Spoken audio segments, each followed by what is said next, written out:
me for August 15th. I'm sorry, I'm ahead of my time. I'm thinking of my vacation. August 12th. And at this point, I'd like to ask for roll call, please. Commissioner Commissioner Barbos, Commissioner Bohar, Aye. Commissioner O'Neill, Here. Commissioner Wyrick, Present. Vice Chair Barnett, Chair Wellender. Here.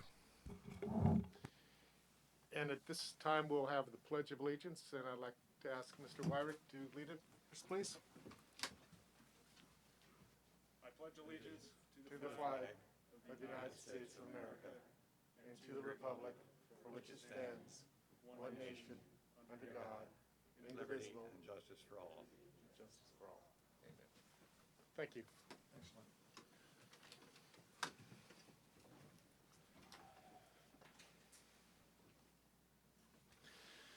So as you may be aware of, we have kind of a hybrid meeting this evening. We have what I've been coveting for quite some time, in person. We also have the opportunity with Zoom, and we've also had the opportunity to participate via emails to the city. So with that, I'd like to give the public an opportunity to come forward and speak to any item that is not currently on the agenda. And I would like you to just simply identify by name and address, and you've got about 3 minutes to share your thoughts. So do I see anybody? Corey.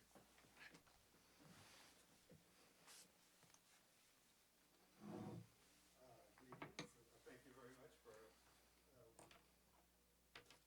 allowing me to speak tonight. My name is Corey Stratty. I live at 1116 Hop Street here in Sonoma.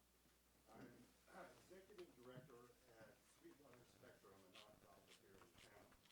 And I wanted to speak for a couple of minutes about an upcoming project that's not on the agenda tonight, but hopefully will be next month. I happen to be going to Europe in October, so I won't be present when it comes to the agenda. So I just want to give you a preview of the project. You may be familiar with Sweetwater. We provide permanent housing for adults with autism. Our campus is about 2.8 acres, which was purchased from the city of Sonoma around 2009, I believe. I think in 2011. I've been executive director there for 5 years, so I wasn't there for the building. David and I have been working together on this. But over the last 5 years, it opened in, we had the. There we go. Okay, now you can hear me. We began our permitting process at Sweetwater in 2011, I believe, and proceeded to construct the campus over an 18-month period and opened our gates in 2013. We have current capacity for 16 adults with autism, 9 female and 7 male. We've been at full capacity most of the last 8 years.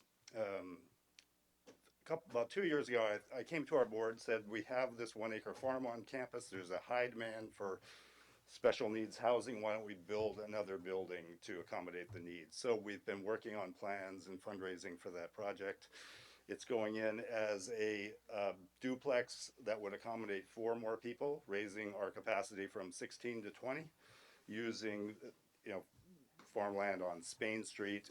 In the process of this project, we're also pursuing a lot merger so that we can build the structure within the existing property fence line. Should have pretty minimal impact on staffing. Low profile building to fit in with the community. We'll still have a farm producing produce that we donate to the community. Our architect is George Bevan, and David and his department have been guiding us through this process. Hopefully, we will be on the design review meeting next week, and hopefully back in September to this agenda. Great. Thank you very much. Thank you, Corey. Anyone else? Wendy, anybody on the Zoom side? No one is raising their hands, and there's no written public comment. Thank you. Thank you. Okay, moving back on, I would like to pose to my commissioners the acceptance, the review and acceptance of our current agenda. Do we have any? I'll make a motion to accept the agenda. Okay. Roll call, please. Commissioner Barbos? Commissioner Bohar? Aye. Commissioner O'Neill? Yes. Commissioner Wyrick? Vice Chair Barnett? And Chair Wellender? Yes. Thank you. The motion passes unanimously. Okay. Moving on, do we have any late correspondence? Received was uploaded to the document center on the city's website. Thank you. So then moving on to the consent calendar, we have one item, and that is the regular meeting notes of the June 10th hearing. Do we have any exception or reason to take it off consent? No. Do we need roll call for that? Motion? I need a motion. Acceptance motion. I move that we approve the minutes of the June 10 meeting, I- 2021. I think we just have to approve the consent calendar as written. Oh, okay, I'm sorry. Well, I move that we approve the consent calendar. So, second, Second. roll call. Commissioner Barbos? Commissioner Bohar? Yes. Commissioner O'Neill? Yes. Commissioner Wyrick? Yes. Vice Chair Barnett? And Chair Wellender? Yes. Thank you. The motion passes unanimously. Then moving right along, we're going to move into our public hearing, and we have 4 items this evening, kind of a mixed group. I'm hoping that things go smooth, and my only additional comment is that there may be topics that we're very passionate about and excited. I do request that we have civility and courtesy with speaking, and I'll let it go at that. So moving on then to agenda item number 8.1, which is an item that has been requested to be continued. So, Yes, that's right. By the applicant. very good. So I So- just need a motion to continue it. I'll make a motion that we agree to continue item 8.1 to the September 9th meeting. I second that motion. All right, we'll do a roll call vote. Commissioner Barbos? Commissioner Bohar? Yes. Commissioner O'Neill? Yes. Commissioner Wyrick? Yes. Vice Chair Barnett? Chair Wellender? Yes. Thank you. The motion passes unanimously. All right, for the first item we have up here now is item number 8.2, which is seeking a variance. And I do believe we have a visiting staff member to present, so welcome, Fergie, and the floor is yours. Thank you, Chair Wellender and Planning Commissioners. Can you hear me okay? Yeah. Okay, great. And there is a presentation, it's on the screen, and you have hard copies. There's also hard copies outside of the chambers if visitors are interested. So the item before you is a sidewalk variance request under the Sonoma Municipal Code, Chapter 12.4, which is Public Improvements Construction. It's a different code section than the Planning Commission is accustomed to working with. So let's look at it. So it says that building permits need to take provisions for or include provisions for public improvements. So curb, gutter, sidewalk, drainage. If it exists, then it's up to the city to look at those existing public improvements and see if they meet the health and safety standards to protect the general public. And when I look at that, the general public includes anybody that could be traveling around Sonoma, whether they're using a cane or in a wheelchair or whatever mobility challenges they may have. The general public includes everyone. at this particular address, when we looked at it from a public health and safety standpoint, less than 50% of the sidewalk along the frontage of 313 First Street East was considered a hazard. So under this section of the code, less than half of the sidewalk along the frontage would be required to be repaired.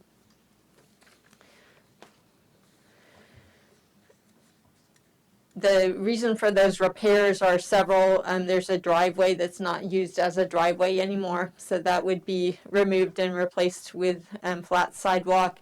There's a water service location that has had sidewalk removed, and there's some tree root damage that caused it to be out of repair along the frontage. Again, less than 50% of the sidewalk needs repair. So as you'll see in slides, there are other places along this block where people have needed to do sidewalk repairs, and it's been done in a patchwork sort of fashion. And the patchwork, if it was to go in, we would ask that it match the existing scoring pattern. So it wouldn't revert to the existing city standards as patchwork. It would use the existing scoring pattern at the site. Here's some examples of the sidewalk along this same side of First Street East between the property and the entrance to the Casa Grande parking lot. So primarily residential areas along there. And you can see that the concrete varies in appearance. As you probably all know, concrete tends to be rather stark white and when it's first cured, and then as it ages, it gets older. The color can vary depending on the source of the sand and aggregate that goes into the concrete mix. So some concrete turns out more tan, some more gray. Additives, of course, can change the color of the concrete along with specific concrete colors specified to be put in the concrete mix. So you can see you can't see the cursor here, but there is a variety of colors in the existing sidewalk and a variety of patchwork approaches of newer and older sidewalk along First Street East on the same block as 313 First Street East. And we already talked about concrete can come in different colors, and you can see here where a neighbor has concrete on the private property side, but in a very bold reddish color.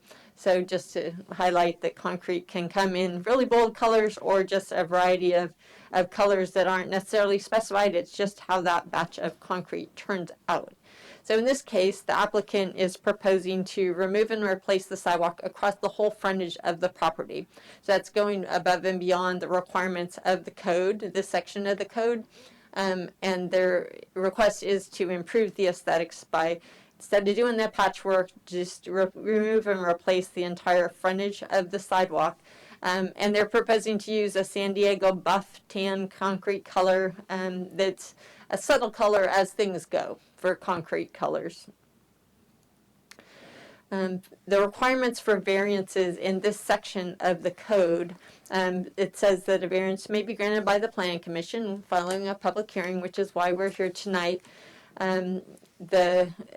Sometimes people will go through this process because the city has said, you're doing this work, you need to build public improvements.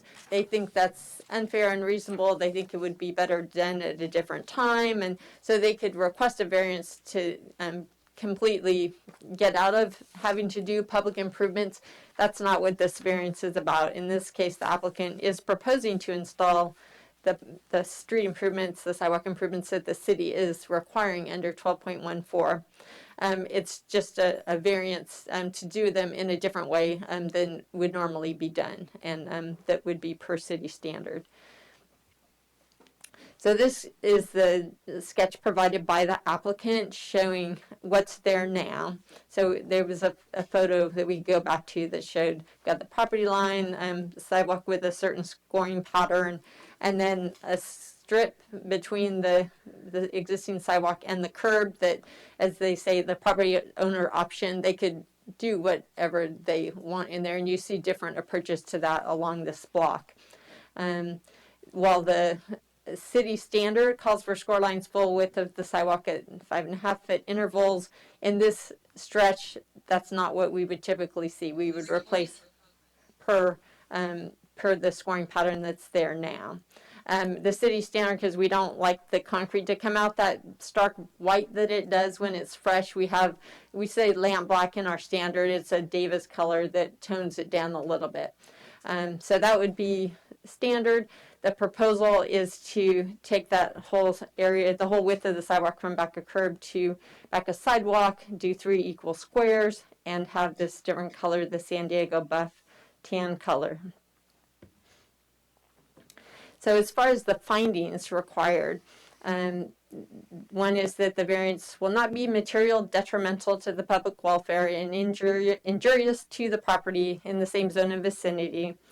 And then based on information provided, and you can see all the words here, I'm not going to read all of them, but the main thing that I thought was relevant was the location, the existing improvements, not so much the surrounding structures, but the surrounding improvements as far as the condition of the sidewalk in front of other properties along this block.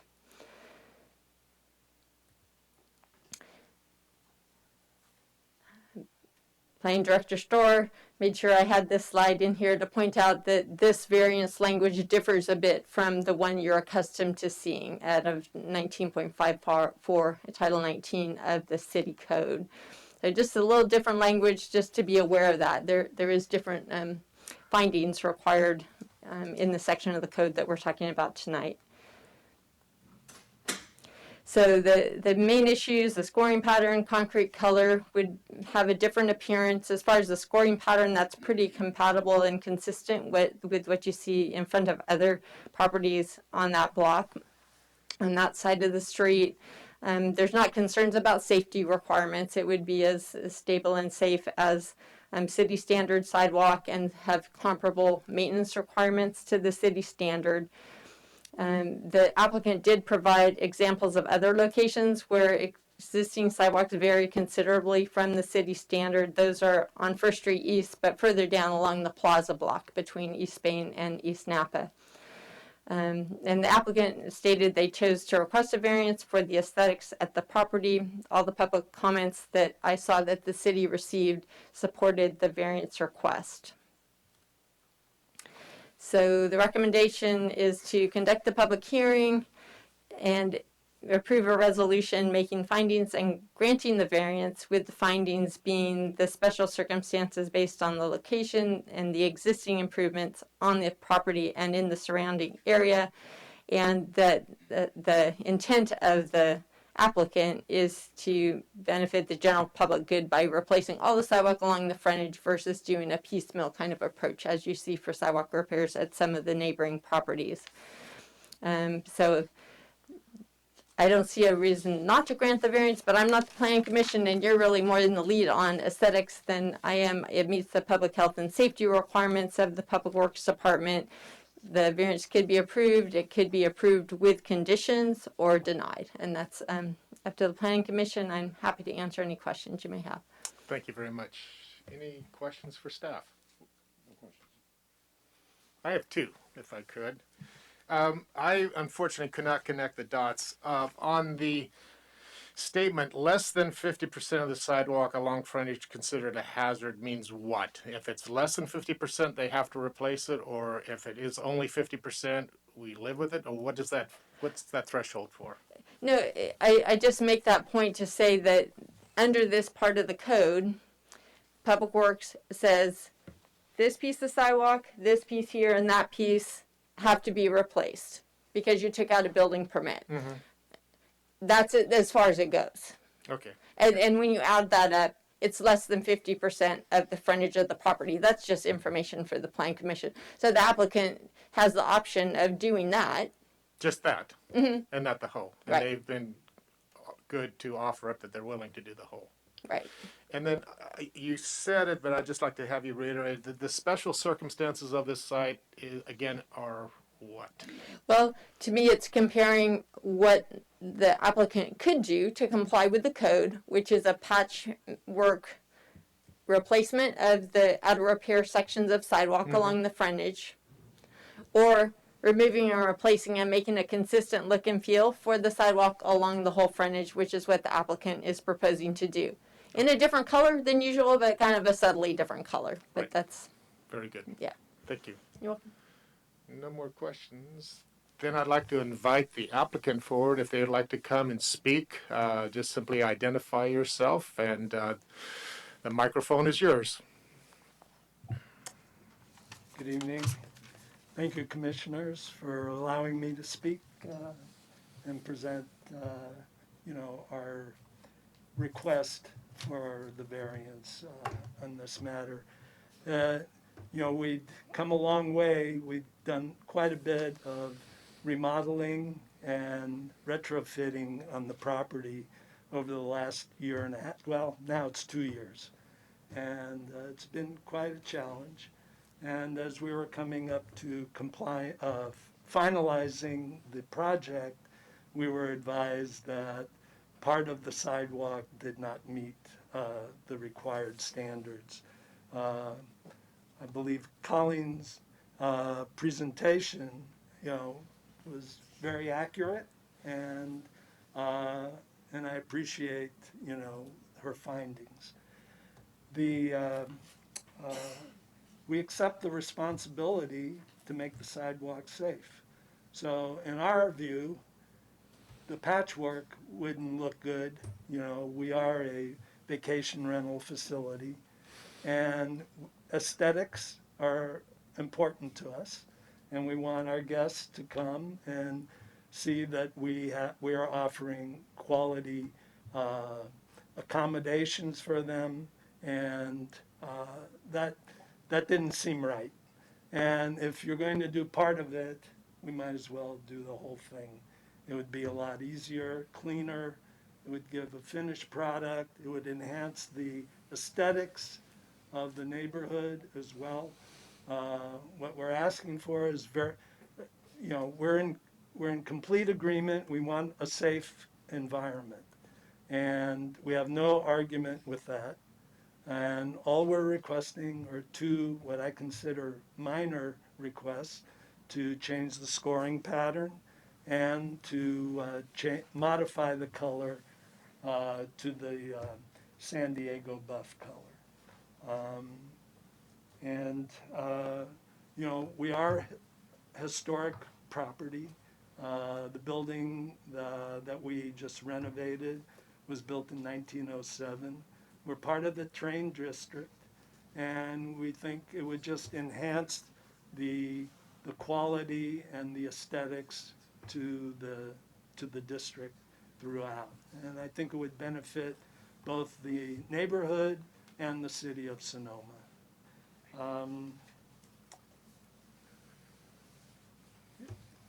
We've taken on, this project has exceeded our expectations, but we want to do it right, and we want to comply with the regulations in the city. So we'd appreciate your approval for our request for the two items that are a variance to the code. Thank you. Very good. Thank you very much. Now, at this time, I'd like to invite the public to come forward if you wish to speak on this item. And please state your name and address. Good evening. Robert Demler, 649 First Street West, Sonoma.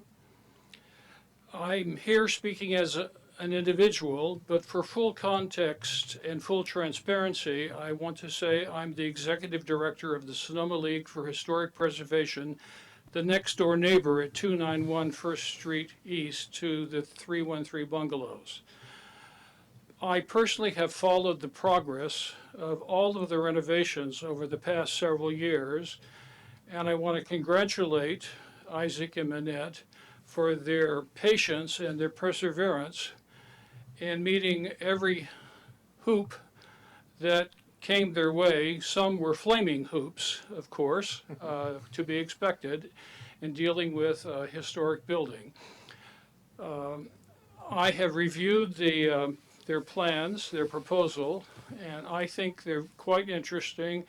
And I personally think Sonoma's charm would benefit from less uniformity than we sometimes try to impose. We travel to Europe to see villages that nothing is the same. So we have a very nice village here, and the good friends have added to the charm of our village. Therefore, I would like to recommend and request, rather, that you approve this variance without any conditions. Thank you very much. Thank you very much. Please, come forward. Hi, I'm Dwight Morrill. I live at 327 First Street East, which is on the other side of Isaac and Manette. And I've been watching them renovate for the last couple of years, and quite beautiful. But for tonight, it's the concrete that they want to do on the sidewalk is in their property. I don't know if you visited it, but it's just beautiful. The pattern, the color, and I would love to see them get the variance, and I'm totally on board with it. And if I ever have to change my house, which is right next door to it, and I have to do the sidewalks, I'd probably do it something very similar. So I'd love to see them get, to be able to change that and make it a beautiful sidewalk, the entire 117 feet. Thank you. So. Yes. Hello, everyone. Linda Corrado, 270 First Street East. I'm here on behalf of Minette and Isaac as a personal request to grant the variance. Having sat up there, I've granted many variances before on many more stringent conditions, and I think this is favorable. And I know that they are people of integrity and mean well, and that the safety of the project is their first and foremost priority. So I ask that you grant the variance. Thank you very much. And I did it under 3 minutes. Amazing. Anyone else? Seeing no movement, I will then close the public session and bring it back to my fellow commissioners. Before I entertain discussion, I did want to say I did bring a sample of the color that's proposed. This is much better than a paper chip, just to have a better, accurate idea of what we're talking about. Mr. Chair, if I can, while you're looking at the chip, Yes. just point of clarification, there are actually conditions in your resolution. One requires an encroachment permit, and I think the second one requires compliance with any mitigation that Fergie deems necessary to protect the public health. So just, I didn't want you to think that there were no conditions related to the approval, if that's your Okay. direction tonight. Okay. All right, I'm open to some dialogue, please. Well, as Bill Willers taught me, you never look at projects based on the people, but I do have to highly recommend Minette and Isaac. I think that you've always done a great job there, and as Robert Demler mentioned, you have been a great neighbor to the Mason Ave House and all of First Street East. So thank you guys, and I'm definitely totally in favor of this project, and I'll be supporting it with absolutely no changes as proposed. I think that Colleen has done an excellent job here, and I just want to thank you for being so creative and willing to go the extra step, literally, to make this a beautiful project and make it safe and to enhance that whole neighborhood. So thank you guys very much. Thank you. Jim? I agree with everything Commissioner Neal has said. I'd like to make a motion that we approve the variance. Let's have more, make sure there's plenty of room for discussion before we do that. Yeah, I'd like to thank the applicant for coming to talk tonight. Appreciate that for the sake of my edification. For the sake of continuity and the sake of public safety, not to mention that the color and the scope of the project is not so glaringly different that it impacts the aesthetics of the neighborhood. I'm inclined to support your project.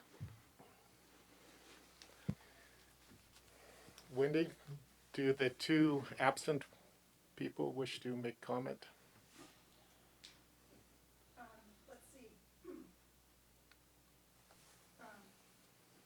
Commissioner Barberos would like to speak. Okay. My hand up. Yes, Steve. Welcome. Oh, well, I agree completely with the comments that have been made previous, particularly Sheila's, and I think we should grant this. It's an improvement, and it'll be a nice addition. Very good. Thank you, Steve. And our last individual, Mr. Barnett, is he interested in speaking? I concur with the opinions of my fellow commissioners. Thank you very much. I guess that leaves me. I too would like to thank the applicants for what I have observed in the last few months as a very thoughtful renovation of your property, making it very unique and something that is a very positive place in Sonoma. I am probably going to be the one that's going to be speaking. I have a split thought on this. I applaud your willingness to not piecemeal the repair in front and for taking it from property line to property line. That speaks very well of you, and you certainly, as has been documented in your photos as well as just walking around town, you know what a patchwork quilt sidewalk looks like. So in that sense, I thank you very much. I also fully support the idea of changing the scoring pattern. I think we're talking about a very small, low residential district. It's pedestrian friendly, and scoring it like that, I think makes a lot of sense, and I do support that. The only area that I'm struggling with, and it's just based upon my own aesthetic, is that I would prefer to see it in the standard sidewalk color. And part of that is just looking at the whole context of a typical sidewalk and not having what you might call projections of different coming out. I think that the charm and beauty of what you've invested in, which has been significant, will remain charming and beautiful, and that the statement is as strong without incorporating what is seen as city sidewalk into your nice complex. So I do support the sidewalk in the scoring pattern, but I will be struggling with the idea of introducing a color like this there, even though you do have it on your property. But I also kind of see it as kind of a transition of stepping from public onto this special private property. So those are my comments, and so at this point, I think with having everybody spoke, that we can either have a little more discussion, or I would be happy to entertain a motion. I move that we approve the variance as presented by the applicant. Is there a second? I'll second that. Further discussion? Mr. Chair, can I just mention that you would need to approve the resolution that's in your packet? Okay, we'll backtrack and say we need to approve the resolution, and are you willing to do that with your? Sure. Does the resolution need any description? Okay, can someone draw us to that, please? Yeah, the primary reason there's a resolution is to make the findings that are required by the code, and then the only condition of approval is for any work like this in the public right-of-way, and a city encroachment permit is required. And with the variance request approved, if it was approved, then they would be held to the approved variance request. They couldn't go back and say, oh, we want to use that scoring pattern and color here, here, and here, but not do the whole frontage. The proposal is the whole frontage. That's what the resolution would approve and what they would be held to in terms of conditions on the project. Does that make sense? I think so. How much, do we need more detail on just approving our resolution? No, Can we expect her to fill that in? No, well, I think it's on page 13 right now, so we have it all laid out as far as what the findings need to be. Mr. Chair, all you need to do is make a motion to approve the resolution for the item. Do we couple that to what was first put forth? Okay. It's your call because we made the resolution. Okay.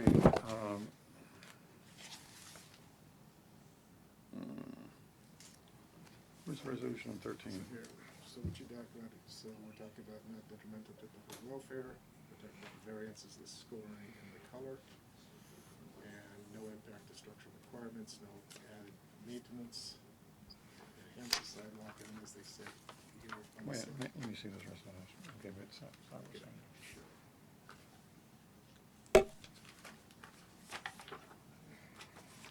it's up to your sidewalks managed. So then it, you know, so it's no issue with that, no issue with maintenance. It's proposed as being an enhancement. So the maintenance and the structural requirements, which you saw right up there. And the last part of it is like, so being Oh, it's the last part down there. Okay, okay, it's just the enhancement, it's seen as an enhancement. okay. And then they will get a. Where's the rest? An encroachment permit down here, conditions of approval, which is just they have to seek an encroachment permit. Mr. Chair, if I can try to make it easier for you, Please. simply a motion, and you can say what he said if you want. Just say a motion to adopt the resolution attached to the packet for this item 8 point, whatever it is, Would you like to as reiterate presently what constituted. the director said? Just- So moved. I'm sorry, would you please say, Dr. Storer? You can just simply say that you make a motion to approve the resolution that's attached to this particular agenda item, and that way you don't have to read everything into the record. Okay, just. I think we just. X I think we just got a motion. 2021. Thank you. I think we just got a motion from Commissioner O'Neill, so if you want to second it, or Second? Second. Further discussion. Roll call, please. Yes, Commissioner Barbos, Yes. Commissioner Bohar, Yes. Commissioner O'Neill, Yes. Commissioner Wyrick, Aye. Vice Chair Barnett, Aye. and Chair Wellender. No. Thank you. The motion passes 5-1. Thank you very much. Good luck with your project.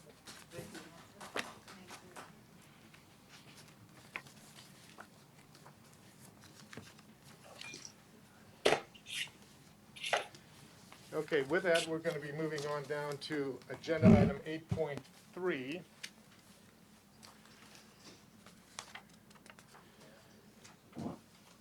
And this is regarding 29 East MacArthur Street, known as the MacArthur Place Hotel.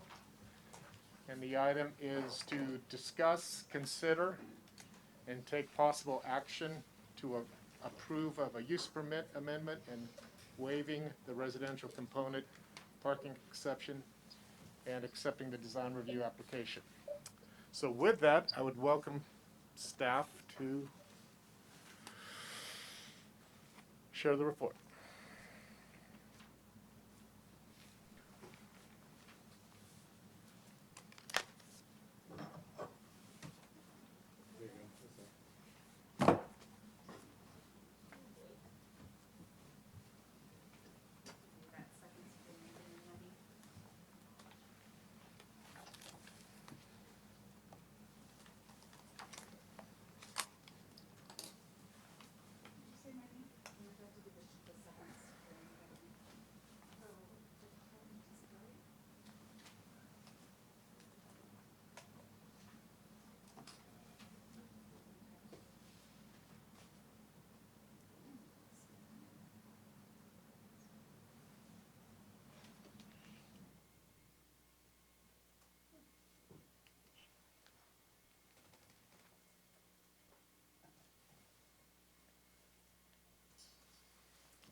No problem.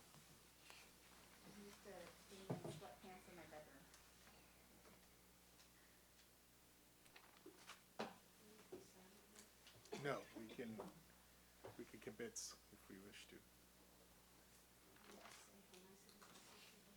It is nice. I would prefer full facial expression, but I'll take this.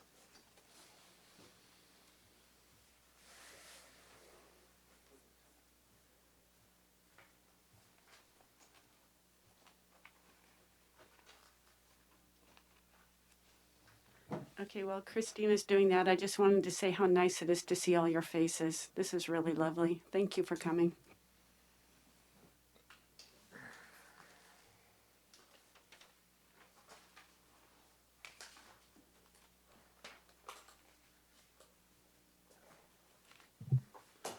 I'm encouraged to see that people remembered to wear the bottom halves of their wardrobes, given our experience of late, right? No Thank comment. Thank you for your patience. Yeah, this is our first meeting back, and we have a brand new hybrid system, so all the computers and controls and everything are a little bit different than we're used to, so thank you. All right. But the bonus is my dog won't be barking in the back, and there won't be children trying to run through laundry baskets and get attention. So thank you all for your time and attention, and I echo Commissioner O'Neill's comments. It's very nice to see everyone's faces, even if we're masked. The item tonight was continued from our June Planning Commission hearing. It is the Macarthur Place Hotel and Spa Use Permit, Parking Exception and Design Review at 29 East Macarthur Street. And I will blow past this pretty quickly because we already spent a good amount of time in June. I think everybody is pretty familiar with the property. It is in the Broadway corridor, zoned for mixed use, 20 units per acre. And the proposed project entails the construction of 5 new buildings on the existing hotel campus that would contain 11 new hotel guest rooms. The total square footage would be 6,413 square feet of new buildings. And just wanted to remind everyone that originally there was an outdoor tent component, and that was removed by the applicant at our June hearing. Just a quick overview of the proposed project. The buildings are named U, V, W, X, and Y.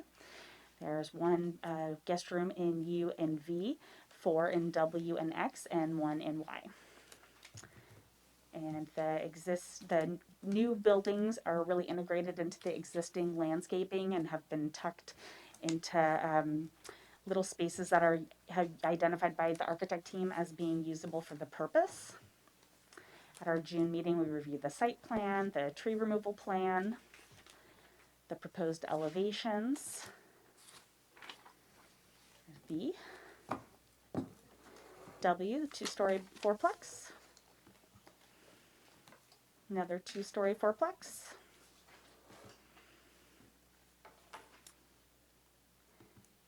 and the exterior renderings.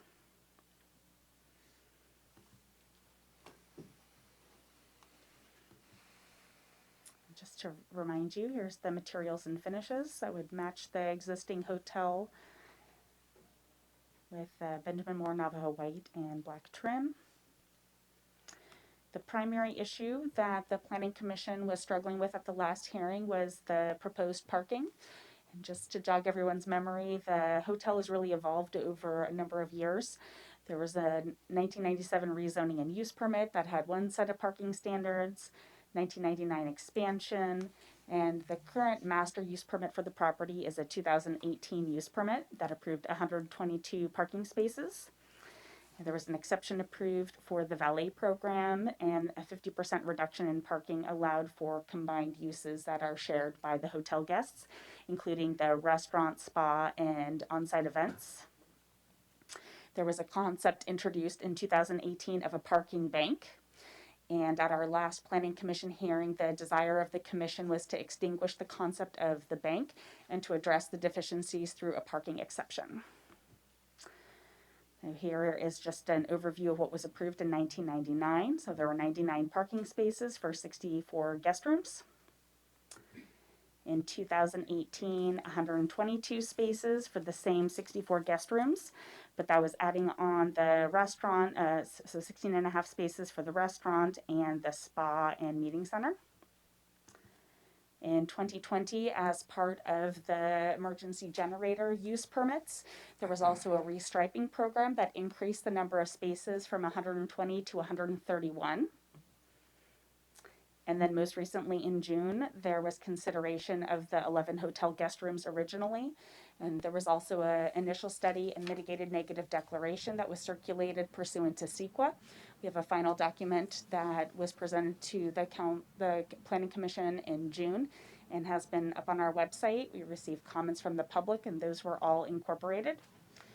The direction in June from the Planning Commission was to continue the hearing to August and to address the parking through consideration of a parking exception for the 10 parking space deficit in order to extinguish the concept of the parking bank and to evaluate the project on its merits compared to today's standards.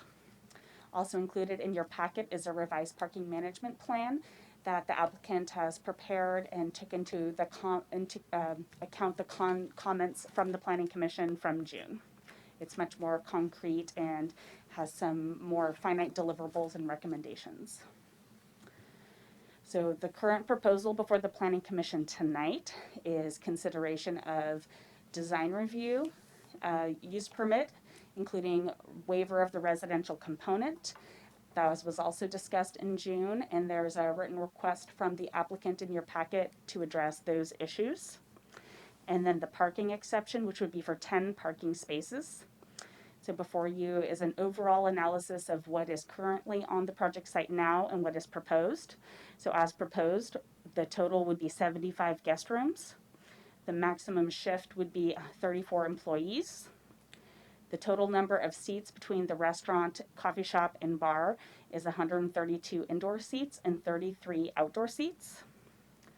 That requires 16.5 seats, parking spaces for that, 75 for the hotel, and 17 spaces for employees. The conference center is unchanged and the spa is unchanged as part of this current application. The applicant is requesting to also use the 50% reduction for accessory uses that has been approved previously, stemming, I believe, it might go back prior to 2018, but it was most definitely present at that time. And the recommendation is to approve the use permit, including the findings for a residential waiver, parking exception, and design review. And these are the use permit findings of approval and the design review findings of approval. And that concludes my presentation. Are there questions? Very good. Any questions for staff?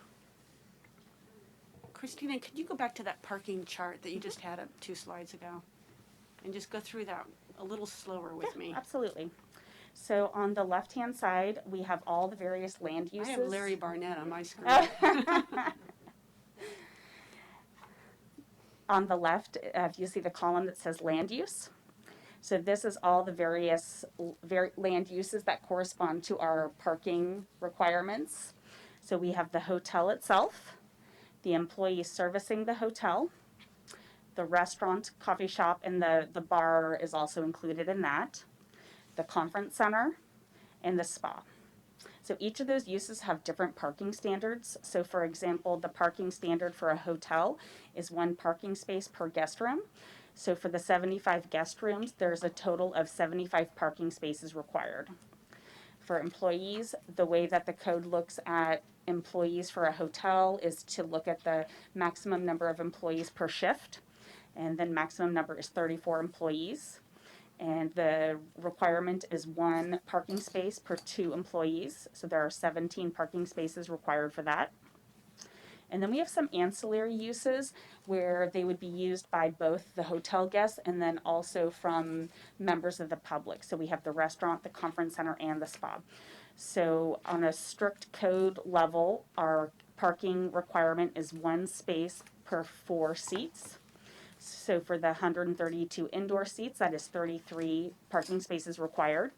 Our code does not require parking spaces for up to 25% of the outdoor spaces. So as you'll see in the table, there are no spaces required for the outdoor seats. And that's to accommodate the flex in seasons between patrons wanting to be inside versus outside. For the conference center, the standard is also 1 parking space per 4 seats or 1 per 75 square feet, whichever is greater. So the capacity of the conference center is 150 people, and the requirement is 37.5 parking spaces. The spa parking requirement is 1 space per 300 square feet of floor area, and so 27.6 parking spaces will be required for the spa. What the far right column is showing is that our code also allows for a reduction in the parking standard of up to 50% for ancillary uses. And so the ancillary uses in this case are the restaurant, the conference center, and the spa.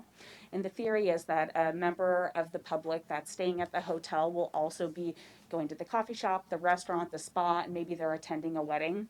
And so if you added them all up, you would theoretically have, you know, a parking space for a hotel and a parking space for the restaurant and a parking space for the spa and the coffee shop. So you could have, you know, up to 5 parking spaces for one couple.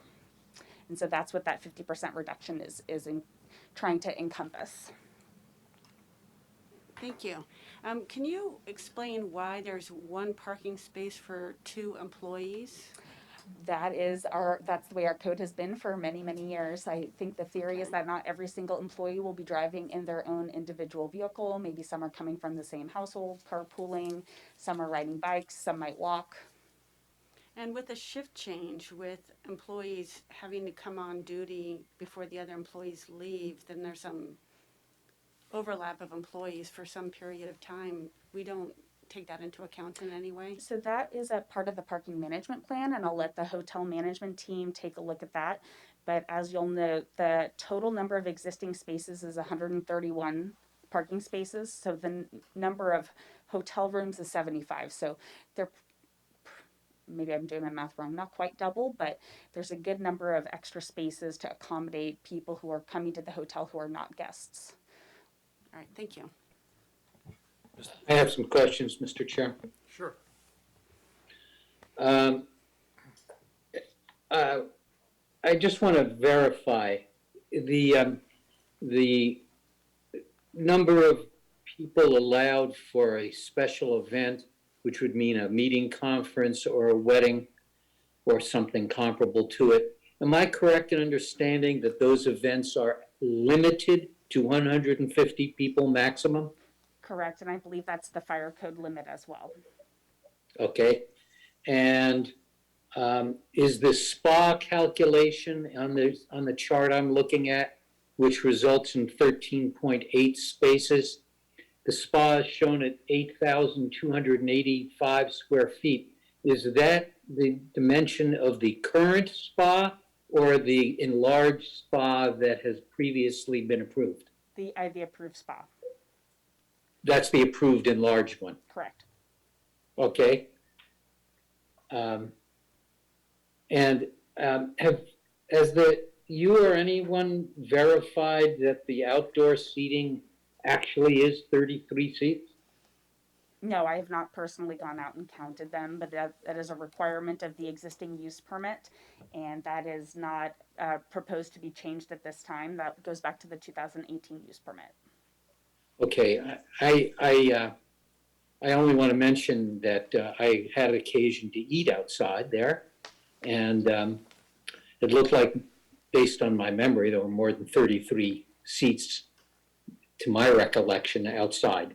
Yeah, so right now, I mean, during COVID, our policies have definitely been different, and we are not enforcing, at this time, have not been enforcing rules about how many seats are outside versus inside. You know, obviously with social distancing and airflow and things like that, at this particular moment, that is not something that we're enforcing. My anecdotal evidence from going there is that the inside has been fairly empty and the outside has definitely had more seats. Yeah. Okay, thank you. Anyone else? Mr. Chair, if I could just briefly, Yes. I don't need to speak just yet, so when you finish commissioner comments, I'd just like to do a procedural thing later. Sure. Thank you. Larry Barnett. Commissioner Barnett would like to speak. Yes, Larry, go ahead.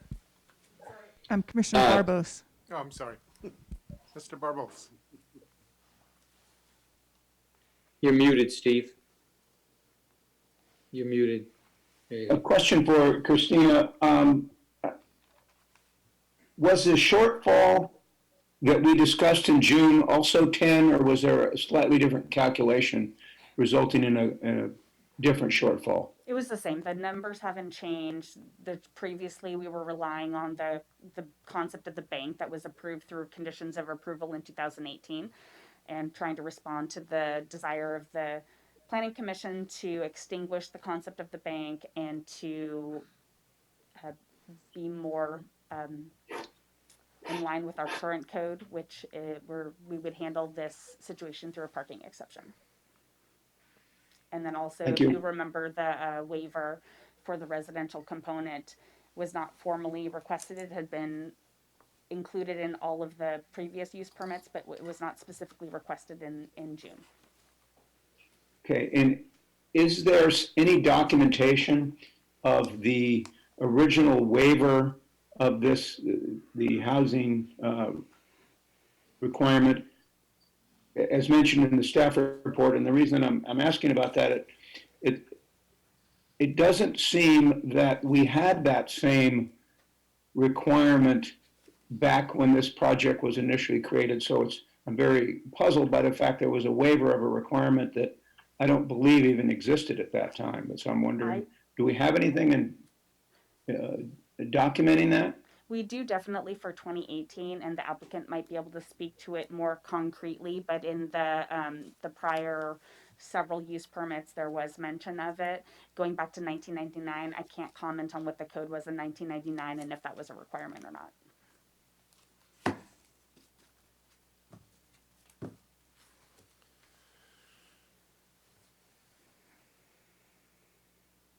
Anything else, Steve? No, thank you. Thank you, Steve. Did I see a hand? Okay. All right, seeing no more requests to speak, I'd like to give the applicant an opportunity to come up and speak on the project. Mr. Chair, if I can just make a Yes, comment, I'm sorry. Yes. Pointing to your staff packet, Christina has prepared two resolutions such that tonight you could adopt the first motion if you wanted to, a motion to adopt the first resolution that talks about the CEQA, the adoption of the mitigated negative deck. That would be one motion. You would need to take action on that first, and then you would need a secondary motion, the second motion to, should you be inclined to approve the project, that would be a second motion to do that. Okay, so we do need to take action on the CEQA first, and then actually on the project, the second resolution. Okay. Thank you. Thank you. Michael? Good evening. I'm Michael Ross, architect for Macarthur Place Hotel and Spa. And Chairman Wellender, with your permission, I'd like to make a brief PowerPoint presentation that expands a little bit on what Christina did. And Christina, Please. Thank you for it. If we can get it up on the screen. I'm plugged in. And I have you on the podium. Okay. I'm into the HDMI connection. I think there's just a delay. It's coming. Okay. Oh, that's mine. That's you. I don't see it coming up. Would you like to give me your thumb drive and Christina can forward it through you bet. through it for you? There's two presentations on this one. Okay, I'll find the right way. Choose one. We've done a good job of mixing things up so far. So, okay. Well, I want to second the sentiment of it's so great to be here and see you. It's been 17 months since we've been able to have a public meeting like this and in person, and it's refreshing. So, thank you. So, do I have the ability to change slides? Just look at me, I think. And it's Christina's the ability. Yeah. Okay. Just say next. Next. Or you can just throw things at me too.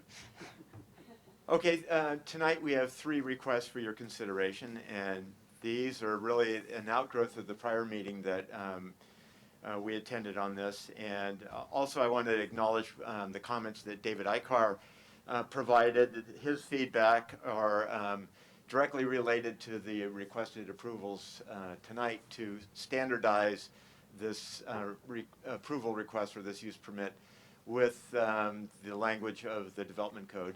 Tonight we're asking for approval of the addition of 11 new guest rooms and 5 new buildings, a continued waiver of the housing component, and a 7% parking exception in lieu of the use permits approved 12 banked spaces that we discussed before. And I believe the Planning Commission has the capacity to make an exception up to 30% of the total amount of parking. We're asking for your approval in an exception of 7% or around 10 spaces. Next slide, please. Christina did a great presentation on this. For people who haven't seen it before, it's the addition of 11 new infill guest rooms, 5 new ensemble buildings totaling approximately 6,000 square feet. What's interesting, the footprints of these buildings only occupy 1.62% of the total site area. We're really talking about a small project. It's really a micro project, an infill project on a 5-acre site. And there's going to be phased construction of 2 of these buildings. The X and U will go first. The concept is clustered farm buildings in a garden landscape. And there will be 2 fourplex buildings and 3 new cottages. And the site plan looks like this. Next slide.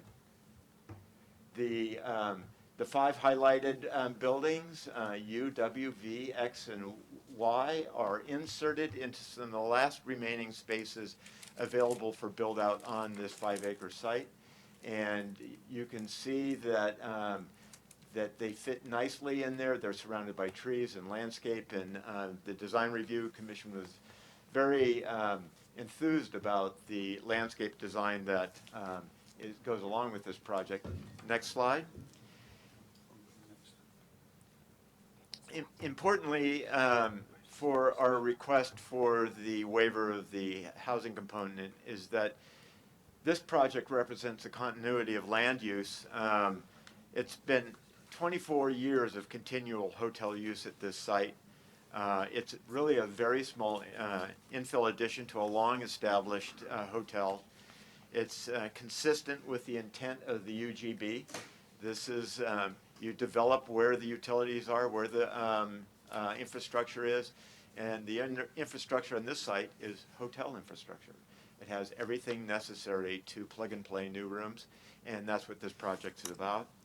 And there is a precedent. This happened before in Sonoma in 2013, and that's the 8 new infill guest rooms at the Inn at Sonoma on Broadway, which was also sort of a surgical insertion of rooms, and that's what's happening here. Next slide. And this is what you get when you insert them. You see this pattern of development, which is a figure ground pattern. All of the yellows are solids, all of the greens are voids, and the figure ground of Macarthur Place is all laced together by pedestrian pathways and gardens and outdoor social spaces.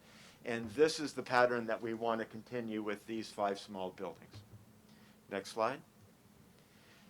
We've seen the architecture before. It's going to be exact or similar to what's there now. Next slide. This is very important for this project. We're requesting the waiver of the housing component. It's a long-established existing use. We believe it's incompatible. This 1.6% of land area developed as housing is incompatible with residential development.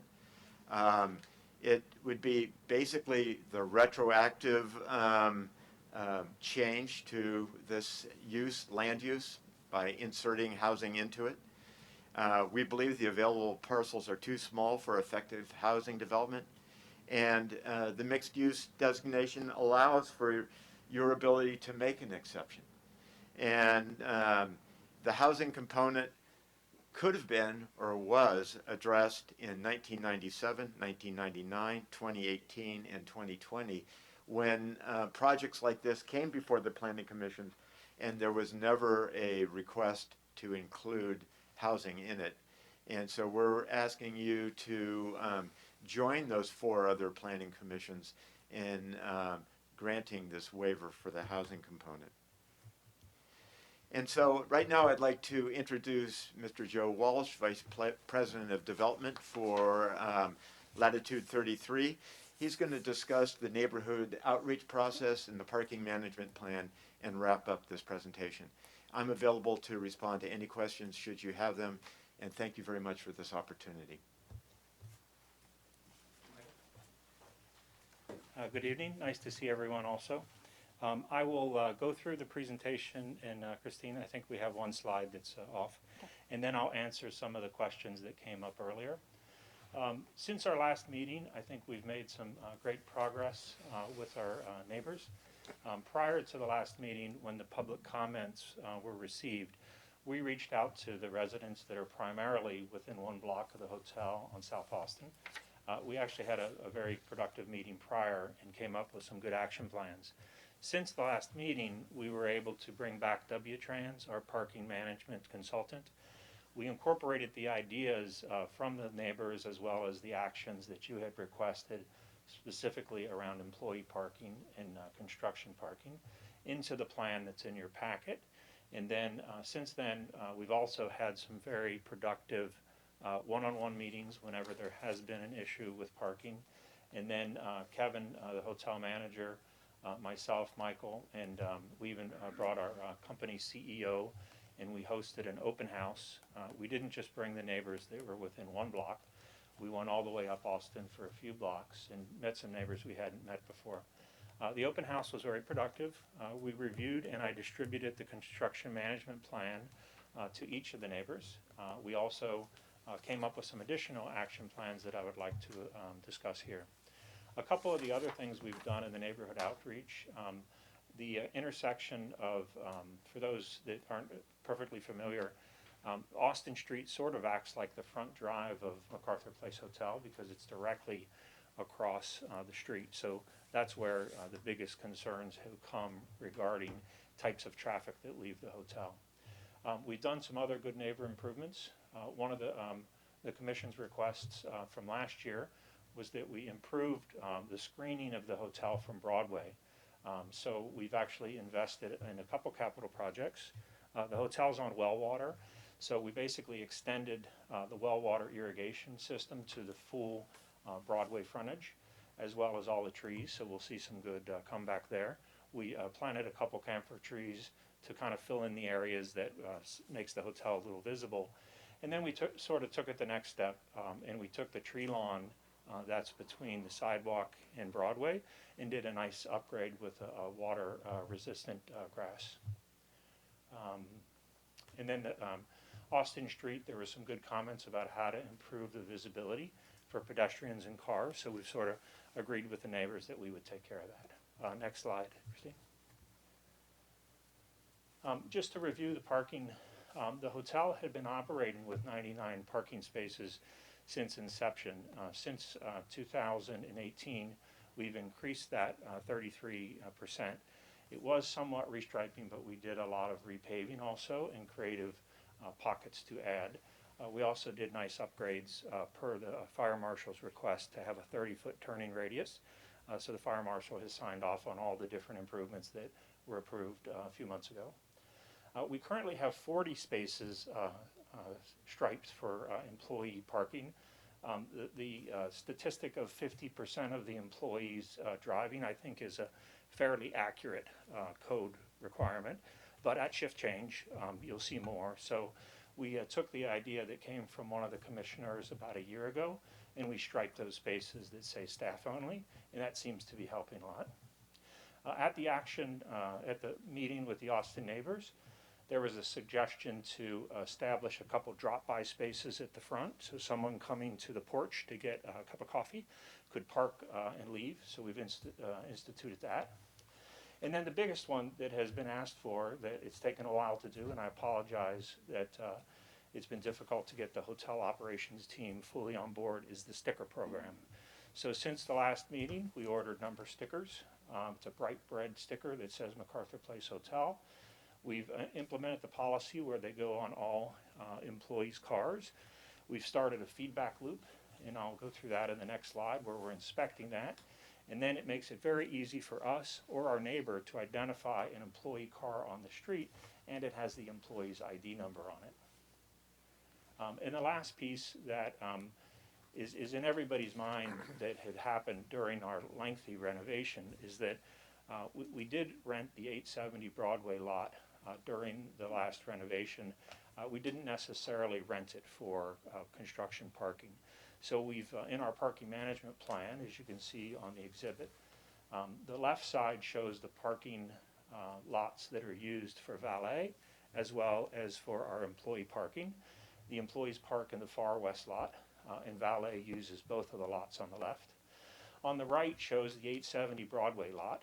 So what we've done there is we've committed and put into our construction management or our parking management plan that we would rent that lot for the upcoming project that would include the projects that we're talking about. And then in the contract with contractors, we would restrict them from parking in any of our existing parking lots, save possibly 2 spots on the street that could be used for deliveries. And then the feedback loop, I think we've implemented the parking plan. If you could go back one, Sorry. Christina, sorry. The important thing is how we monitor it. So we can issue the employee stickers, we can ensure that they put them on the cars, we can tell the construction workers, we need you to park in a parking lot. But we set up a pretty simple system that W-Trans recommended. Within 1 block of the hotel, twice a day, our valet staff goes and checks. On this day, which was July 30th, 2 employee cars were on the street. We had their numbers.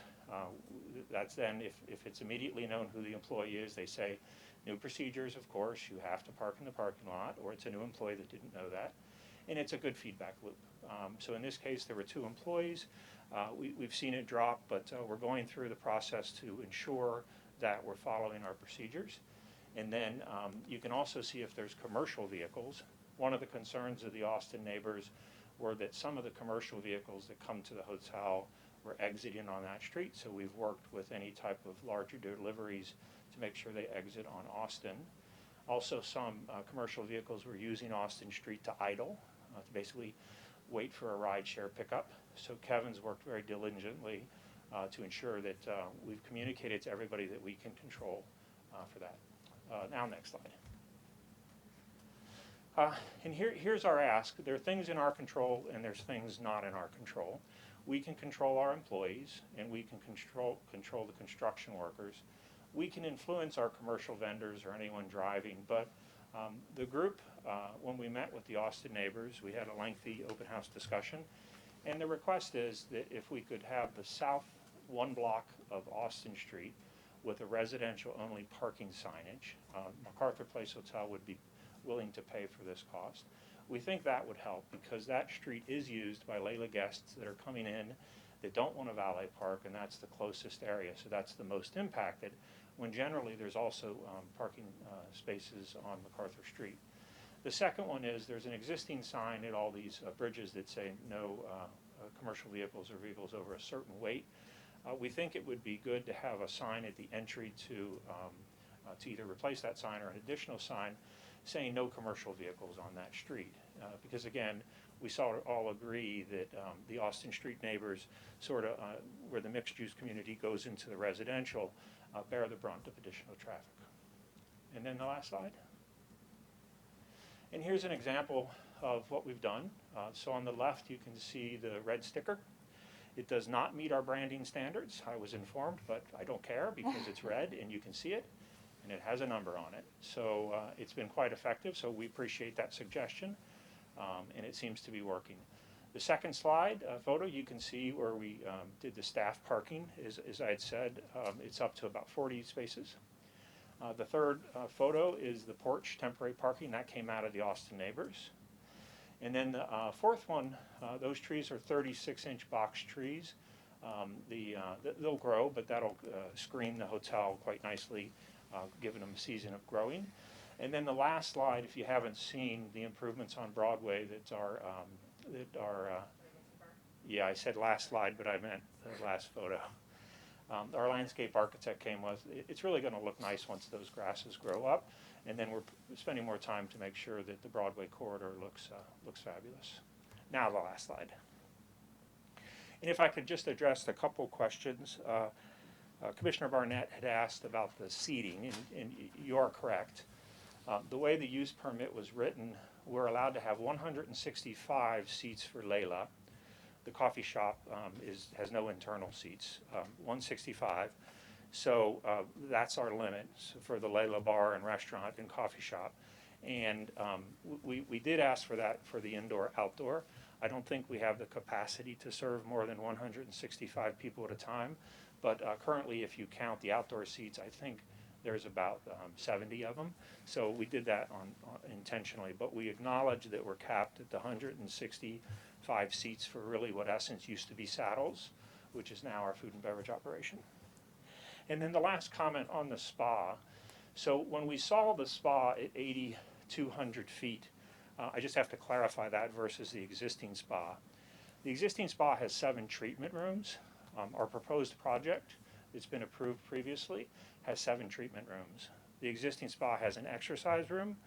Our proposed project has an exercise room that's 4 times larger. The existing spa has all the other guest amenities that are very similar to the new spa, but the new spa is larger in what we think is to the appropriate size. And the new spa actually has about 1,500 square feet of back-of-house space, and it replaces the current laundry that was sort of removed in the 2018 renovation. And I think that's all all the points. If there's anything I can answer, Michael? Any questions for the applicant? Yes, Jim? We have a very fine project. It's reflected in the fact that a great many people here in town are down there in the restaurant and bar and so forth. And I've been down there a number of times myself. Thank you. And I think the addition you're putting in is certainly a compliment to what you're doing. I just have a couple of questions that bear on parking. My wife and I were in there Wednesday night around 5:30 or so. There were about 18 cars out on the street, and I saw a number of people were walking into the entrance to your hotel. It seems like it would facilitate those kinds of people who are coming in for maybe a drink in the bar. They're going to be leaving quickly. They don't want to valet park. Other people don't like people driving their cars, or they have some resistance to valet parking.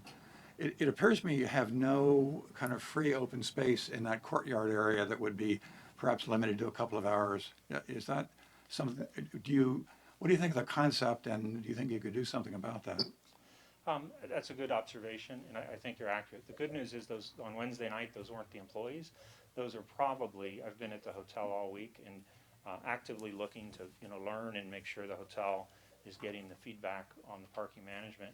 It's very frequently customers that come into Layla. So if the comment is, could we have a couple short-term spots in the valet, we certainly could consider that. The challenge with the lots, once you get out of the valet circle, is they're also designed with stackable spaces. So they sort of need to be in the valet parker's control. And if we actually went back to that slide that shows our counting, there's a lot of parking spaces currently on Macarthur that sort of works for that. But we'd be open to having some drop-by spaces. And we acknowledge that some people don't want to use valet, but we are required to offer valet for free for all the food and beverage customers. No, I appreciate the fact that anybody can park at Macarthur. That seemed like a slow night at 5:30, and there wasn't a whole lot of room left. It seemed like that. The real issue is with the neighbors overflowing into Austin and other neighboring streets, adjacent streets. In some cases, I have to say that with the valet parking, before COVID, we would take the car and never let a customer park their car. With COVID, there are some hotel guests that request to park their own car. So some of the cars that are on Austin could be a hotel guest staying for a couple days.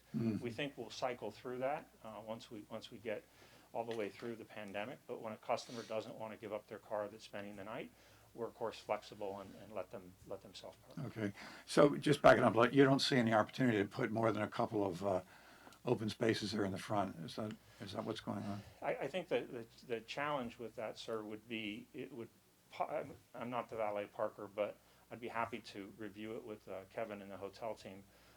I've seen them when they get busy, how they stack the cars at the front. So perhaps I could take that as an item to get back and get some input from the operators. Right now there are none, is that correct? It's all valet out there? There's 2 temporary parking spaces, and there's approximately 13 spaces in the front drive. I mean, if it were available, I could just drive in and park there for an hour or two? If you pulled in there, the valet parker would say, oh, it's complimentary valet, and then they would take the car. And if you said you didn't want to park valet park, I'm sure they would work to accommodate you. One other question. Perhaps it was an error in the staff report. Did you actually, regarding the tent, did you request a permanent year-round permit for the tent? The request for the tent is that we have the ability to put up the Layla tent seasonally. We did request that, and I think it was the commission's request that that not be part of the permit. We were just following what staff had asked us to do. Our intention is to be able to have the tent that goes up seasonally, specifically probably November, and then it goes down probably in May.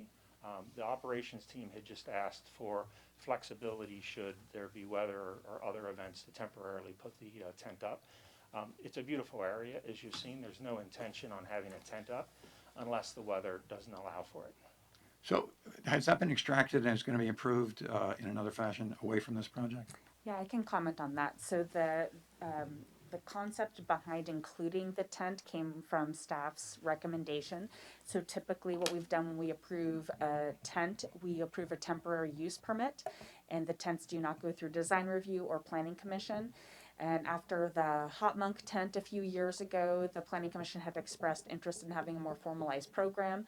And Director Storer identified some issues with using temporary use permits as the mechanism for approving these seasonal tents. So the staff's recommendation was to incorporate it into this environmental analysis and use permit, which went through design review, and now 2 rounds of planning commission. It seemed like a much more robust way to review the tents and consider the aesthetics, and will help businesses and staff out. You know, Wendy and I spend a good amount of time looking at all these tent permits annually, and it allows the businesses to invest in a tent that is approved and then they can put up and down every year rather than renting a different one. But the concern of the commission in June was that there was a desire, if I'm remembering correctly, to have a more comprehensive discussion about the tents as a policy decision.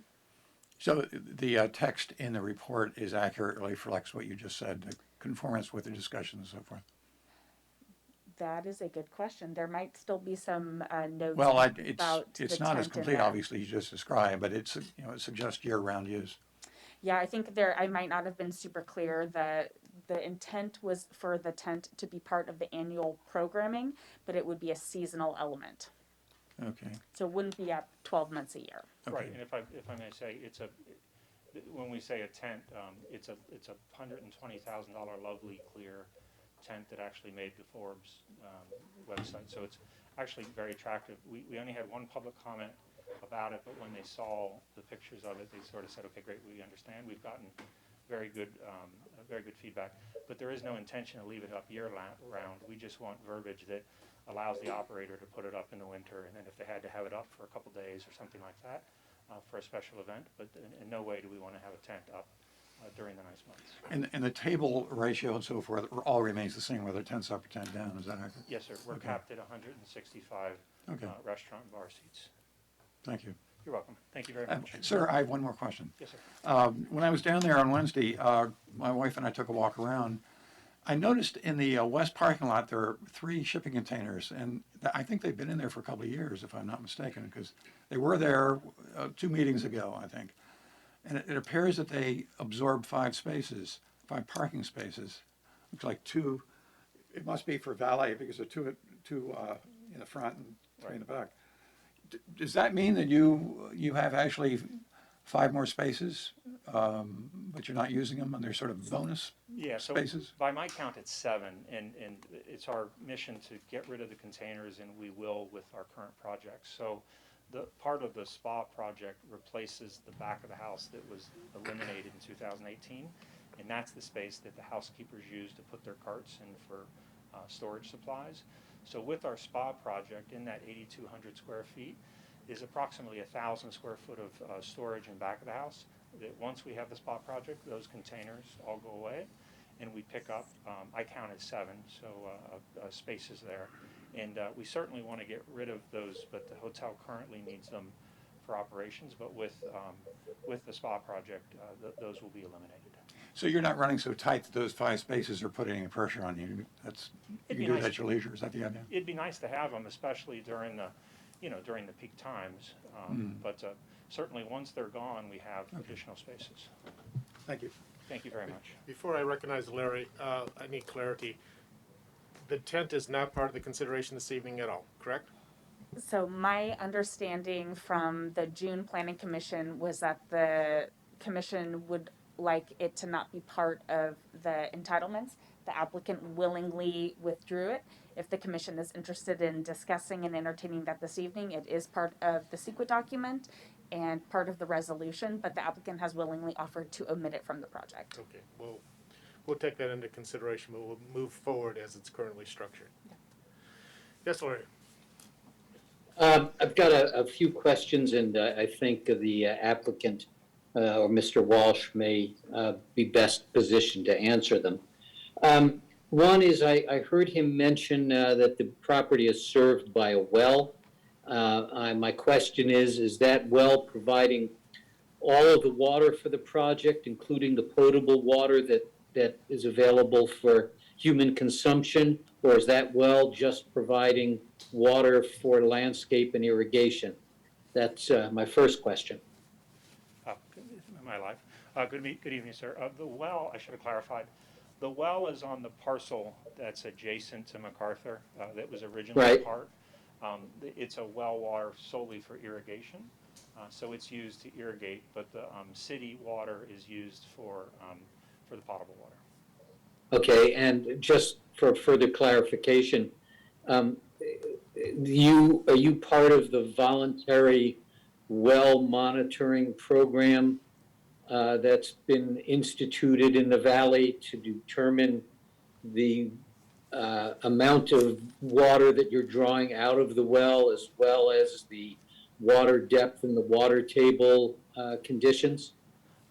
No, but we'd be more than happy to learn about that. I'm not aware of that. Okay, I would strongly recommend, in fact, I would expect that that you get in touch with the Sonoma Valley Groundwater Agency, or it's actually a groundwater commission. They can direct you to the proper resources to join the well monitoring program. Unless we get a handle on private well extractions from the water table, it's going to be virtually impossible to develop standards or any kind of water withdrawal compliance standards in order to deal with it. I see a note here that the person to contact is Ann Dubé. So please do that. I think it's imperative. My second question has to do with what happens when the hotel is all maxed out. We know you've got space for 131 spaces. You're looking for a waiver or an exception for the extra 10.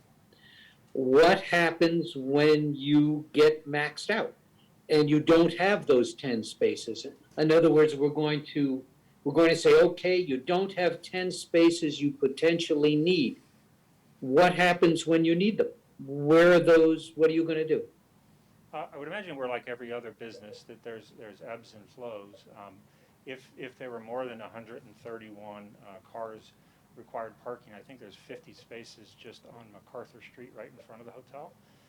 But planning is the key, so ensuring that we have good active plans. The good thing about Macarthur, it's a transient hotel, and we're focused on luxury travelers, so we don't have the big ebbs and flows where you have a meeting of 150 people that aren't staying at the hotel.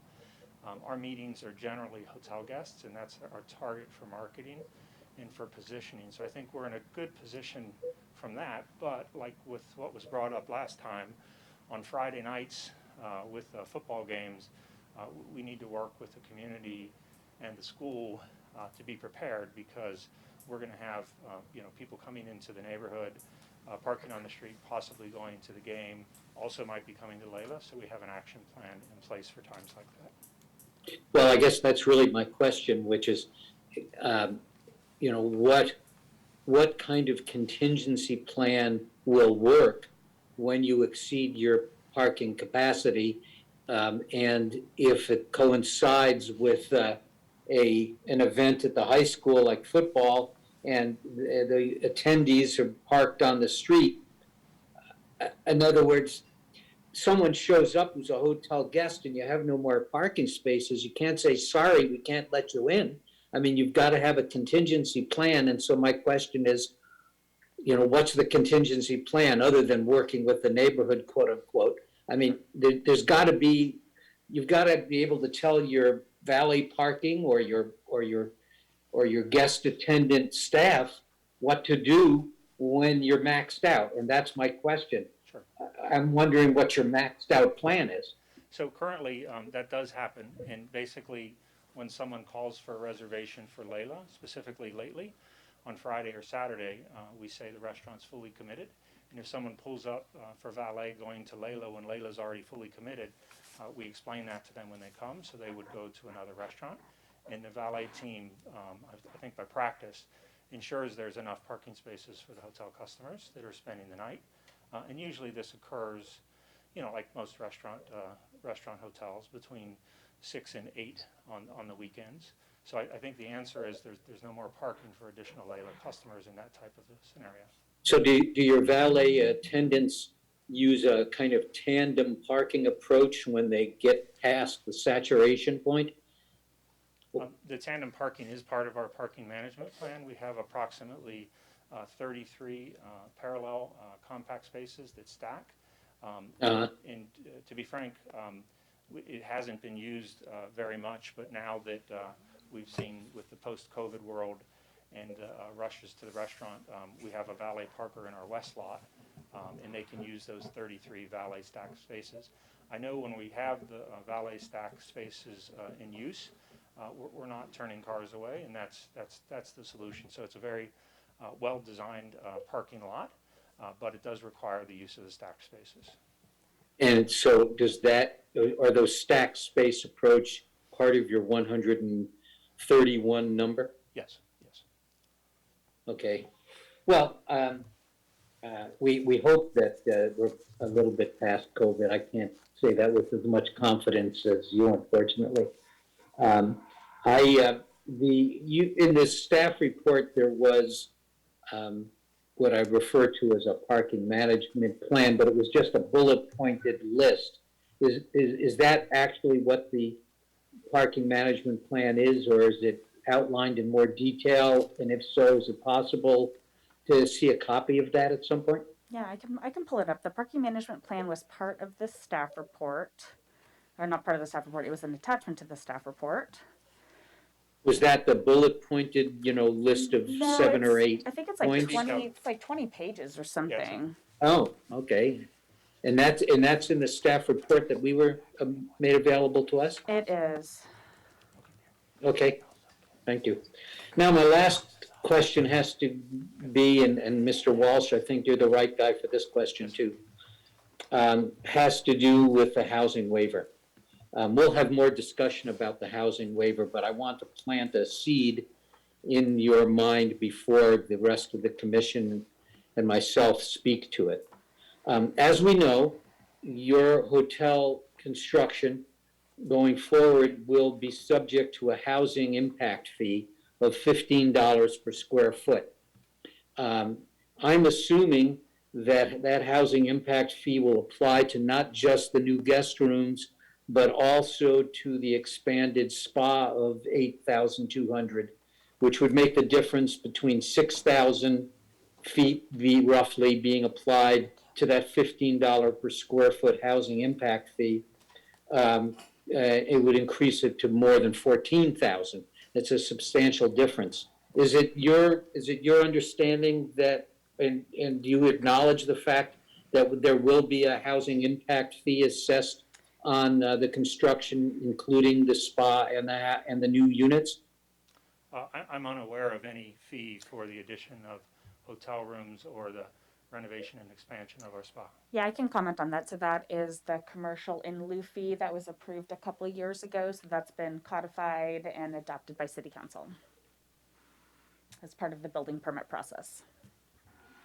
Okay, so, and Christina, that would apply to all of the new construction, the guest rooms and the spa included? I do not know the specifics off the top of my head. I'm not sure exactly what is included in that, but I'm happy to look it up and report back. Okay, thank you. I did have and- one other comment, sir. I'm sorry, Michael reminded me that Yeah. if you see the detailed parking management study, WTrans, which is a certified California traffic engineer, they did a study of the hotel at full build out, and they did a lengthy comparison to code. And their calculation is that at full build out with the additional 11 rooms and the spa, our parking requirement is 126. So we currently have 131. Code called for 141. We're asking for a variance. The parking management study in detail says it's 126. And if I could chime in, so the difference between the parking management plan that's in the agenda packet tonight compared to what was in the agenda packet in June is a different lens. In June, it was more directed towards the hotel staff and some recommendations for them to consider. The parking management plan that is before the commission this evening is a much more comprehensive look at the property as a whole and how does it operate. It's looking at all the various uses on the property. They went out and did site visits and traffic counts and analyzed the different shifts. They made recommendations for staggering the different shifts so that, all 30 employees are not coming and going at the same time. And just to kind of tier on to what Commissioner Barnett was mentioning, just for hotel staffs, I know you're all aware of the stadium that's gone in at the high school. I think there's a lot of community concern about events happening at the same time. I have read the I have put my nerd hat on, but yes, I have read the EIR for the stadium, and it's anticipated to only be used for large events 4 times a year. So I would highly recommend that your staff coordinate with the school district early and take a look at the schedule. If I was a event planner, I would perhaps maybe not schedule a large event on the nights when there's homecoming and things like that. Thank you. And then my last comment on parking is, you basically said, roll your sleeves up and do a better job. I think we've done that. We engaged WTrans a second time. Spoke in depth with Christine about the parking management plan and how it could be more thorough. We came up with specific scenarios for the employees, specific scenarios for valet operations, and then the same for when we have construction, and we engaged the neighbors and added those items. And I think if we could get the action on the signage on Austin, it'll alleviate some of the issues that are out of the hotel's control. Thank you very much. Can I ask one more question? Don't step down, Mr. Walsh. Wait a second. I'm Just a second, sorry, I Larry. haven't. Jim's got another question. In regards to the parking requirement calculation. I haven't finished, Mr. Chair. I'm sorry. I'm sorry, I was supposed to pay attention. Go. Go ahead and complete, Larry. Okay. I just also want to bring to Mr. Walsh's attention that in addition to the what I'm referring to as the housing impact fees, which were the $15 per square foot set after the council reviewed the Nexus study on commercial development and its impact on housing requirements, the city also has established something called the Affordable Housing Trust Fund, which is entirely separate and distinct, except to the extent that monies generated by the housing impact fee do go into the Affordable Housing Trust Fund. You are requesting an extension of a housing waiver. In part, I've heard you and in the past or tonight even Michael Ross make the comment about previous commissions having extended or agreed to an extension of that waiver over a period of time. I get that, but that was then and this is now. And my concern is that if we don't start making a serious effort to get revenues or housing built for the low-wage workers in this community, it's never going to happen. And at some point, our policy is going to have to match our rhetoric, and we're going to have to start to make decisions based on how housing gets developed in this town for lower-income workers, as opposed to finding ways to waive it. So if, in fact, the commission were to waive the housing component tonight, and I'm seeing no need to continue the precedent in all frankness. Given the fact that your hotel is owned by, as I understand it, J.P. Morgan, one of the largest Wall Street firms in Wall Street banks, that a major contribution to the Affordable Housing Trust Fund in order to help increase the amount of money it has to contribute to low-income housing projects, to me, would be a quid pro quo at this point in time, in the year 2021, for the city of Sonoma, to grant a housing waiver for increased commercial development, particularly the type that produces low-income jobs. So I'm not looking for an answer from you now. I'm trying to plant a seed in your mind about what would help a waiver get accomplished for you, because to me it's not a fait accompli because it was granted in the past. This is 2021, and housing is an issue in town in the way it's never been before, particularly low-income housing, and I am serious about getting money or that housing developed. So think about that, and the rest of the commission can opine on this topic as we progress. Thank you. I'm sorry for taking so long. Okay. Thank you, sir. Jim, I'm good. you're good? Yeah. Questions of the applicant? I do. Mr. Walsh, just one more question for you. Sorry. just very narrowly. So let me preface it by saying I enjoy visiting Macarthur Place. I think what's been done recently with Layla is wonderful. And I think the modifications recently have been a net positive for that neighborhood and for the community. Thank you. My concerns hover around parking. Like I think some of my fellow panel members here would also assert, and the impacts to South Austin Street. Just a very narrow question. I think that the sticker program is a great idea. How is it enforced? It seems like there might be an incentive for somebody who is employed at Macarthur Place not to put a sticker on their car to be marked. Is there something in place that, is there some enforcement that goes along with that? So the first part is everyone is issued it. It's a policy. Okay. And then we're doing checks now. So if someone has the sticker, it's on their car. And then we've been, actually I personally have been involved in it, but the hotel will ensure there's a policy that every new employee has it. My suggestion was once it's issued, ask for a photograph of the car and a photograph of the sticker. The first couple weeks you saw people set the sticker in their car and not put them on the window. So I think Kevin and the team understand the severity of this issue and have been doing a great job with it, as well as responding in person whenever there's a question from an Austin Street neighbor. But we will ensure there's a quality management system so that all employees have the sticker. And I saw some people that set the sticker there. I guess they weren't thrilled to put it on the car, but we will ensure full compliance. I appreciate your diligence and your neighborhood outreach efforts. Thank you. Thank you, sir. And if I could circle back to the question about the traffic management plan, I just wanted to, if you're looking for it in your packets, I believe it's on page 101 of the packet. I'm looking online at the agenda packet for this specific item. It starts on page 61, and it's approximately 10 pages. Commissioner Barbos would like to make a comment. Please. Steve, go right ahead while we. Sorry, I have a couple more questions for Mr. Walsh. And I have to confess, I haven't found this expanded W-Trans report that's been mentioned twice, so I don't, if I'm asking about something that's in there, forgive me. I didn't find this thing myself, but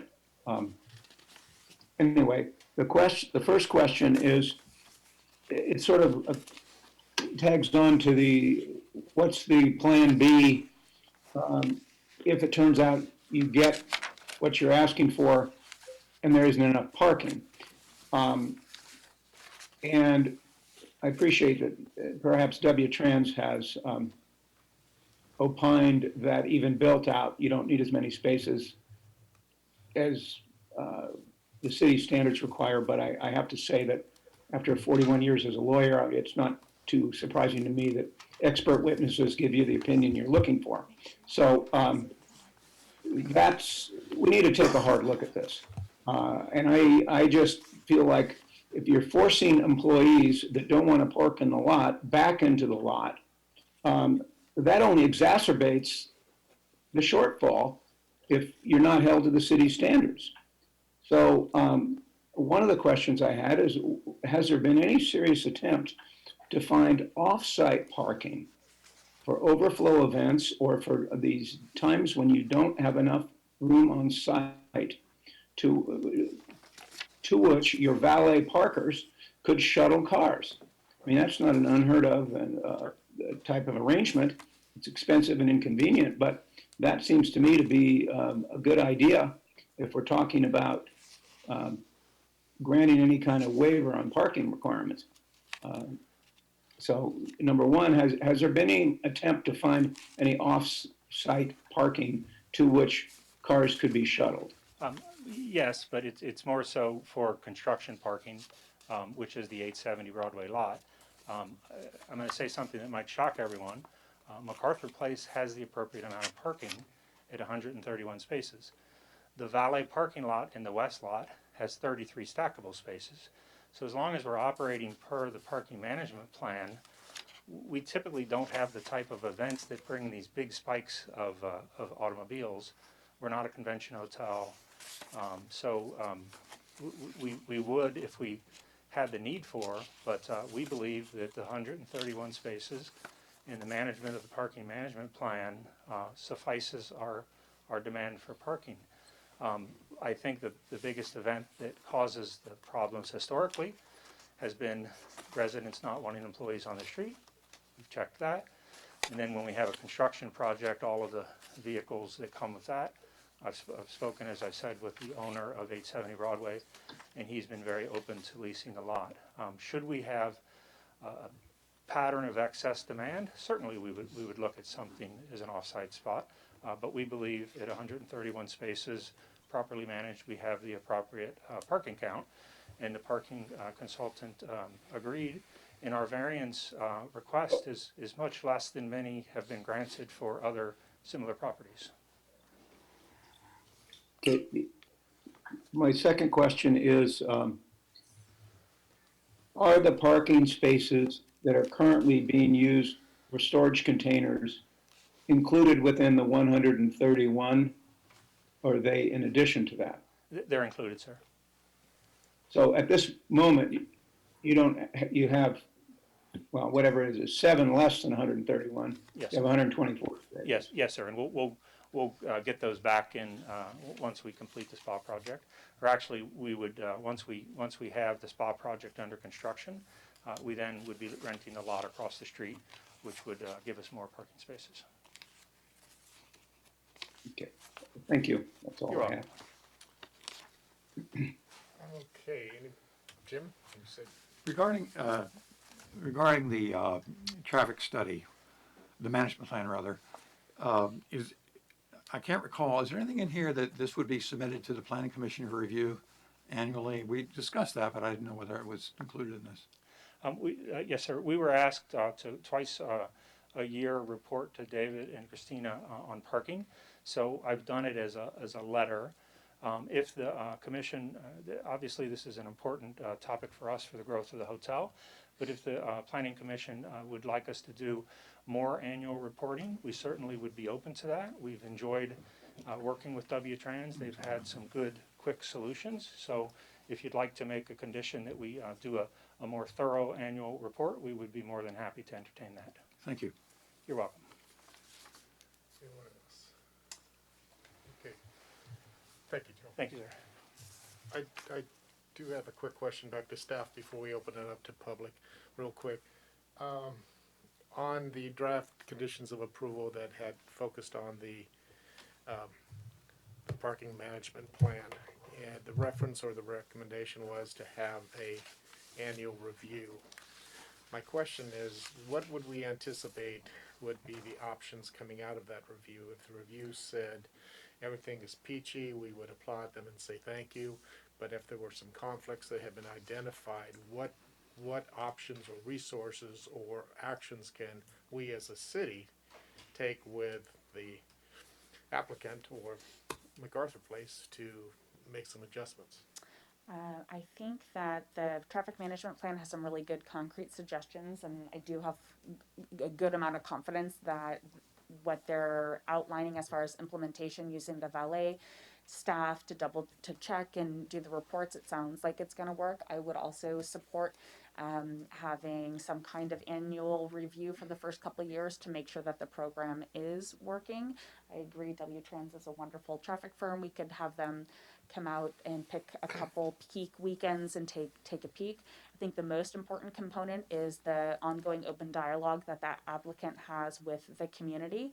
And solutions always tend to be best when they are entered into willingly between the neighbors and the applicant. And I really want to applaud the hotel for the openness that they have had. Do you want to speak?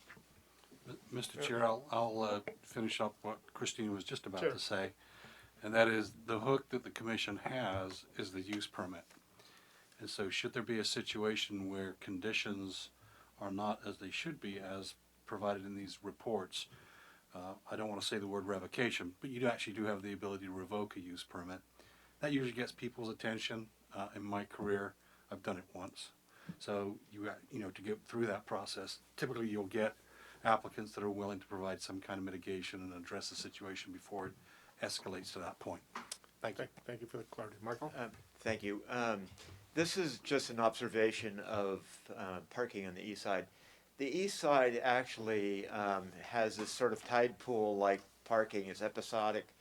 Special events, there's people parking in front of my house from the plaza for things that happen all the time. And I know Larry and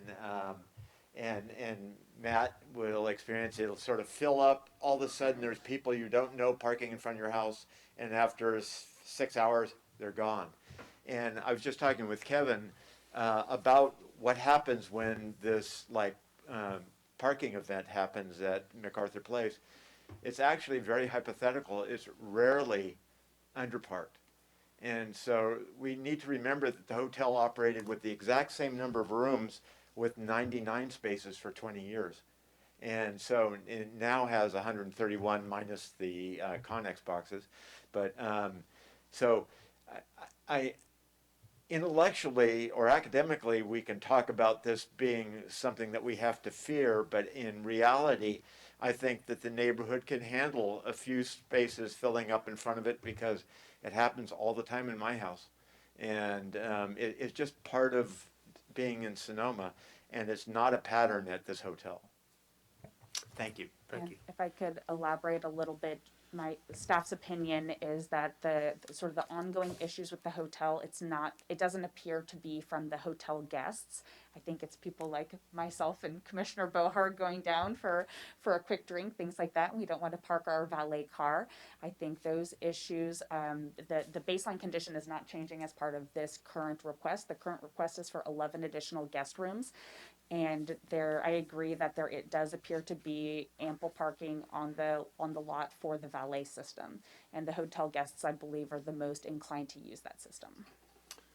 Okay, thank you. Well, I think I would like to open it up now to the public and give anyone who would like to come forward and speak on this project. Again, I'd like you to speak name and address, and you've got a loose 3-minute limit. Hi, David Eicher. Try to speak up with a mask and all. Otherwise I'll just mumble. Okay, I want to say, first of all, I share Commissioner Barnett's concern over the initial housing waiver and potential for another one coming up. But I don't have any suggestions for you. A couple other things. Let's see, current monitoring of parking or traffic. You just have to discount it because they're not back to normal. They don't have the events, the number of guests, the number of weddings and so forth going on. If you do approve the project, I sent off in an email a couple of suggestions for conditions of approval. One is, in the periodic report on parking, include a count of the number of indoor and outdoor seats at the restaurant, bar, and coffee shop. And second, MacArthur Place must encourage, not discourage, the use of valet parking rather than on-street parking, specifically notifying whomever books an event or meeting that valet parking is free, and it must be included in the contract. Also, the MacArthur Place website right now contains some information. You can go right now to the macarthurplace.com and take a look at this. You hover over events on the main page, then you click on weddings and celebrations, and you will see under parking, complimentary valet parking on site is limited, so we encourage event guests to use the ample street parking adjacent to the hotel. So, enough for them thinking they have enough parking. Another thing that's on their website, if you look at the event spaces, one of the event spaces is the west lawn, which can accommodate 100 guests. This is not anywhere in any use permits from before, because I guess because it's outdoors, they don't need to be an use permit. But if you have 100 guests, you could have, you need parking for those guests. Now, possibly a lot of those could be then go inside and use the conference rooms, so you don't need that. But other than that, what's to prevent an event on the lawn and the 150 people in the conference rooms? So, I just think that we need to really think about these things. A couple other things, the tandem or stacked parting, you can't fit anymore. I was there, a couple weeks ago. I had a dinner, and you can see that if they try to put any more vehicles in there, then that would block the fire department access, and so that they can't squeeze any more in there. The other thing is the old Broadway Truck and Auto Center. Eventually, it will be developed with something. I know we had fits and starts there, and when that's done, you're going to have more people from whatever's built there trying to use the parking on MacArthur Place. So right now you've got parking on MacArthur Place that can be used because that place is empty, but you don't know what's going to happen in the future there. Thank you. Thank you, David.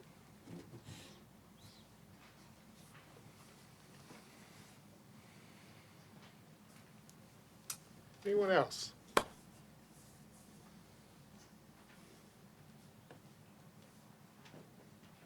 I do appreciate being together again here. It's been too to long. see one another. You need to identify I'm yourself, sorry. stranger, please. Vic Conforti, 755 Broadway. Thank you, Vic. And again, it's a nice feeling to get back to a little normalcy here. I wanted to just start out with the same question Larry was asking, just to make sure it's clear that there are impact fees for the per square foot for all of the new improvements.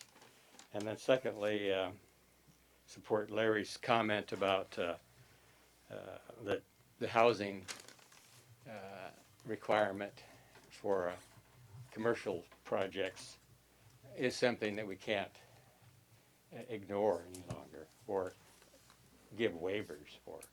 So in this situation, of course, they've been operating for a long time, so it's a different situation. But we do need to recognize that there is no room for waivers on commercial projects anymore. The project, is well designed, and Mike has done a wonderful job on the architecture and the site planning. But it is going to eliminate a significant amount of open space in the project. Suzanne Brangham designed the original site plan and had a very nice concept with smaller buildings with a number of units and smaller buildings on a campus arrangement with ample open space. And it is possible to add these buildings, but it is going to impact the overall character of the project. But actually, more importantly, is this the concept of continuing to give exceptions to a project. Some years ago, there was a agreement with the Planning Commission that only one exception would be given for any project, and to ask for more than that, you were on thin ice, basically. And I see more and more exceptions being granted, multiple exceptions too, which I think is probably a bigger issue, general issue. The parking situation, I think, is more of a reality check. Thinking about this as a reality check, the parking studies predicted that there would be adequate parking on these different areas of the hotel. Yet, reality is that the parking was going out onto the street, which would indicate that the valet program and the numbers of spaces and the various things that are included in these parking studies really didn't predict what occurred. And so I think that's probably an important thing to consider. And I guess my 3 minutes are up, though. So. Thank you, Dick. Thank you. Mr. Chair, before the next person comes up, I just want to make a point of clarification on the in lieu fees. Yes. So the city council was looking at two types of fees, for residential and then for non-residential. And I believe it was right before the pandemic, or maybe a month or two in it, I'm not sure, and I can get back if that date's important. But the city council did adopt a resolution implementing non-residential, which included office, multifamily, and the like. Actually, no, not multifamily, I misspoke, but retail, commercial, and also imposed, as Commissioner Barnett said, the dollar per square foot for hotels. And that was all done under the AB 1600 fees that we adopted with Nexus Studies. That is a completely separate issue, I believe, to what Commissioner Barnett is raising, and it says that doesn't need to be a condition of your approval tonight, because it's the law. So when our building official issues a building permit, he'll be collecting those fees irrespective of your action tonight. It's an ordinance. What I believe Commissioner Barnett is saying is, well, wait a minute, we also have this request now from the applicant to waive a residential component should there be a consideration for that action. And Commissioner Barnett could correct me if I've misspoken at that point. Thank you. Okay, thank you. Robert Demler, First Street West, Sonoma. I'm up here again. I came for Agenda 2, but I haven't been here in over 2 years, so I thought I might take the opportunity for lost time. Observation on parking. Sonoma adjusts to parking. For almost 16 years, I lived a half block off the plaza, and the EDK staff parked in front of my home every day starting at 6 a.m. I now live a block and a half off the plaza in a different direction, and the U.S. Postal staff park in front of my home all day long. Sonoma adjusts. You've granted all these spaces into the parking around the plaza. I don't see how you can beat up on any applicant about 10 spaces. It will adjust. Now, secondly, the housing issue. I'm not sure I understand what the planning director just said, but my feeling is you can't ask one hotel to provide housing and exempt another one. I've never really supported that law, I guess it is, or whatever it is, but I think it needs to be applied equally. Anyway, thank you very much for indulging me. Thank you.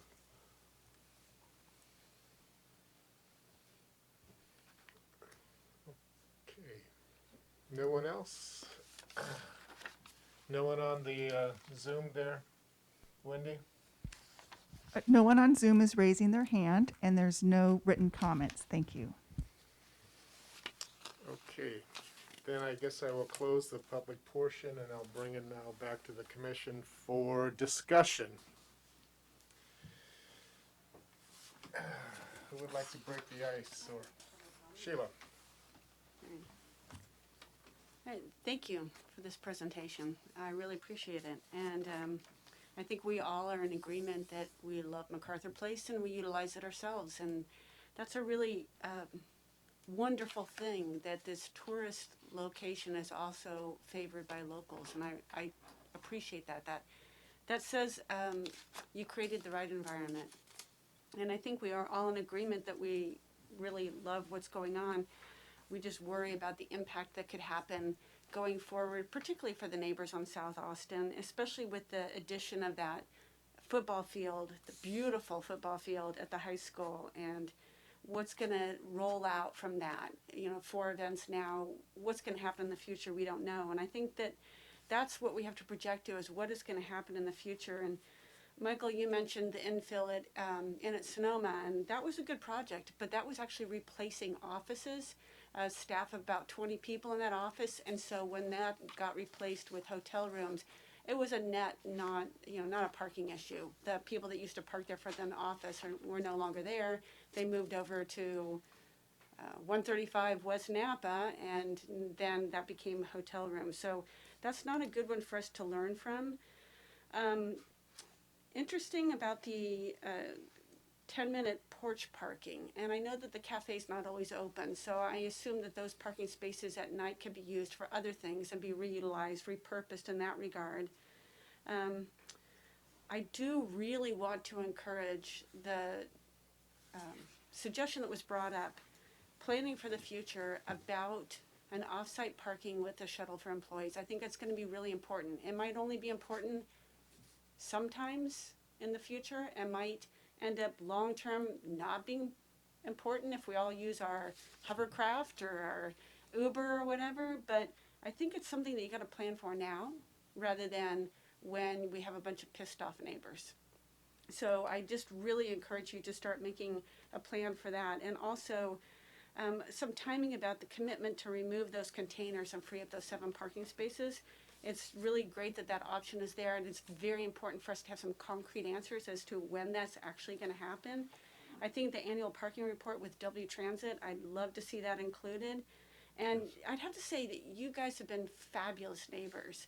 And I'm just not sure, and Christina can guide us on this, how do we codify good neighbors? I mean, how do we make sure that if this property gets sold and we have a new management team in, how do we ensure that those people in South Austin are protected and not just left to the mercy of whoever those new people are that come in? So that's something I'm definitely concerned about, and just want to hear some ideas on how we can do this. I think we all want to see the business continue to thrive and succeed and have it be a place that tourists come to, but we also enjoy and be successful. And man, have you had challenges the last 4 years. So I'm definitely in favor of trying to help make this happen, and I just definitely have some questions as to some of the nuances of how we get there. So those are my comments. Thank you. Thank you, Sheila. Anybody offline or on screen that's interested in speaking up? I don't believe either of them are shy, so I welcome their input. Mr. Barnett, would you like to continue with some discussion with your fellow commissioners?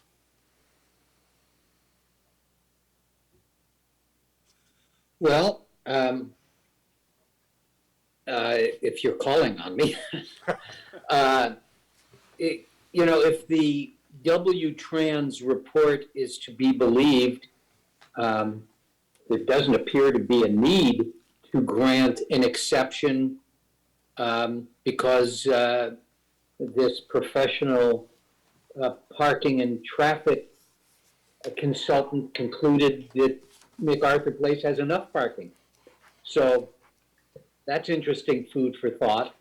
I just want to note that I only got 71 pages of a staff report on this project online with my agenda, not the multiple hundred. See page 61. I'm sorry? See page 61. Okay, but is it, I keep hearing references to 100 and some odd pages of a report.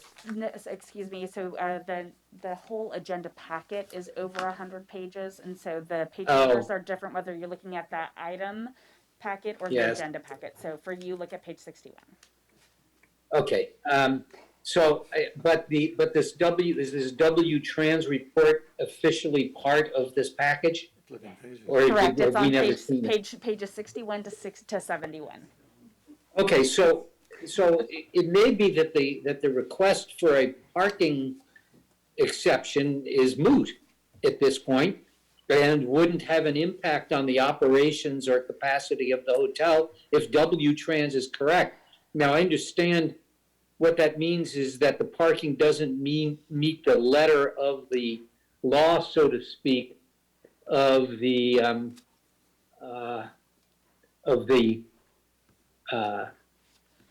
specifications that our calculations on parking would mean.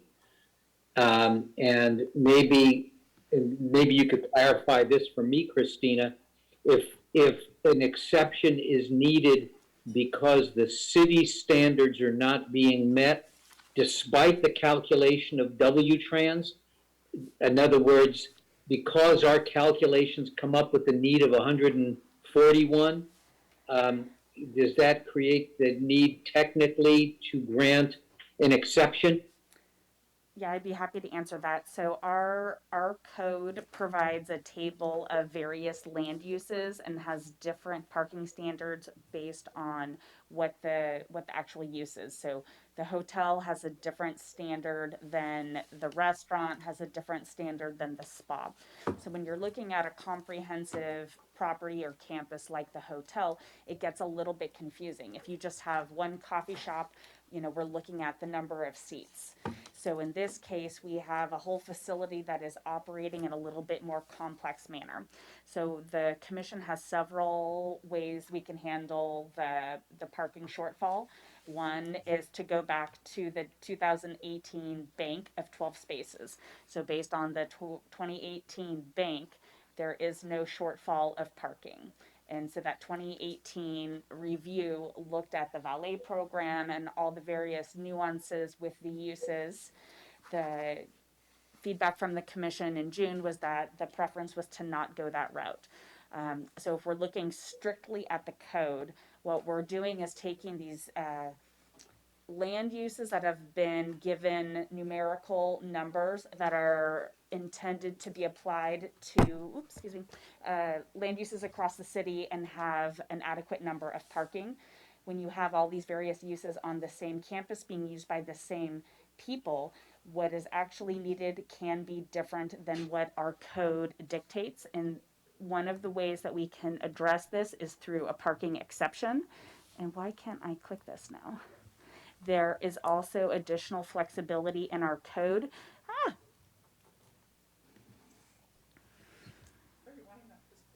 Well, I'm just trying to scroll down. Because there's another provision that gives the planning commission the authority to grant a different standard. And Michael probably knows off the top of his head what the code section is. Sorry, my screen went blank.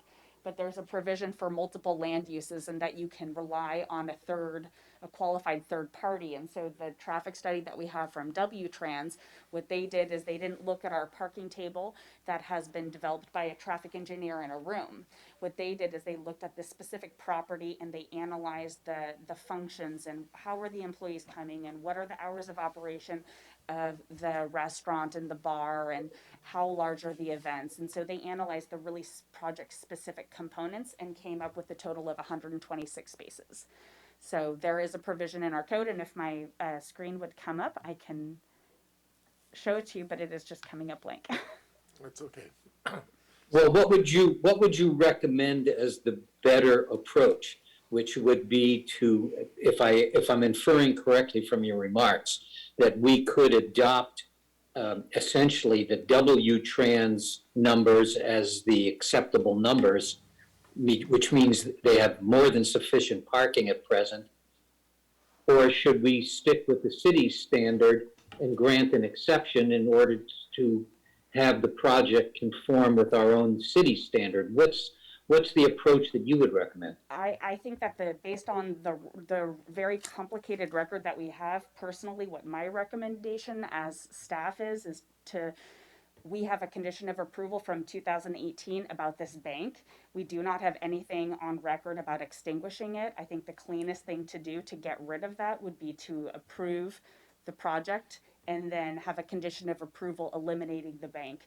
And that way, and staff comes and goes, the commission comes and goes, and that way in 10 years, it's very clear that there is not that bank any longer. I'm a little bit concerned if we just approve a parking exception that our record is going to be a little bit murky with regards to parking in this property. But I thought that's the direction that we were going. We were going to get rid of the bank, and so if I'm understanding Larry correctly, we have two choices. We either accept the 124 or 6 that W. Trans says, or we speak to the exception of going from what our rigid calcs are of 141 down to 131. Yeah. And if it's, to me, the simple math is if we've been begging for more parking spaces, I would say we stick to the 131. But and do the parking exception. And make a parking exception. And then a condition of approval extinguishing the bank. Yes, I think that would be prudent. And if W Trans is great, then they'll be swimming in 5 or 6 or 7 extra parking spaces. But it just seems like that would be at least my perspective at this point. But please continue, Larry. Well, I mean, I think you've basically summed up the direction I was going, which is that they seem to have adequate parking at 131. Granting the exception that they're looking for won't change those facts, that they only have 131, but they only apparently need 126. So the exception, essentially cleans us up from quote unquote a legal standpoint with the elimination of the banked spaces, but has no real world effect on the parking capacity of the hotel and its operation. So I think I'm clear about that. Ron, do we want to proceed in terms of looking for commission agreement on some of these individual pieces and then forming a motion? Or do we want to go through all the individual pieces? Because the other individual pieces hanging out there is the waiver. And do we want to deal with those separately in terms of commission comment? I think what I'd like to suggest is get each one of our commissioners be able to speak in general. And then I think the idea to be focused would be prudent to take the major topics, the parking, the waiver. There may not be a lot of discussion for the acceptance of the design review application. So I'd like to make sure that we hear from everybody in a general sense, and then we can try to wean it down to some process by which we can make some decisions. Okay, I've got a question for Christina. If the commission does not renew the housing waiver,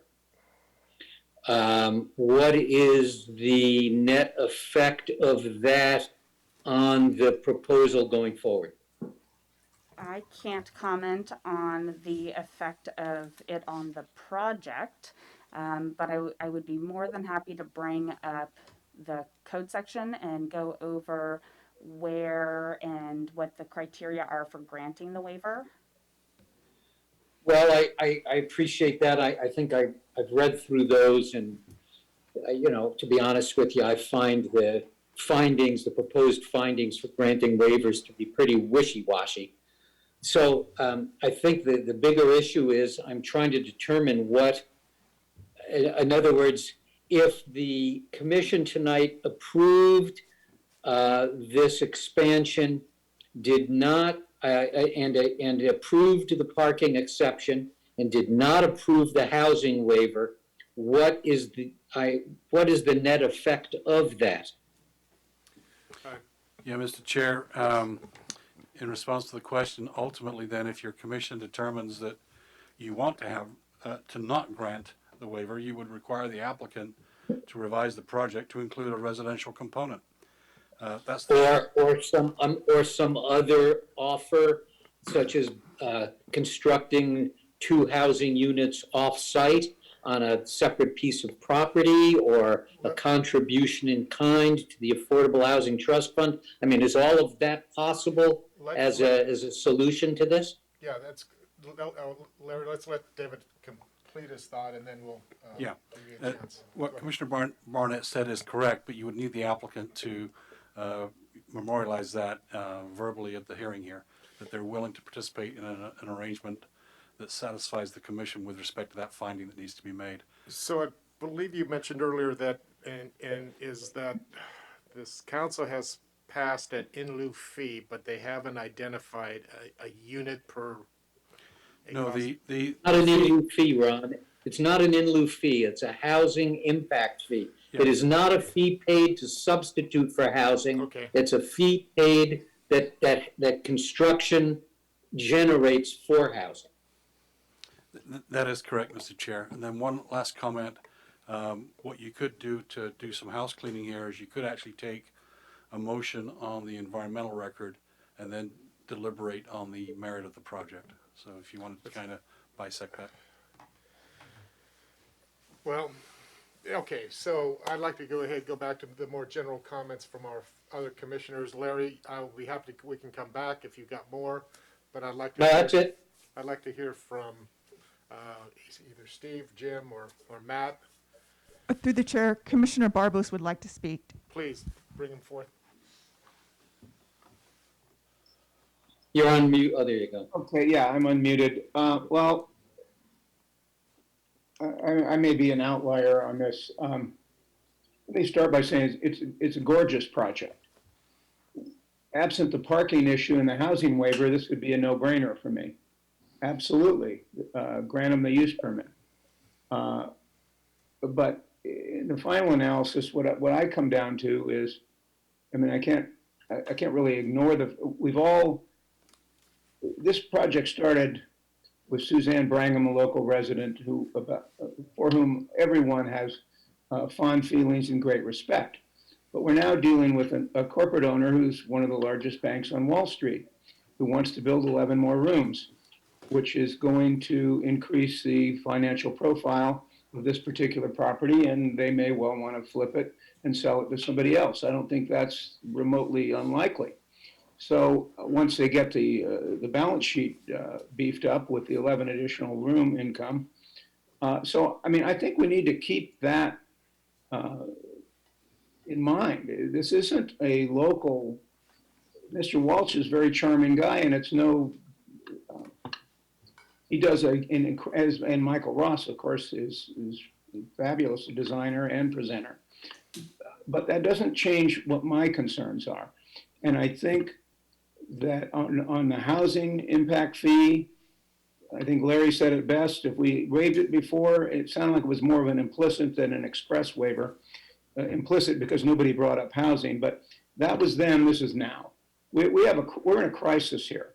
So I think that I would be inclined to grant a housing waiver if there was some substantial quid pro quo for our housing impact fee or our housing trust fund. And I'm really, on the other part of this, the parking issue, it troubles me. I would like to have in the conditions of approval, if this thing were going to be granted, that if it turns out there isn't enough parking, that then they would actually have to go out and get off-site parking. And, or they risk revocation of their use permit for these 11 additional rooms. Because the way I see it, that whole concept of the bank just drove me nuts. That it's not authorized by the development code, never has been. I don't know how that fiction got started, but if anybody ever thought there was surplus parking on this property that resulted in this so-called bank, it's because we were incorrectly applying the parking requirements at the time, or we were applying requirements that no longer apply. But clearly, if you apply today's requirements, there's a shortage of 10 spaces. So I look at this exceptions and under, can't find out what page this is on. Oh, it's page 15. The findings that we're supposed to make to grant this exception. And, you know, one of them is it's not going to be injurious to the health or welfare of the property in the vicinity. Well, we keep talking about Austin Street, but I can't imagine this doesn't affect the people who live further down Macarthur or Second Street as well. But I have a hard time saying that this project, granting this variance will not be injurious to those people. Especially when you've got the events at the high school that we've talked about. We haven't even seen that yet. They haven't started having those. And Sonoma Truck and Auto one day will be built out. And it's likely that it will have some sort of a component that generates a lot of off-street parking. So I'm just not really in a position to make this, grant this variance for parking unless there is some provision that in the future we can revoke this use permit and force them to buy off-site parking to which the valets will shuttle cars. Thank you, Steve. Okay. I'll reserve comment. I guess this is more of a staff question.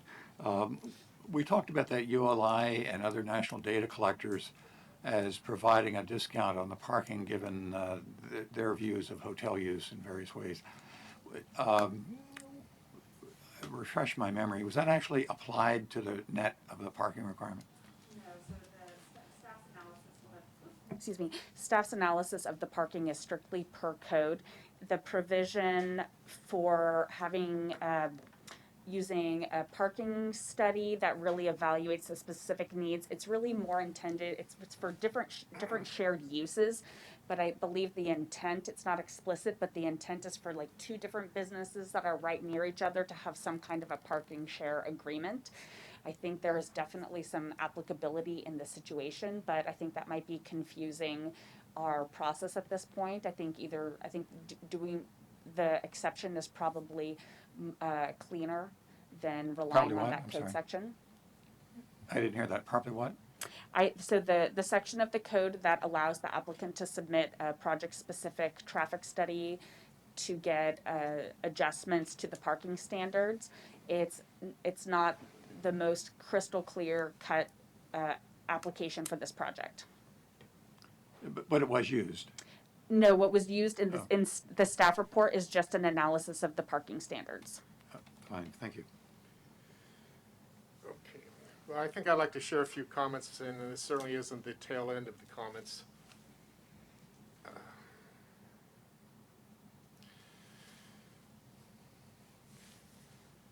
The area that I probably am struggling with the most is the housing waiver without some sort of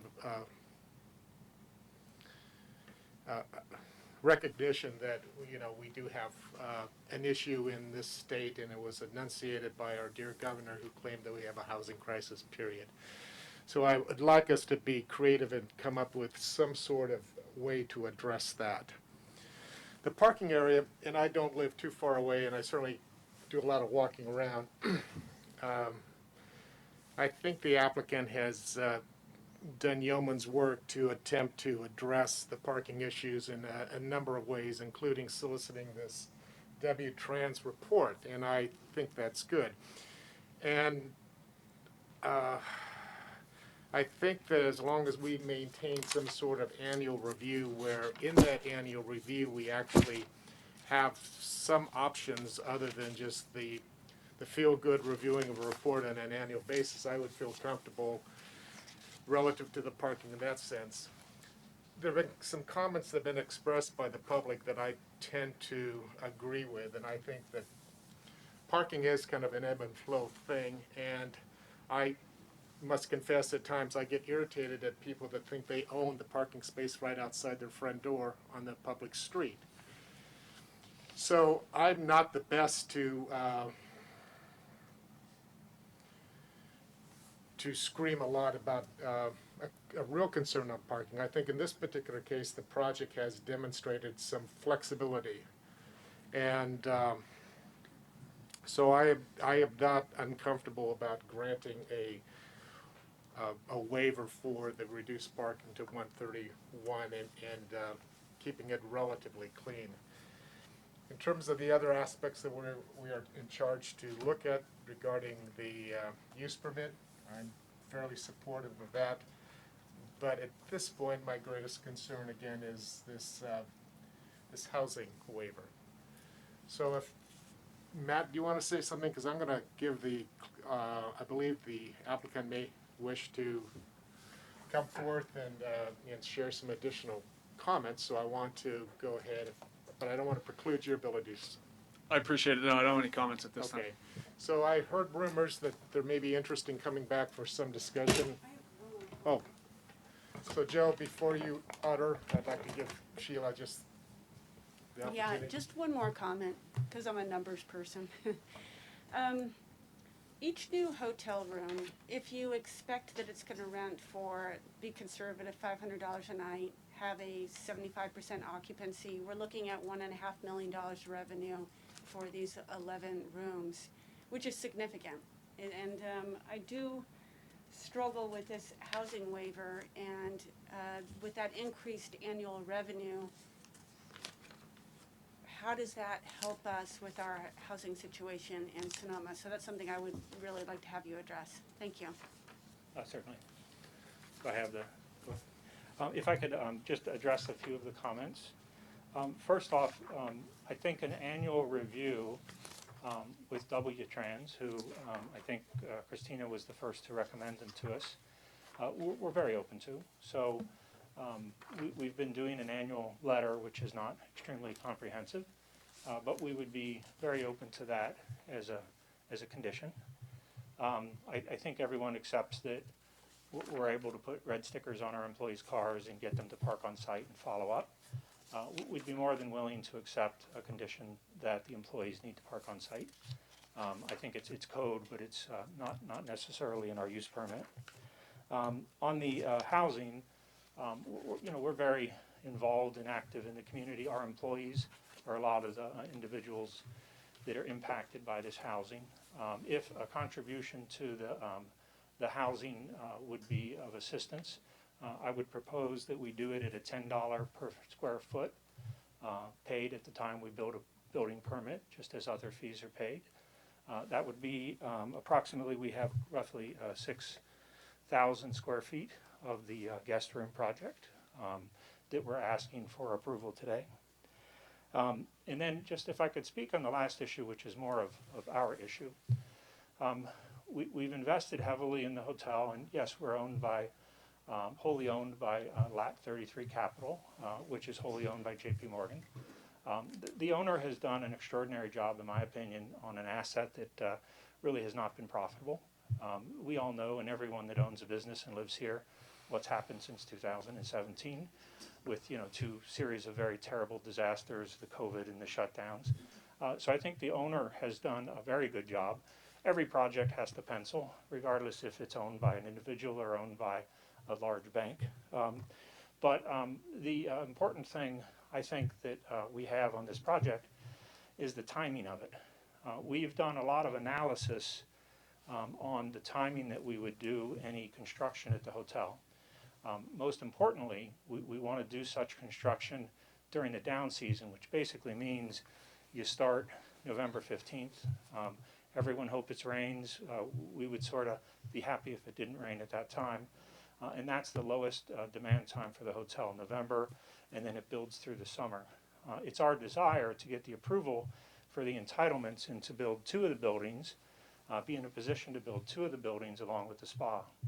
The challenge is the way we did the hotel project, and by leaving the spa to the end, it's in the heart of the hotel. So when we go to do construction of two of the buildings and the spa project, we have a huge impact. So from a timing standpoint, it's our desire, of course, to have this application accepted so that we would be in a position with approvals from our company to begin the projects at the end of this year.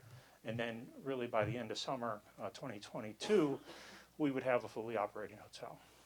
On the remote lot, of course, if it's proven that the hotel does not have enough space, and we would be very open to a remote lot. Today, we lease the 870 Broadway parcel during construction projects.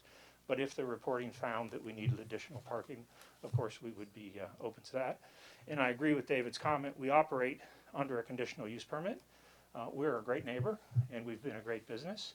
And we work very diligently whenever someone brings an issue to our attention, and we would continue to do that. Anything else I can answer, Mr. Chairman? So if I could interject for a moment, I just in playing around with some of the issues, my recommendation would be to include a condition of approval addressing the construction management plan, requiring an annual construction management plan to be reviewed by the Planning Commission. Is that parking or construction? Parking management, what did I say? Parking. Construction. Sorry, it's been a while. Parking management plan that would include implementing the employee parking program, including specific sections for employee parking and outlining requirements, providing options for public transportation, rideshare opportunities, identifying annual large events at the Sonoma High School, and prohibiting large hotel events on those select days and times to avoid neighbor overflow. Alternatively, event-specific parking management plans with off-site parking may be submitted to the city for review and approval. Also, the preparation and distribution of a one-page summary of the parking management plan to neighbors within a 500-foot radius that includes contact information to report issues and concerns.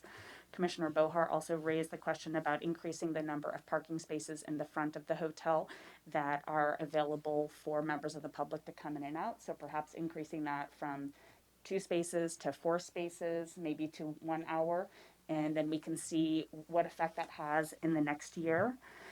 Another comment would be to recommend that the parking spaces in the front shall not be used for vehicle display, marketing, and promotional events. There have definitely been some times where there have been, maybe those are corporate events, but I've heard some concerns about those parking spaces for members of the public being used in that manner. Okay. And then alternatively, adding another condition of approval to address the affordable housing component and contribution on a per unit basis. That'd be Yes. as opposed to a square foot. I can't do the complex math. So if we could have just a dollar amount per unit, that would be most helpful to implement. Because I know there's going to be different sizes of those units. Sure. It's my math makes it So if I have, 5,500. oh, sorry. I'm sorry. If I have the math right, we're looking at an additional 5,485 square feet, Yes, ma'am. right? I've seen both numbers, Mr. Ross. Is it? Which number are we using? Please, thank you. And also, Mr. Chair, you'll need to open it up to the public for additional comment, not just the applicant. Just clarification for Commissioner O'Neill. The number in the staff report is around 6,400 square feet, which is the gross area of the building footprints. And the calculation that we did in the project narrative, the smaller one, deleted things like exterior porches, stairways, and things like that. They're more net square feet. And so it's the larger number that applies to this. Okay, so we would use that gross number. Yes. So, how about $100 a square foot? I would say if it were $100 a square foot, the project, you may approve it. It probably would not be feasible to build. I think if the 11 additional rooms are going to generate a minimum of 1.5 million a year, possibly as much as 2.5, 3, 4 million a year. That's from the beginning. Over time, it's more and more and more. It seems to me like $100 a square foot is not an unreasonable number. I think you're talking revenue versus gross operating profit. Right. And I've seen the financial analysis. It does not generate that, but you're the planning commission and whatever you decide. But if it's decided at $100 a foot, I believe the project would not be built. Okay, I'm open to what my other commissioners have to say on that as well. Thank you. That would be a net about $600,000. Chair Wellender. Yes. Larry Barnett would like to Larry? speak. Well, let me just say that, I'm sorry, stop, I'm sorry. I need, before we continue our comments, I want to go back and open it up to the public because I did bring the applicant back up for comment, but hold that thought. It's germane, it's good. So at this point, thank you, Joe. If anyone from the public would like to come back up and speak, now is the opportunity.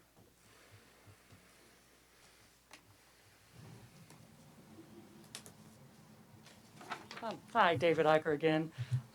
Just a reminder that even if you have some money coming in for the housing trust and you waive the housing component, you still have to come up with the findings that indeed this property has the certain conditions that warrant a waiver. Thank you. Thank you.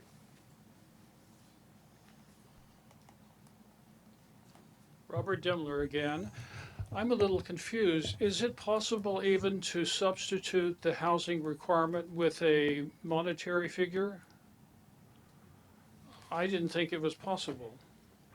And if so, should the housing requirement is 20%, is it not, of the total? Under the Total inclusion- units or whatever? Because if it is, it should be 20% of the cost of the project. You got to do it more than just $100 a square foot. Anyway, I don't think you can substitute. And if you can, it should be offered to the other hotel project as well. Thank you. Anyone else?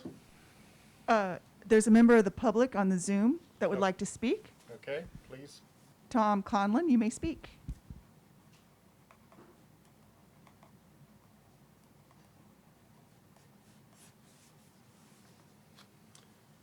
Intended to speak earlier, but my daughter went into labor, and so I had to run away from the Zoom call. Wish us well. I wanted to interject into your conversation that as I look at all of these projects, I am looking to these applicants to say, how are your projects going to help the city with these well-known challenges that we face, these declared emergencies with respect to climate and affordable housing? With respect to parking, I frankly don't consider that to be a significant issue. We know that we need to make parking of individual private vehicles more difficult to encourage people to stop using them so much.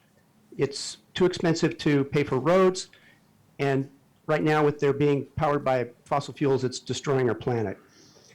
To the issue of housing, I offer a calculation that I didn't hear the number of employees, the number of additional employees that will be necessary to support this expanded use. Those people have to live somewhere. And so how many of those people will the hotel be employing? And what will it cost to build the housing to support them? That's the calculation that I'm doing in my head, and that I think that we should be doing for all new commercial development projects, is what is the housing impact of this new profit-making operation, and can it be accommodated by the developer? How does the developer propose to help the city with this problem? So those are the kinds of things I'm thinking about. I hope that is helpful to you in your talk, in your decision making tonight. Thank you for the opportunity. Thank you, Tom. Mr. Chair, we need to make sure there's no other additional public comment, then I'll be prepared to make some comments. Right. But I think we'll need to hear from the applicant as well and then close the hearing. Okay, very good. So we'll keep it open to the applicant Yeah. and the public, and then we'll close it. Thank you. Michael Ross again. I'm speaking during the public hearing portion of it while it's still open. Okay. To Tom's point, and thank you for those comments, Tom, how the hospitality industry helps our town is through TOT. Enormous amounts of money come out of the local hotels and hospitality into the city coffers and literally runs the town. And so that is a direct benefit, community benefit. I think if you take a look at MacArthur Place in terms of community benefit, Sheila, you raised great points. It truly is a town guest intersection. It's a crossroads of the people who live here and people who come here. It's really a good neighbor type of facility, and to the point that I believe in your packets that Suzanne Brangham wrote a really glowing support of this project. And so what we're talking about tonight is the addition of 11 new guest rooms, and that only generate the addition of 2 more staff. And so it's not like this is a staff-intensive change that's happening here. In a way, it's a philosophical discussion about how do we fund housing, and to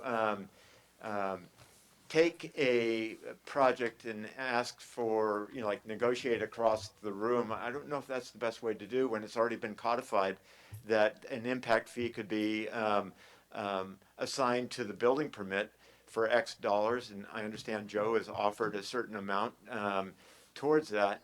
I think we have all the mechanisms in place to settle this based on the merits of the project, and that there will be monies flowing to the impact fee from this project, and that the way that, and to Robert's point, the way it states in the development code is that 50% of what's being built would be built as housing.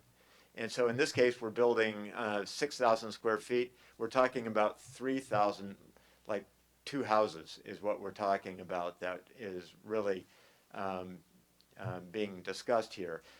And 1.62% of the land of this little site is going to be available for these guest rooms. It's going to ensure the economic viability of this project and really set it up for its future. It's competing against hotels with much greater numbers of rooms. And I think it's a good neighbor, it's a good project, and we should support it as such. And personally, not just as the architect, but also as a direct neighbor of this project, I think it's a great project. So thank you. Thank you, Michael. Victor? Vic and 40 again. I think, if I understand this correctly, there are actually 2 financial, or not contributions, financial costs for the developers. The first is a codified thing that I don't think you really can change, and that is the impact fee. It's a separate thing. It's $15 a square foot. It's already codified. I don't think you can change that particularly. And then the second thing, which is more significant, is a contribution to the Housing Trust Fund, which I think maybe Sheila was referring to. A far larger number than $15 a square foot. So, thank you. Thank you. Seeing no significant movement, I'm going to close the public portion of this, and I was kind of hoping we'd be at a point of some sort of progress, but I'm going to call for a 10-minute break, and we will resume. Yes, what do I see? We had Commissioner Barnett. Excuse me, Commissioner Barnett raised his hand. But, okay, yes, Mr. Barnett? Well, I just wanted to point to some clarifications. Michael Ross correctly identified the percentage of new development that, unless waived, must be housing. So if the new development, if only we consider the guest rooms, I frankly consider the spa new development as well, but let's just take the guest rooms for the moment. That would be half of that 6,000 square feet would mean 3,000 square feet of housing. And I think Michael also indicated that that would be 2 houses. Yeah, that's right, 2 houses. He's absolutely right. And the amount of money it costs to build 2 houses of 1,500 square feet multiply it times $450 a square foot, and that's the construction cost and the land cost for 2 houses. That would be the quid pro quo to a waiver. Either you build the houses or you come up with the money to build the houses and let the city deal with it. So I don't think it's confusing. The housing impact fee is different. That's like a sewer district fee or a school fee. It's just fixed into the permitting, and that has nothing to do with the housing waiver at all. Mr. Walsh's offer of $60 a square foot is one bathroom, maybe two, and it's inadequate in my mind to helping to support what we need to do to actually get some lower income housing built in this town in real numbers. People may say, well, oh, it's only 2 units. Well, 2 units is about on average 20 or 25% of the low income housing that gets built in Sonoma every year as a part of the inclusionary requirement. It may not be big in numbers, but it is in addition to something we desperately need.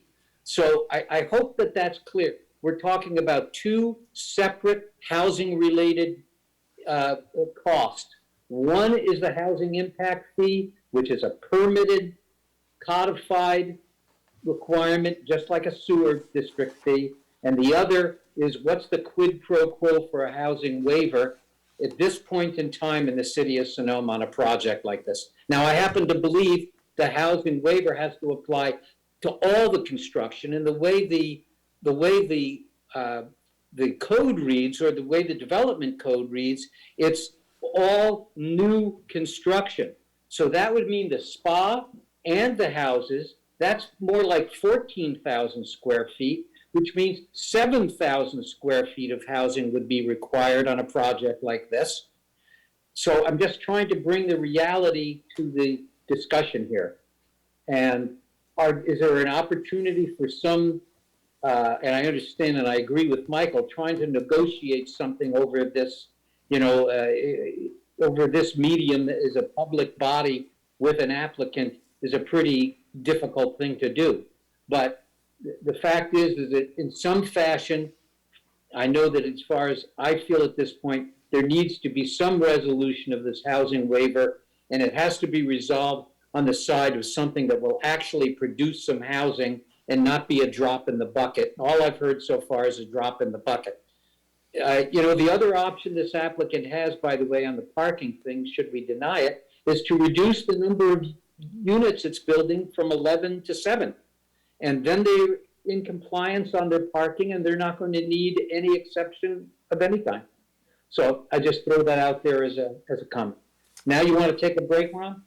With that perspective, I really want to take a break, so 10 minutes. Thank you, Larry.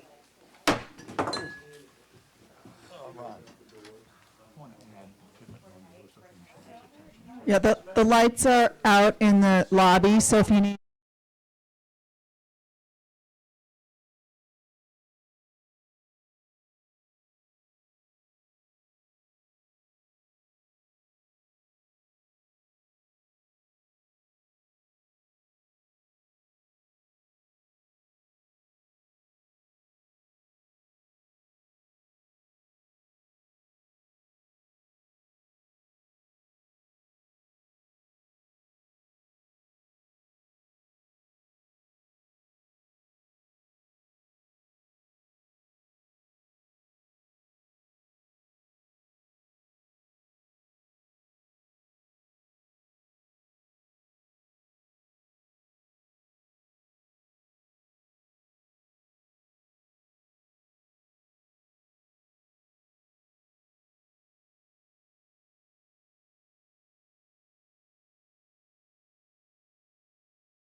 much to Ron's dismay.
You know, we should have off-site.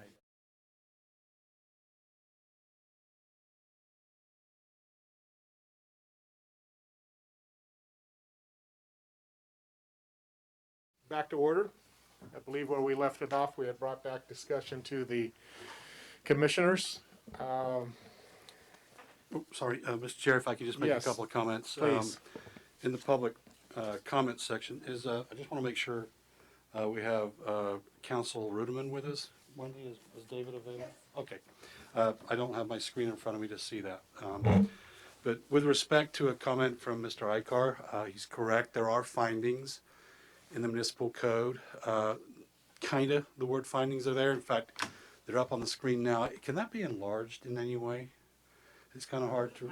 Can you see it on the commissioners? Can you see that and read that? Can see it, but a little more contrast would be helpful.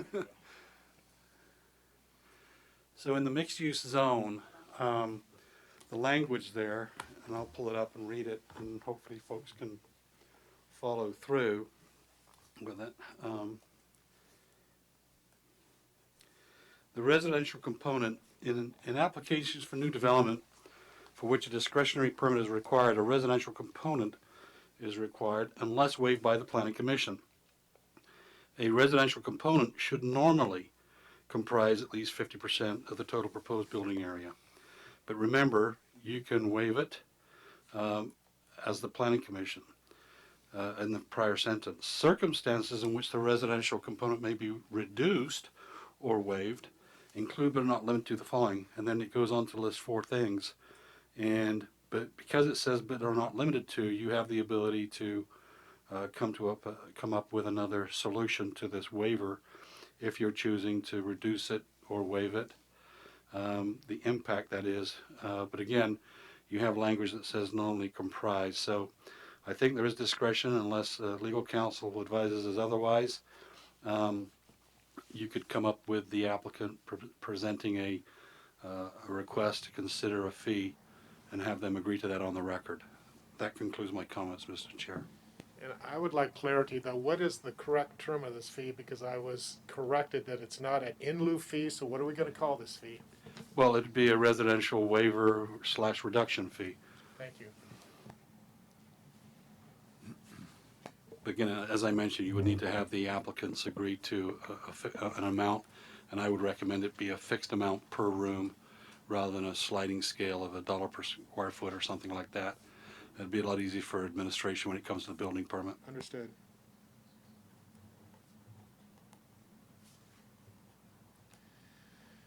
Okay. Mr. Chair, I'm sorry, I apologize. I had the opportunity to speak with the applicant. They would like to discuss this issue specifically with your commission, but at the same time, you would also need to open up the hearing again.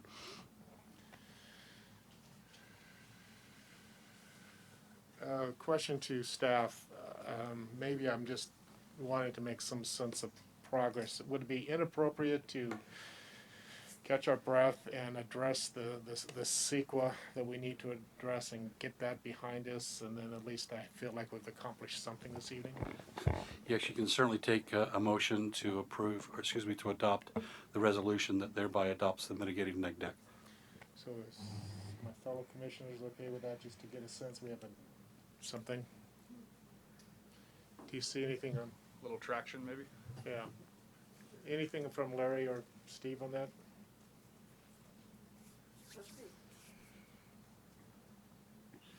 Larry, you okay with that? Yes, I'm fine. Thank you. So at this point, I'd love to entertain a motion on adopting the neg deck on this project. And if you need more specific language, I would. Again, Mr. Chair, that would be a motion to approve the resolution that certifies the neg deck that's in your packet.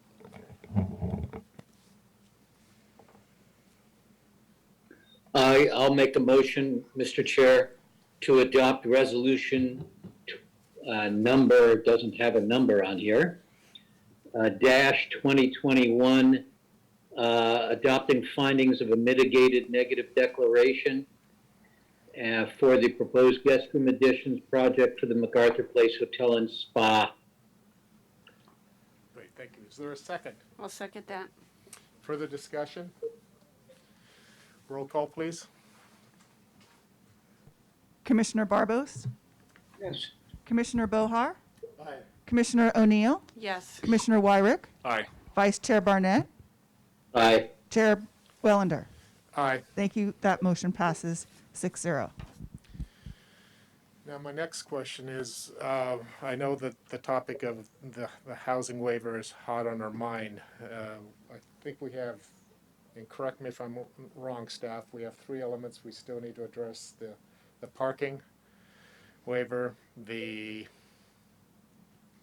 residential component waiver, and then just this, is there a third Parking one? management. I'm sorry? Yeah, so if I could help, so the permits that are being requested tonight, Yes. we have the use permit, which includes a waiver of the residential component, a parking exception, and design review. And if, Wendy, would you mind sharing my screen again? I just wanted to follow up a moment to where Director Storer was going. So the language following what had just been read, so circumstances in which the residential component may be reduced or waived include, but are not limited to. And the applicant has provided a written request that's in your agenda packets. And they have requested the waiver based on B and C. And just for everyone's knowledge and understanding, A states that, so a circumstance where the waiver could be granted is for the replacement of a commercial use within an existing tenant space within another commercial use. So that doesn't apply in this case. B is the presence of uses or conditions incompatible with residential development on or adjacent to the property for which a new development is proposed.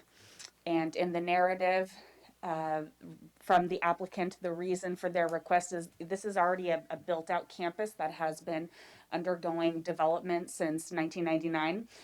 There was no master planning to include these two different components, a residential use and the hotel use. There would need to be a completely different level of analysis and review and programming to add a residence onto the property. So essentially what we're talking about, as Mr. Ross stated, putting, one or two houses onto this campus, totaling 3,300 square feet. So where on this campus could we put a 3,300 square foot residence and have it function with the existing hotel? So the eastern portion of the property is encumbered with setbacks from Nathanson Creek. We have a 30-foot setback from the top of bank. And so that essentially reaches all the way to the buildings. And so that parking lot, you can't put a house there.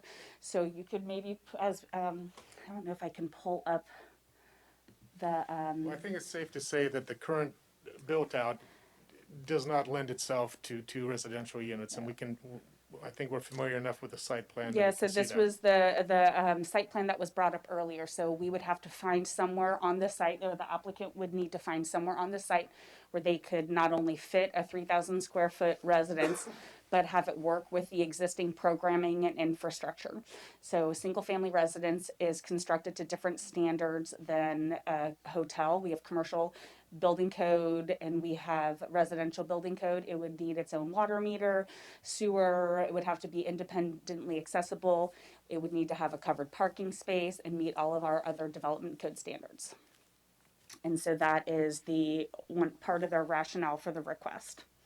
And you said there's a second? There is a second. Well, I kind of mushed them a little bit because the second is property characteristics, including size limitations, environmental characteristics that constrain opportunities for residential development, which make it infeasible. So as I mentioned, Nathanson Creek encumbers essentially the required setbacks encumbers about a quarter of the site.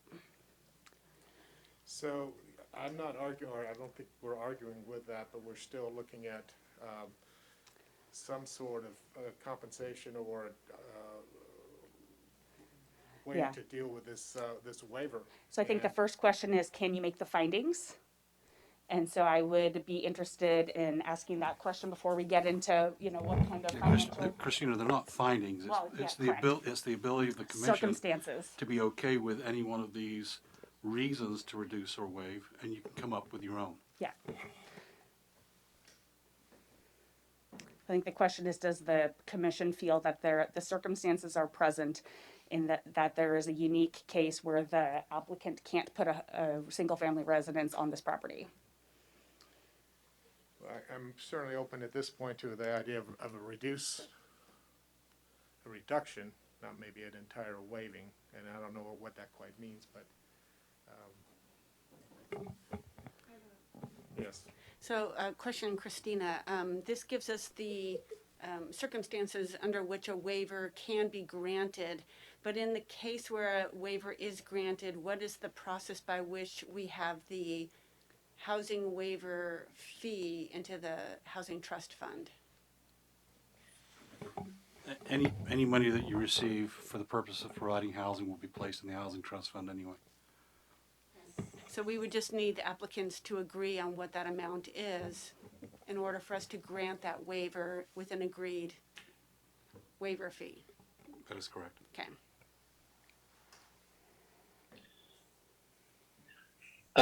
Mr. Chair? Yes, Larry. I don't know why we're talking about 3,000 square feet. We're talking about 50% of the project. The project is 14,000 square feet, not 6. That's just the guest rooms. What's going to be built here is a new spa and new guest rooms.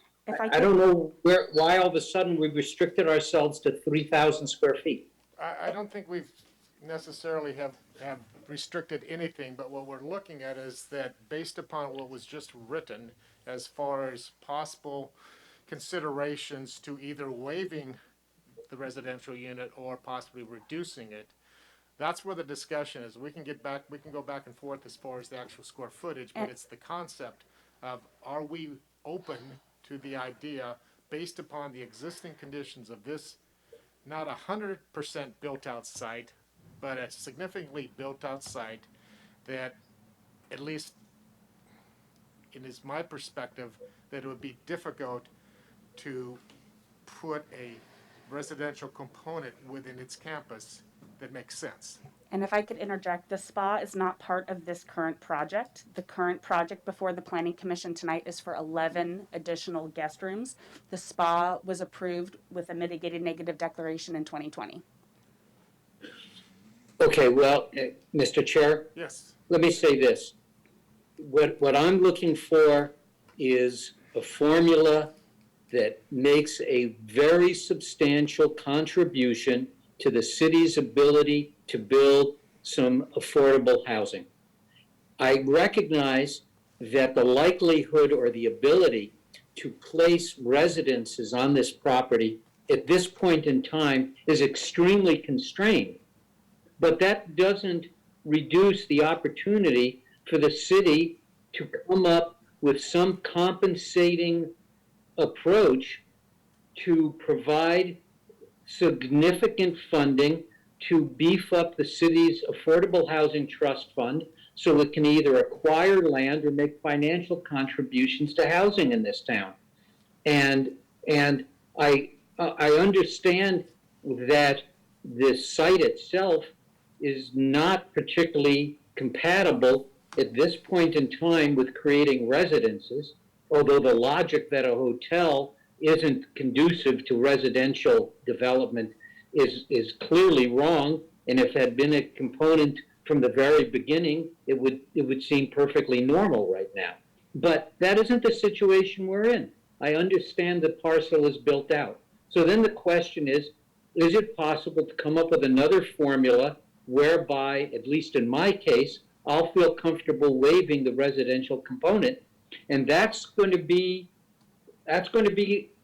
for lack of any other description, cash. It's going to be money. It's going to be a commitment to contribute a significant amount of money based on the square footage that this thing would normally trigger. And if I accept Christina's point about the spa being excluded because it's already been approved, then fine. We're still talking about 3,000 square feet times $450 a square foot. It's somewhere around $1,250,000.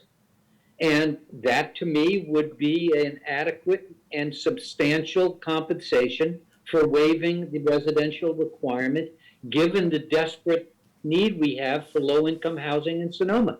Now, I don't know what the format and formula is for attempting to negotiate that tonight. Maybe we can't, but that to me is the fair quid pro quo. I'm not going to vote in favor of a waiver unless there's some substantial compensation coming back to this community to help it build affordable housing. And it's not going to be $60 a square foot. Anybody else like to? Jim? Is it out of line or not completely impossible not to talk about an off-site mitigation with? Can't hear you, Jim. You want a microphone on? Is it appropriate to talk about a probable off-site mitigation of building? I know I'm familiar with that new hotel in San Luis Obispo, and they were required to provide that. They bought some property off-site and rehabbed it for low housing. I mean, can we think about that, or is that too far away from what we're doing? It's okay with me.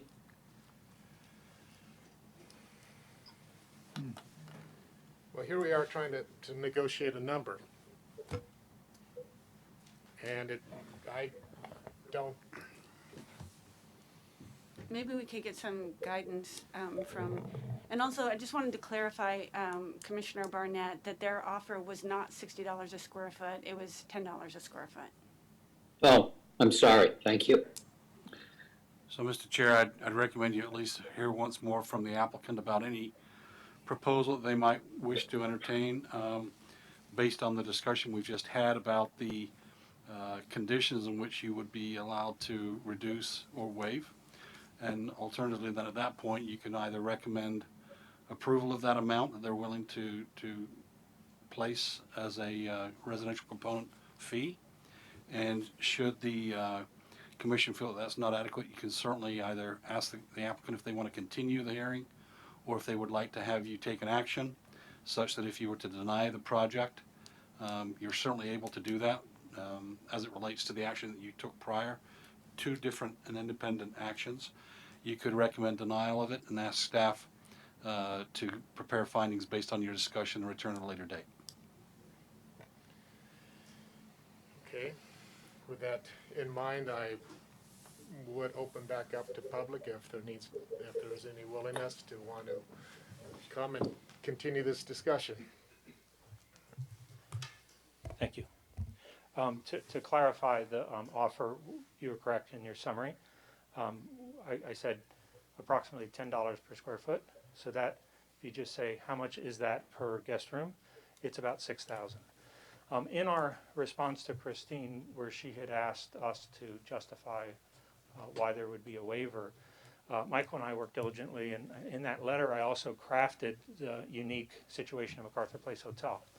Two of our direct competitors, the Fairmont and the Sonoma Mission Inn Renaissance Autograph Hotel, both of those hotels have similar guest service supports that Macarthur Place does. Those hotels are 200-room hotels on average, where Macarthur Place is a 64-room. Again, I know you look at the Macarthur Place ownership group as, you know, this hotel is a big bank owns it and such, but the economics of it are, again, the hotel has not been profitable in 4 years. The owners invested $30 million.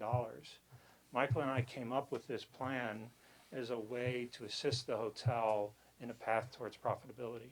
The hotel is a great asset for the city of Sonoma. It is a good participant in the community. We are a driver of TOT. We are getting room rates in a really great number that, you know, we hope to see the growth. The 11 guest rooms help the hotel get profitable, but more importantly, the 11 guest rooms entitled, our current plans are to build 5. The economics of the 5 guest rooms help justify the spa project. So the spa project has been, it's a huge investment. Spas, as you might know, are sort of the sizzle that sells the steak. It's the nice amenity. We think it's really going to bring the hotel together. It's totally targeted at hotel guests. It's hard to pencil. What does pencil are guest rooms. So I had offered, in essence, what is $6,000 a key. If you were to say, yes, we would pass it at $100 per square foot, the project will not get built. Not out of, I mean, just out of the economics of it. So I'm working diligently to get the project approved. The earlier question about employees, it adds probably 2 employees because it's guest rooms. But you know, my request is the money comes to the city of Sonoma from this project. The primary it comes to the city of Sonoma is through the transient occupancy tax, and I think the Macarthur Place Hotel has done a great job. And I will again go back to Suzanne Brangham's letter. She was nice enough to send that without solicitation. She copied me. And the owner's done a great job here. An exorbitant fee for this housing fund. An exorbitant fee for the housing fund, if passed, it probably will not allow us to move forward with the project just from the financial analysis of the project. Thank you. Thank you. Mr. Chair, you want to close it? Close the hearing, please. Sorry. I'd like to close the public portion and bring it back to commissioners.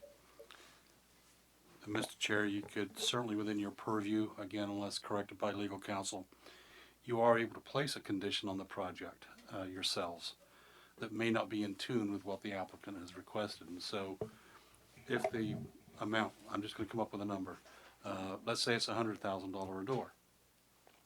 You can impose that as a condition of approval for that residential waiver that would then place the applicant in a position to appeal your decision to the council. But at least at that point, you would have made a condition of approval then to react to. I could be wrong, and I can't speak for the applicant, but I think they would probably rather have an action taken tonight rather than a continuance. And you might want to get that on the record from the applicant to see if that's their direction. This is David, if I can just chime in. The other option, of course, is to simply deny the conditional use permit based on the failure to meet the required residential portion.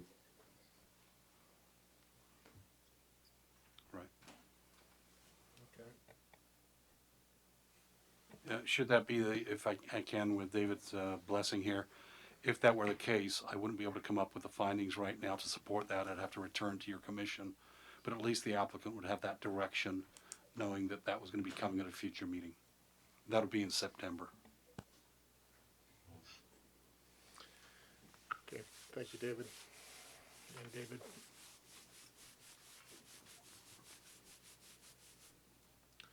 So I'd like to hear some more discussion amongst us commissioners to where do we want to go. We've heard from the applicant a fixed number that they believe that could continue to make. Your microphone on? Yes, it is. I'm just talking through a mask. No, sorry. So I was saying is we've heard the applicant put forth a number that we can quickly do the math and say 11 times 6,000 is $66,000. We, as the planning director has said, we can deny it. There's the potential if we deny it that it will be appealed.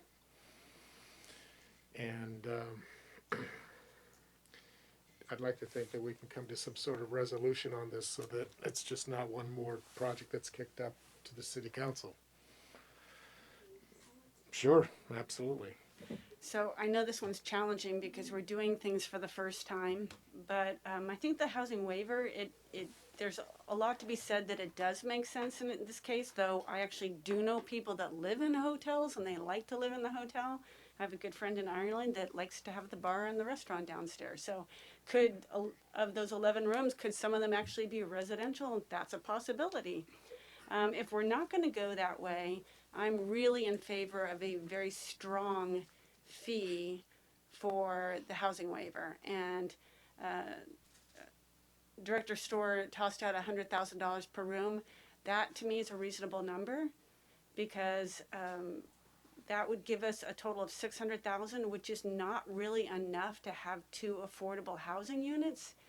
But I think it's at least a very serious attempt at being able to contribute towards some housing units that would provide housing for the type of people that will be working at this property. So I'm going to put that number out there as one that I like way better than a total of $60,000 to $10 a square foot.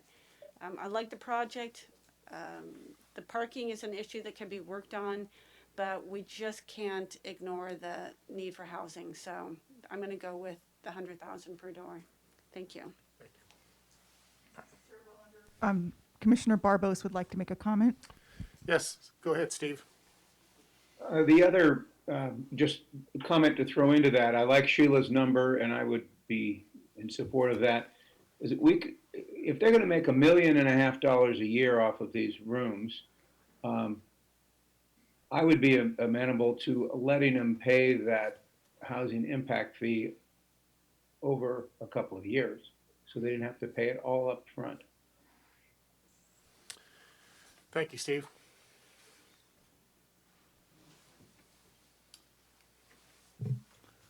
Yeah, personally, I think we're getting somewhere with that option from Commissioner O'Neill. I think that at least that gives the applicant some direction here tonight too. So I would be in support of something like that. Along the lines of that off-site development, if the applicant was to create off-site housing, they'd be creating value for themselves, short-term, long-term. On the other hand, that's maybe way out of their corporate mission. But is that anything that they would like to discuss? Now we have to open it back. Oh, okay. Do that. Or can you? What do we do? I would suggest you get all of your commissioners' comments and then open up the hearing again to allow the applicant to speak to that question, and then also to allow other members of the public to respond. Okay, I think Larry, would you like to continue some thoughts based upon what has been shared? Well, if the majority sentiment of the commission is in favor of $100,000 a unit. I can live with it. I don't like it. I don't think it's adequate. I think the city needs to begin to get, as I said earlier, the city needs to get serious.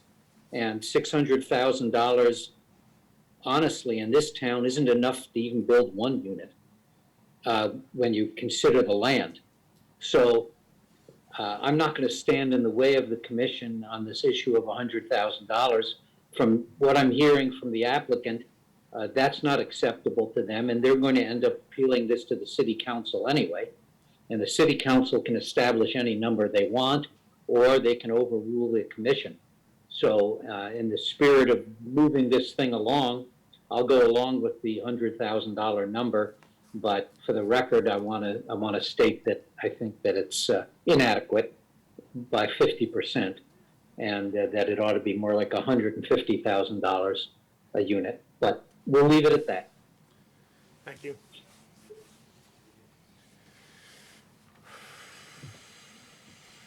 I'm not sure, opening it back up, I'm not sure if we're at a stalemate. I'd like to, Well, one other option, Mr. Chair, is to ask the applicant if they would like to a continuance or if they would like you to take an action tonight. I think that would be good to get on the record. very good then. I'd like to throw that out to you. Joe, would you like a? Can I have one moment? Sure.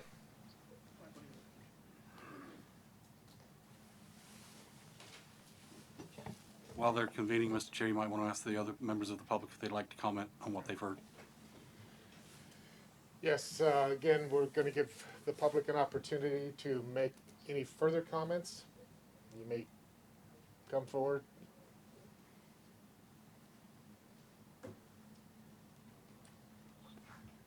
Just for clarification, $100,000 per room or per 11 hotel rooms is 1.1, not 600,000.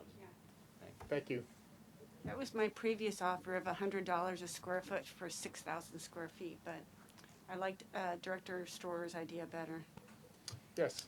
Good evening, Steve Page, 1219 Apple Tree Court, Sonoma. I'm just commenting on the math.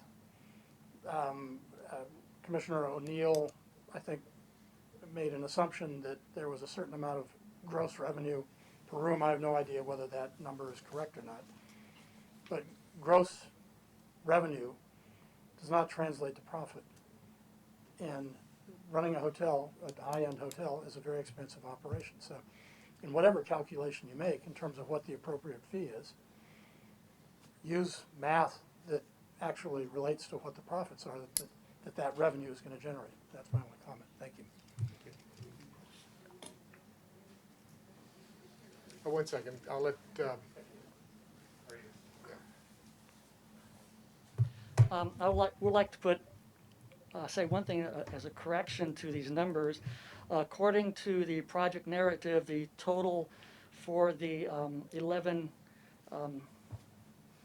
hotel rooms is 5,480 square feet. So in order to add housing that is 50% of the total, you need 5,485 square feet of housing, so that you have some almost 11,000 total, so that housing is 50%. So it's not the 3,000 square feet of housing you need. It would be 5,485 square feet to get 50%. Math. I didn't follow that. I think that's, anyway. Joe? May I respond?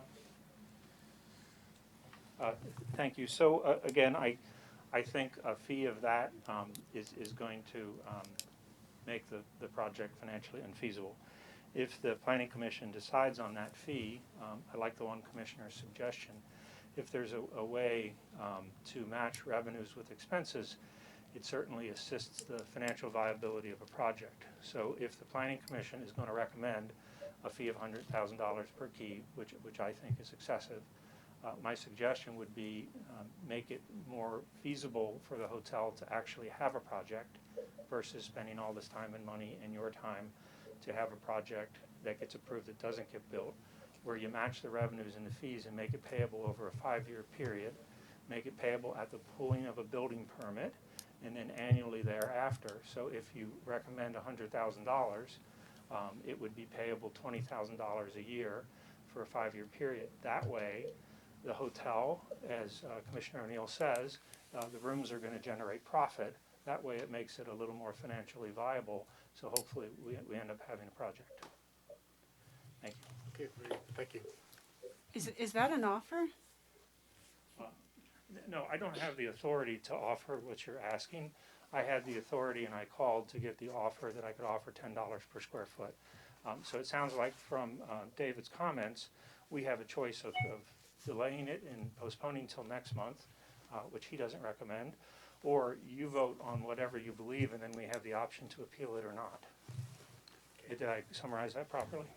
No, actually, I didn't recommend that you couldn't continue the item. I think I'd want you to be able to say, I request a continuance so that we can work out these issues to the next month to come up with a payment plan if that's where the commission is so directed.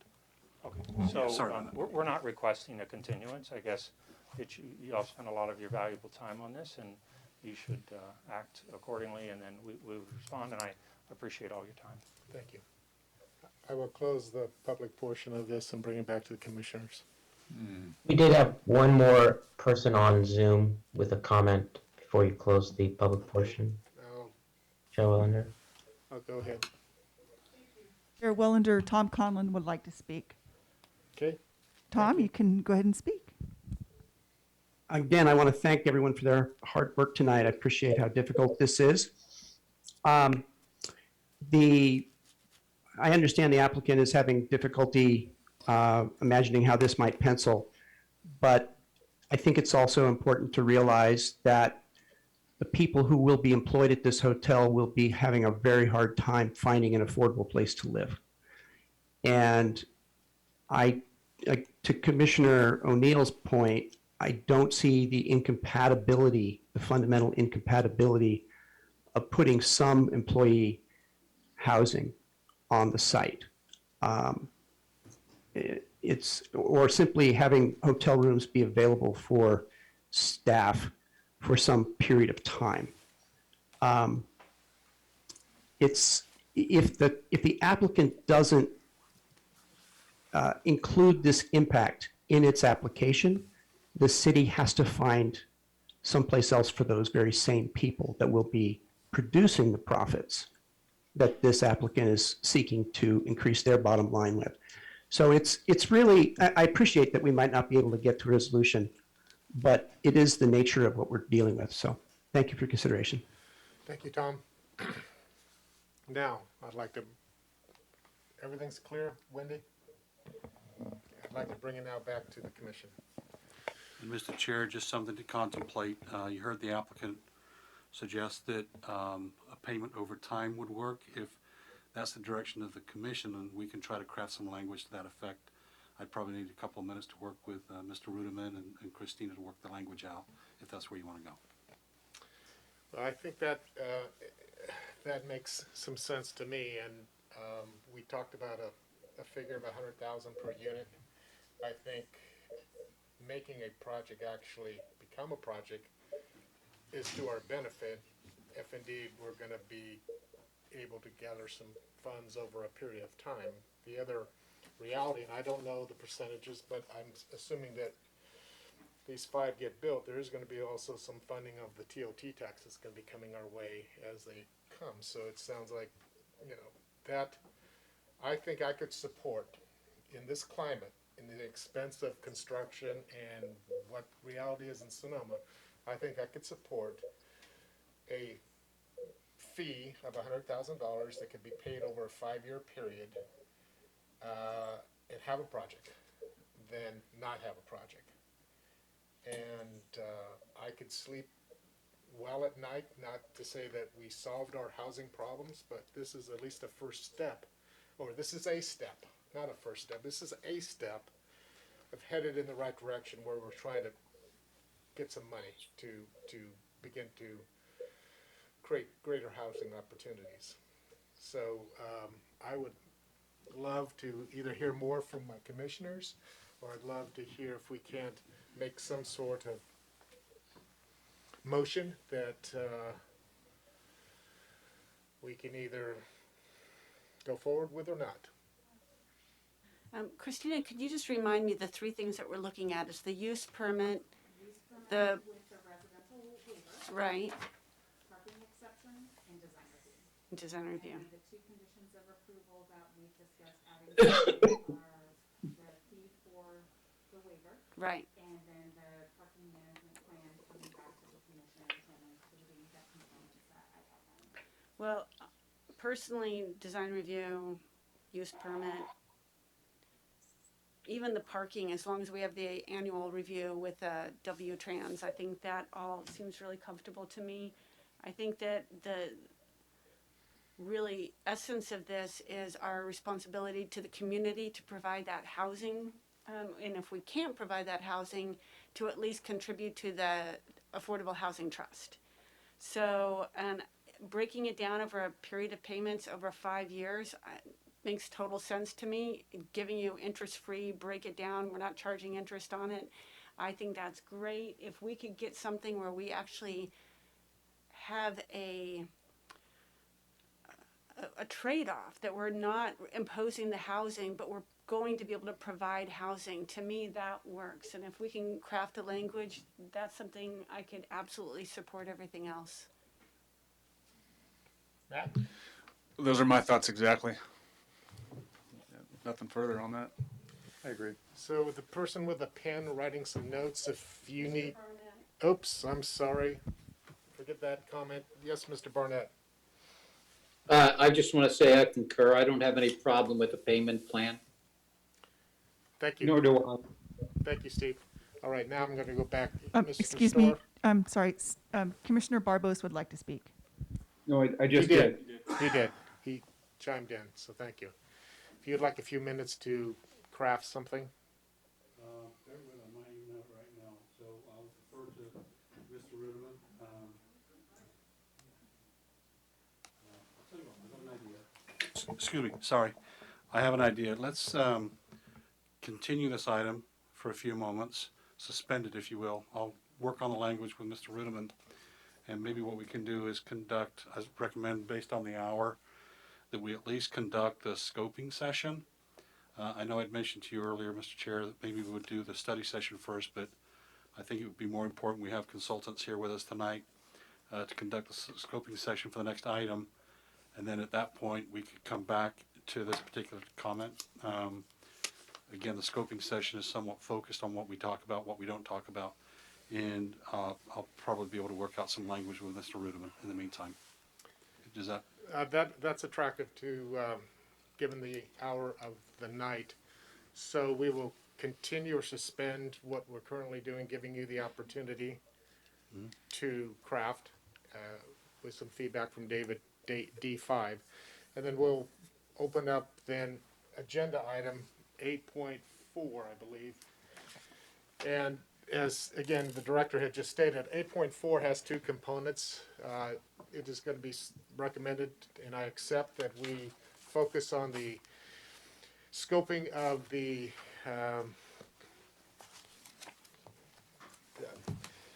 draft EIR, which is going to be recirculated.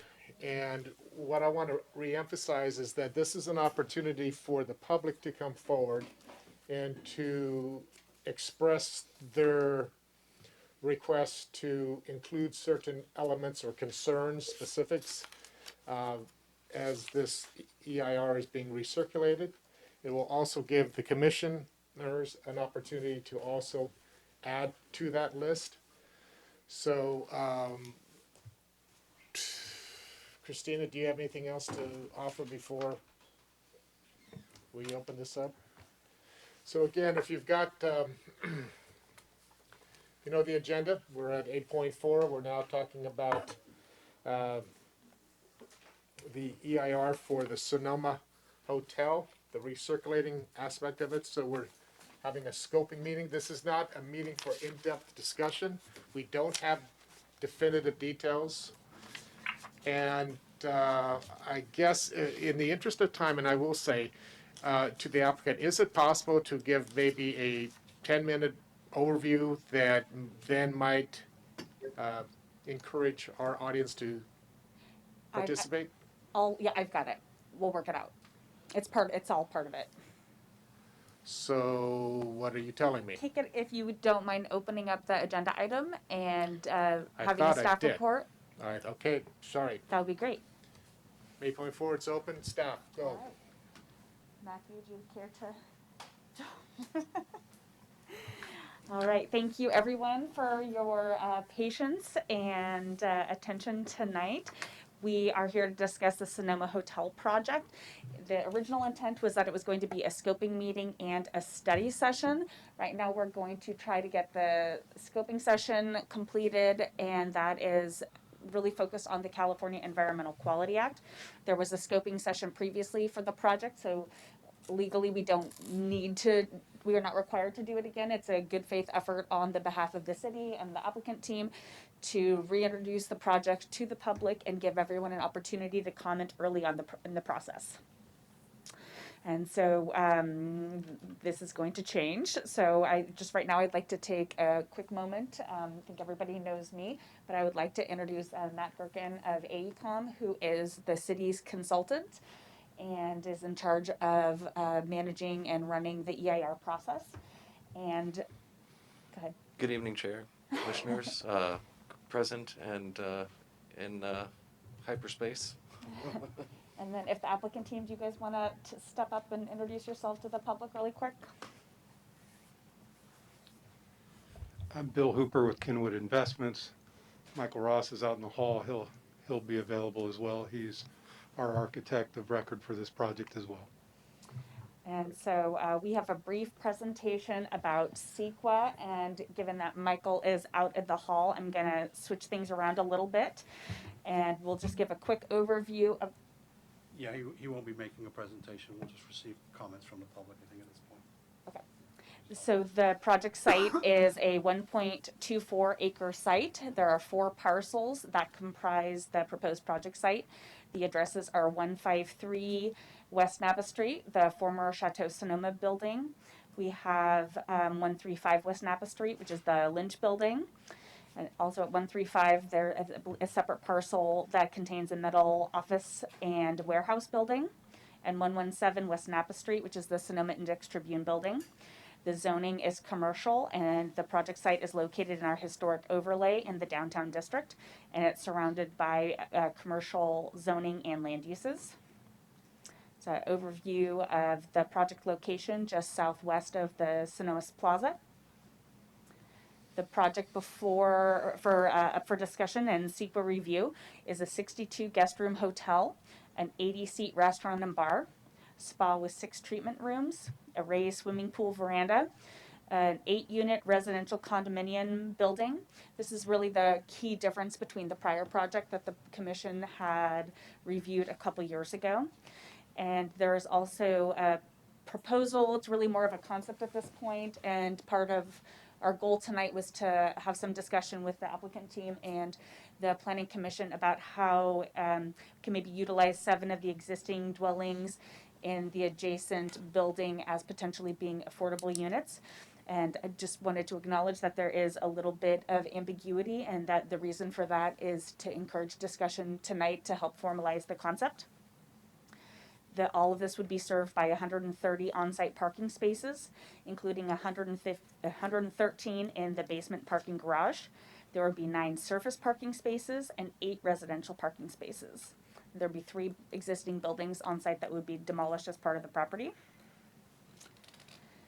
There's some overviews and schematics of the current project. The Plaza Courtyard up at the top. This is the view from West Napa Street. On the lower left is the hotel restaurant building, and this is the view from the Hotel Plaza Courtyard. The lower right, we have the hotel exterior courtyard at night view. Here's the some of the elevations, and that is really small. I cannot read it. First one's north and east. Oh, good eyes. Thank you. Does this say south and west? Yes. Awesome. All right, so this is a little bit out of order now. And at this time, I'm going to turn it over to Matt to finish the CEQA portion. California Environmental Quality, yes, sir. No, Oh. listen. Okay. California Environmental Quality Act, as you know, requires prior to discretionary decisions to disclose environmental effects, find feasible mitigations, look at feasible alternatives. Next. City determined that an environmental impact report, or EIR, or the most rigorous form of CEQA documentation is appropriate for this project. Like I said, to disclose effects, find feasible mitigation, examine feasible alternatives, and provide a framework for monitoring mitigation over time. As was alluded, the purpose of a scoping meeting is to notify the public and interested agencies in particular about a project, try to gain information that's useful for scoping the analysis so that we're looking at the right topics. People have ideas for feasible mitigation, that we consider those. If people have ideas about feasible alternatives to look at, that we consider those. As was mentioned, this will be a recirculated EIR. The entire document will be recirculated. There will be no need to refer to previous iterations, CEQA documentation. Everything will be shiny and new in this recirculated EIR. Next. The EIR will look at the topics on your screen, essentially a full scope, looking at nearly every possible environmental effect that is germane under CEQA, including cumulative effects and alternatives analysis, as I mentioned. Next. And these topics, based on the project's location, will not be evaluated in as much detail in the EIR because they are likely to have less than significant effects. Next. So the process is the notice of preparation. It's gone out. It provides lots more detail than you're getting tonight on what the project is and how to provide input. Open through September 1st to provide comments on the scope of analysis. Recirculated EIR, then we'll work on that. It'll have an updated project description, describe regulatory framework, and identify environmental effects, and be subject to a 45-day public review period. And then a final EIR where we respond to all comments that are related to CEQA, both verbal summaries and written comments, and put out any necessary revisions to the draft EIR, and then go into the public hearing process, public comment, consider EIR certification, and ultimately project approvals after that. So this is what we're here to talk about, scoping comments. What are useful comments? What should we study? What mitigation should we look at? What alternative designs should we be looking at? And who should we contact to find out more information, who might have relevant input relative to the scope of analysis? And finally, here's how to provide written scoping comments. All the details are provided on this slide. Received before 5 p.m. on September 1st, and then we can adjust the scope of analysis for the EIR as necessary. Thank you. Are there any questions from the commissioners about the process that we're going to go through? Is there a historic evaluation as part of CEQA? Because I didn't see that on the list. Yes, thank you. Good question. Through the chair, the topic was presented as cultural resources, and I probably should have said cultural and historic resources. So yes, that will be a topic considered. All right, thank you. And were there any other questions? I'm just checking with Zoom. Yes, so I don't see anyone raising their hand. However, there is a written public comment. And is that appropriate now, or do we wait till?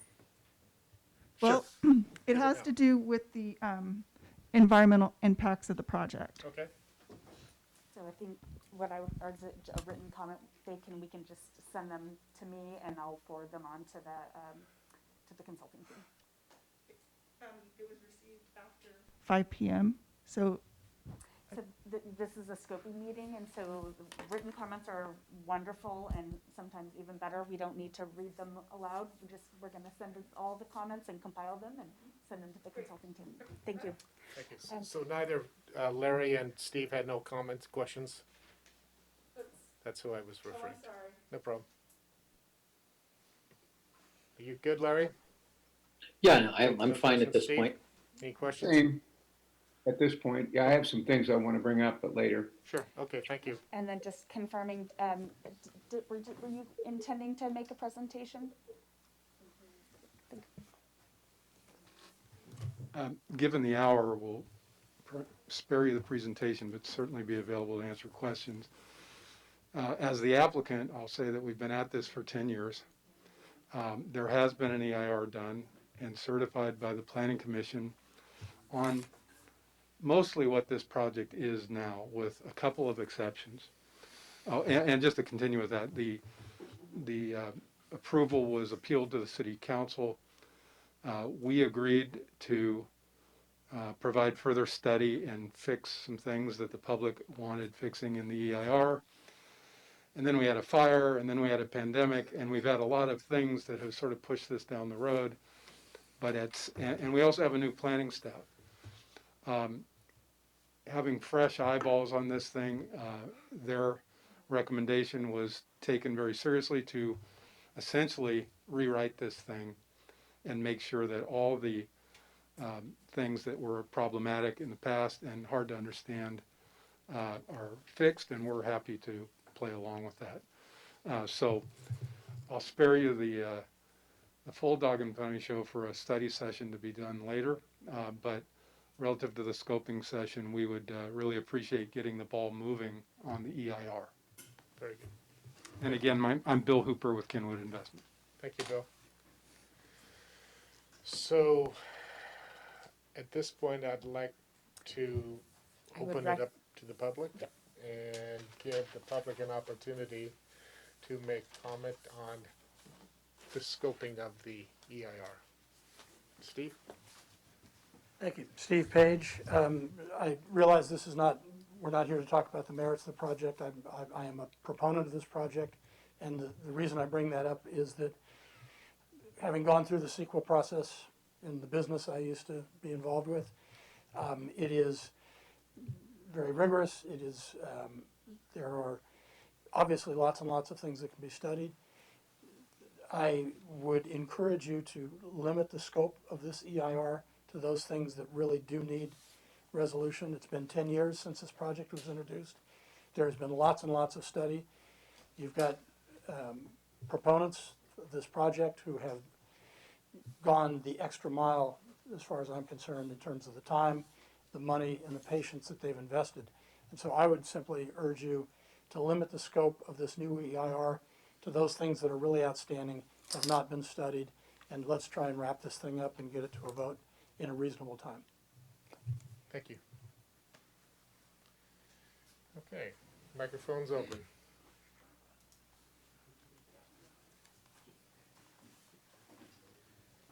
Okay, just the scoping, right? Just the scoping. Okay. First, I'd really like to see an alternative that has the 50% housing component requirement, since we don't know if that's going to be waived or not. Other items for the EIR would be an impact on the pedestrian safety of the staff parking that's across the street, because I've seen people, walk across the street mid-block there, and also the truck loading zone on First Street West, because there is an apartment down on First Street West and Andrew Street.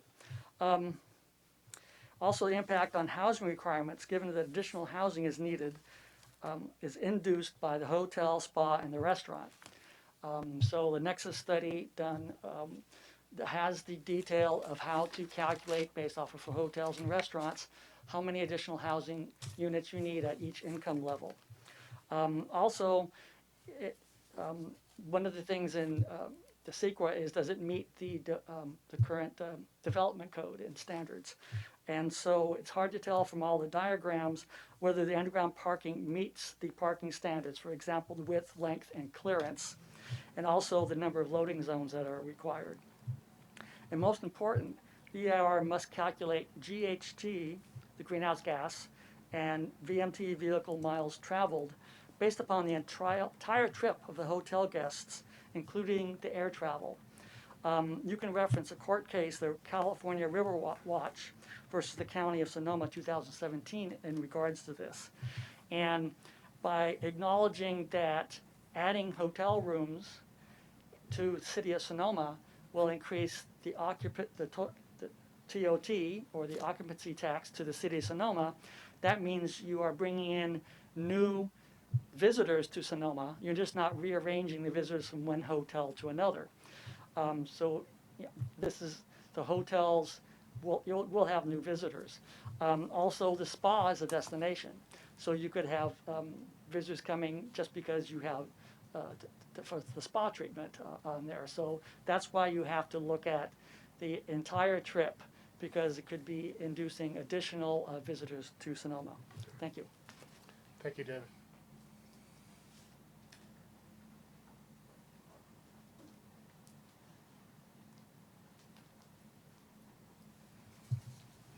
Johanna Patry, 621 Napa Road. What I'm looking for is an absolute, accurate, complete project description. It has always been in the past a flaw of the EIR for this project. All addresses, all sites, and all sites mapped.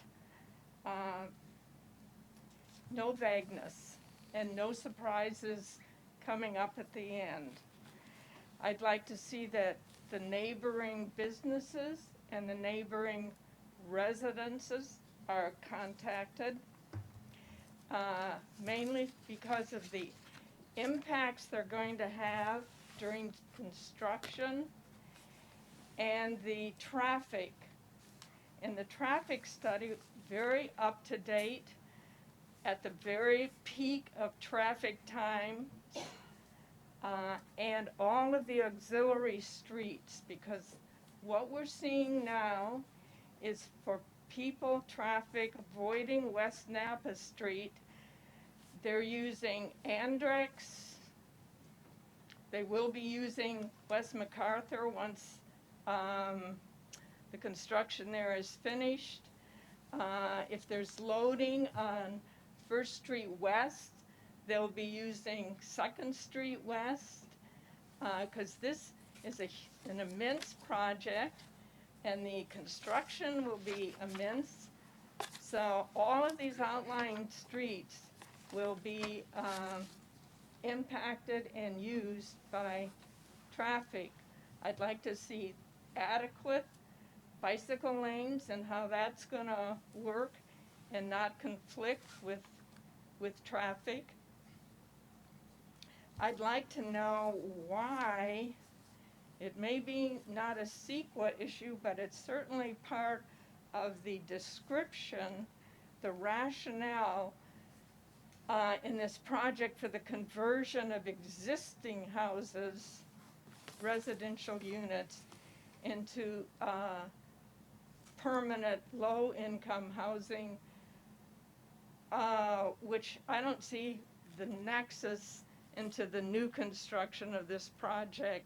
So I'd like that to be addressed. And thank you. Thank you very much, Johanna.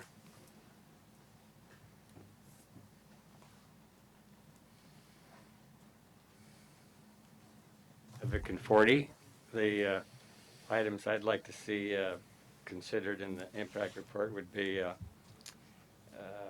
the Lynch building. It's unclear as to, as Johanna mentioned, the scope of and the description of the project. It seems like it's not included in the diagrams of the land area, the footprint or the land area that the project's built on. The Lynch building isn't included in that, yet there are discussion about converting the 7 units that are on the 3rd floor, as if which would be a part of the mitigation for the inclusionary requirement. So it seems to me the Lynch building should be either in or out. But I think in would be the best way to do it. Also, because the project as proposed shares or is including parking that provides parking for the Index Tribune building, that needs to be a part of the traffic studies and the parking studies, because clearly they're using the same parking lot.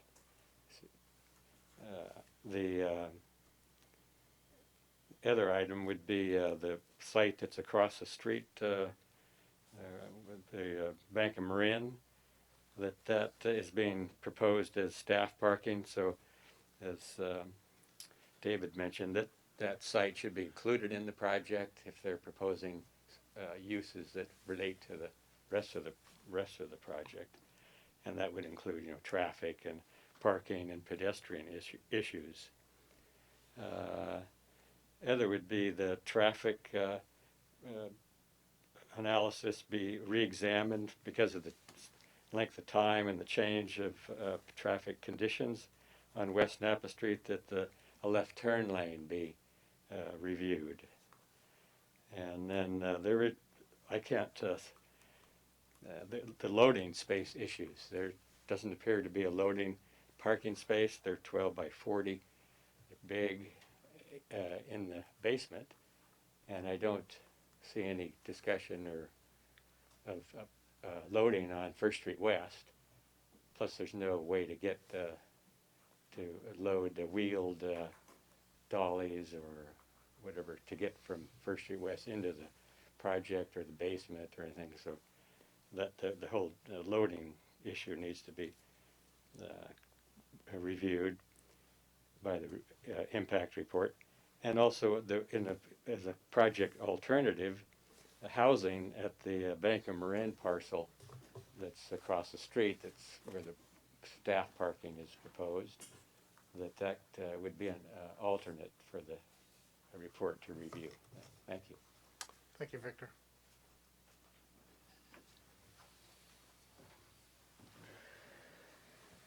Anyone else that would like to come up and contribute to the scoping of this recirculated EIR? There is a person on Zoom that would like to speak. Great, bring him on. Tom Conlon, you may speak. Thank you all again at this late hour. I echo some of the earlier comments of the concerned members of the public. I would like to draw attention first to what appears to be in the packet, that population and housing is outside of the scoping. I kind of disagree with that. I think that we should take a look at that as a potential CEQA impact.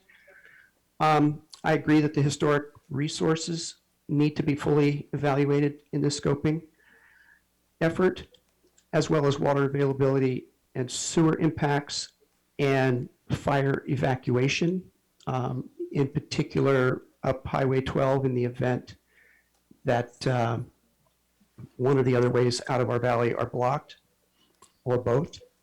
And then my primary concern has to do with greenhouse gas emissions. As we filed in previous comments on this project, we're concerned because the habit in many project level EIRs is to only do vehicle miles traveled analysis within what I would call a convenient scope.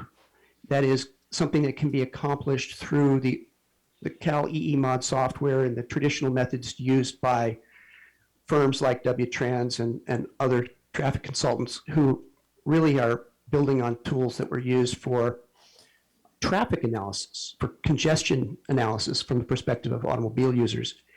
And what we really need to have are more comprehensive assessments of vehicle miles traveled and greenhouse gas impacts. And so the specifics of a destination hotel, such as one that's proposed for this site, are such that you're attracting tourists from all over the world. So the impact of adding another bed in Sonoma Valley, another hotel bed, is that you'll probably bring in, according to the Visitors Bureau, the plaza has something like 26% of the tourists who visit who use the services of the Visitors Bureau are coming from an international location. So unless the project is going to be comfortable committing to some form of restriction on international travelers and can show that in their application that they're not going to be serving that market, which may not even be legal, to be honest, I think it's absolutely mandatory that the EIR assess the international impact as well as the cross-country impact outside of the traditional short, convenient scope of BMT analysis. And then I have several mitigation suggestions. If the employees won't be living on site, then we need to see how they might travel to and from their housing to the jobs at the hotel. And also, same for the visitors to be using non-automobile modes to get to and from the hotel. And then once they're at the hotel, to the restaurants, wine tasting venues, parks, and other wonderful amenities we have for them here in Sonoma County and the greater Bay Area. So those are my concerns. Again, I'm looking for a full accounting of the greenhouse gas impacts of this project. Thank you for your consideration of my comments. Thank you, Tom. Member of the public on Zoom that would like to speak, Bill Willers and Carol Marcus. You may speak. Thank you. Go ahead, Bill. Carol?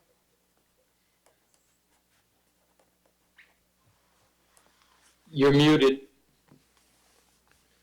You're muted, Bill. There you go. Can you hear me now? Can you hear me Yes. now? Excellent. Good evening. It's Carol Marks here. Thanks for hearing my comments via Zoom. I have several areas of concern having to do with the scoping of the EIR, which were outlined in a letter that Bill Willers and I sent to you. And I would like to suggest that land use, aesthetics, traffic, and air quality be included in the scoping of the EIR. Tonight I would just like to focus on two of them: land use, because of the project's non-compliance with Sonoma's development code and general plan, and traffic brought about by the scale of the proposed project. The proposed project is out of compliance with Sonoma's development code in many categories, but first and foremost because there is an insufficient area of the project dedicated to housing. How else will we bring much needed housing into our community if not by requiring it in all new projects in the commercial and mixed use zones? There are no more redevelopment fees, the Housing Trust Fund is inadequate, and housing impact fees are pennies on the dollar of what it actually costs to produce housing. Sonoma's general plan, development code, and housing element were approved by the state on the premise that the potential exists in the commercial and mixed use zones to produce state required housing, and Sonoma's RENA numbers are based on this. Not producing a minimum of 50% housing should not be an option. Secondly is the fact that this project is out of scale with our community, originating from the merger of 4 lots into 1. This results in a project that is out of compliance with the general plan because it is inconsistent with development patterns in the historic district. All environmental factors are amplified because of this merger. I will only mention 2: traffic and parking. Others were mentioned in the letter that Bill and I sent to you. The proposed loading area in the southbound lane of First Street West concerns me because we live in the residential neighborhood just south of it. My concern over traffic is heightened because a disproportionate part of the proposed project is dedicated to commercial use. Another impact of the project being out of scale with the downtown district is the fact that a secondary property must be used and valet parking employed to help offset the tremendous parking shortfall on the site. The proposed parking provided is out of compliance with Sonoma's development code. The proposed parking arrangement would be a bad precedent for the commission to set and should signal to you that the project as proposed is simply too large for its site. Thank you. Thank you, Carol.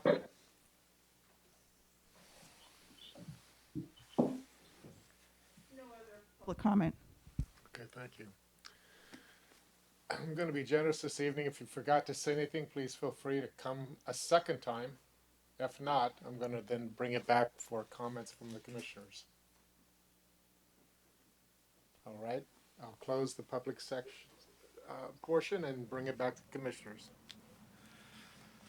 Yes, Larry. Well, let me say that the list that the consultant provided appears to include virtually all of the items that the members of the public have identified as concerns.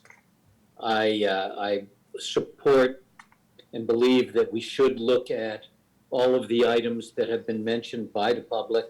They included a number of things that I was going to talk about, so I think they're all valid. I have, a particular interest in the issue of the utilities, which includes water use. I noted recently that the water agency has cut off, I think, 130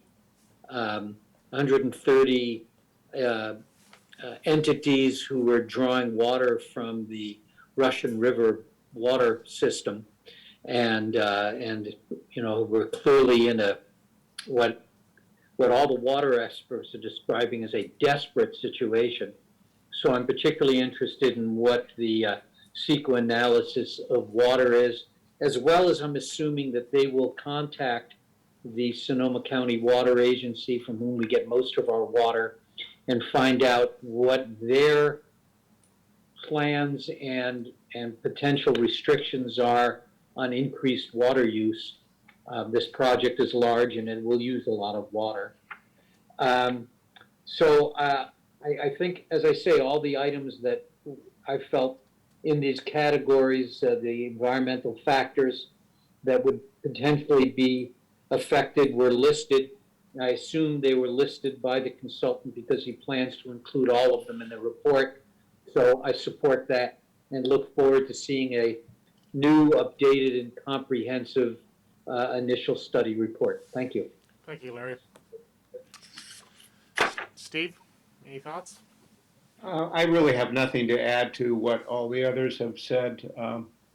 I too am concerned about water, traffic, and the lack of the housing that's called for in this. So I just am echoing what others have said already, but I look forward to seeing this as well. Thank you, Steve. Sheila. I'm impressed with your perseverance. I'm sure at times you're wondering why.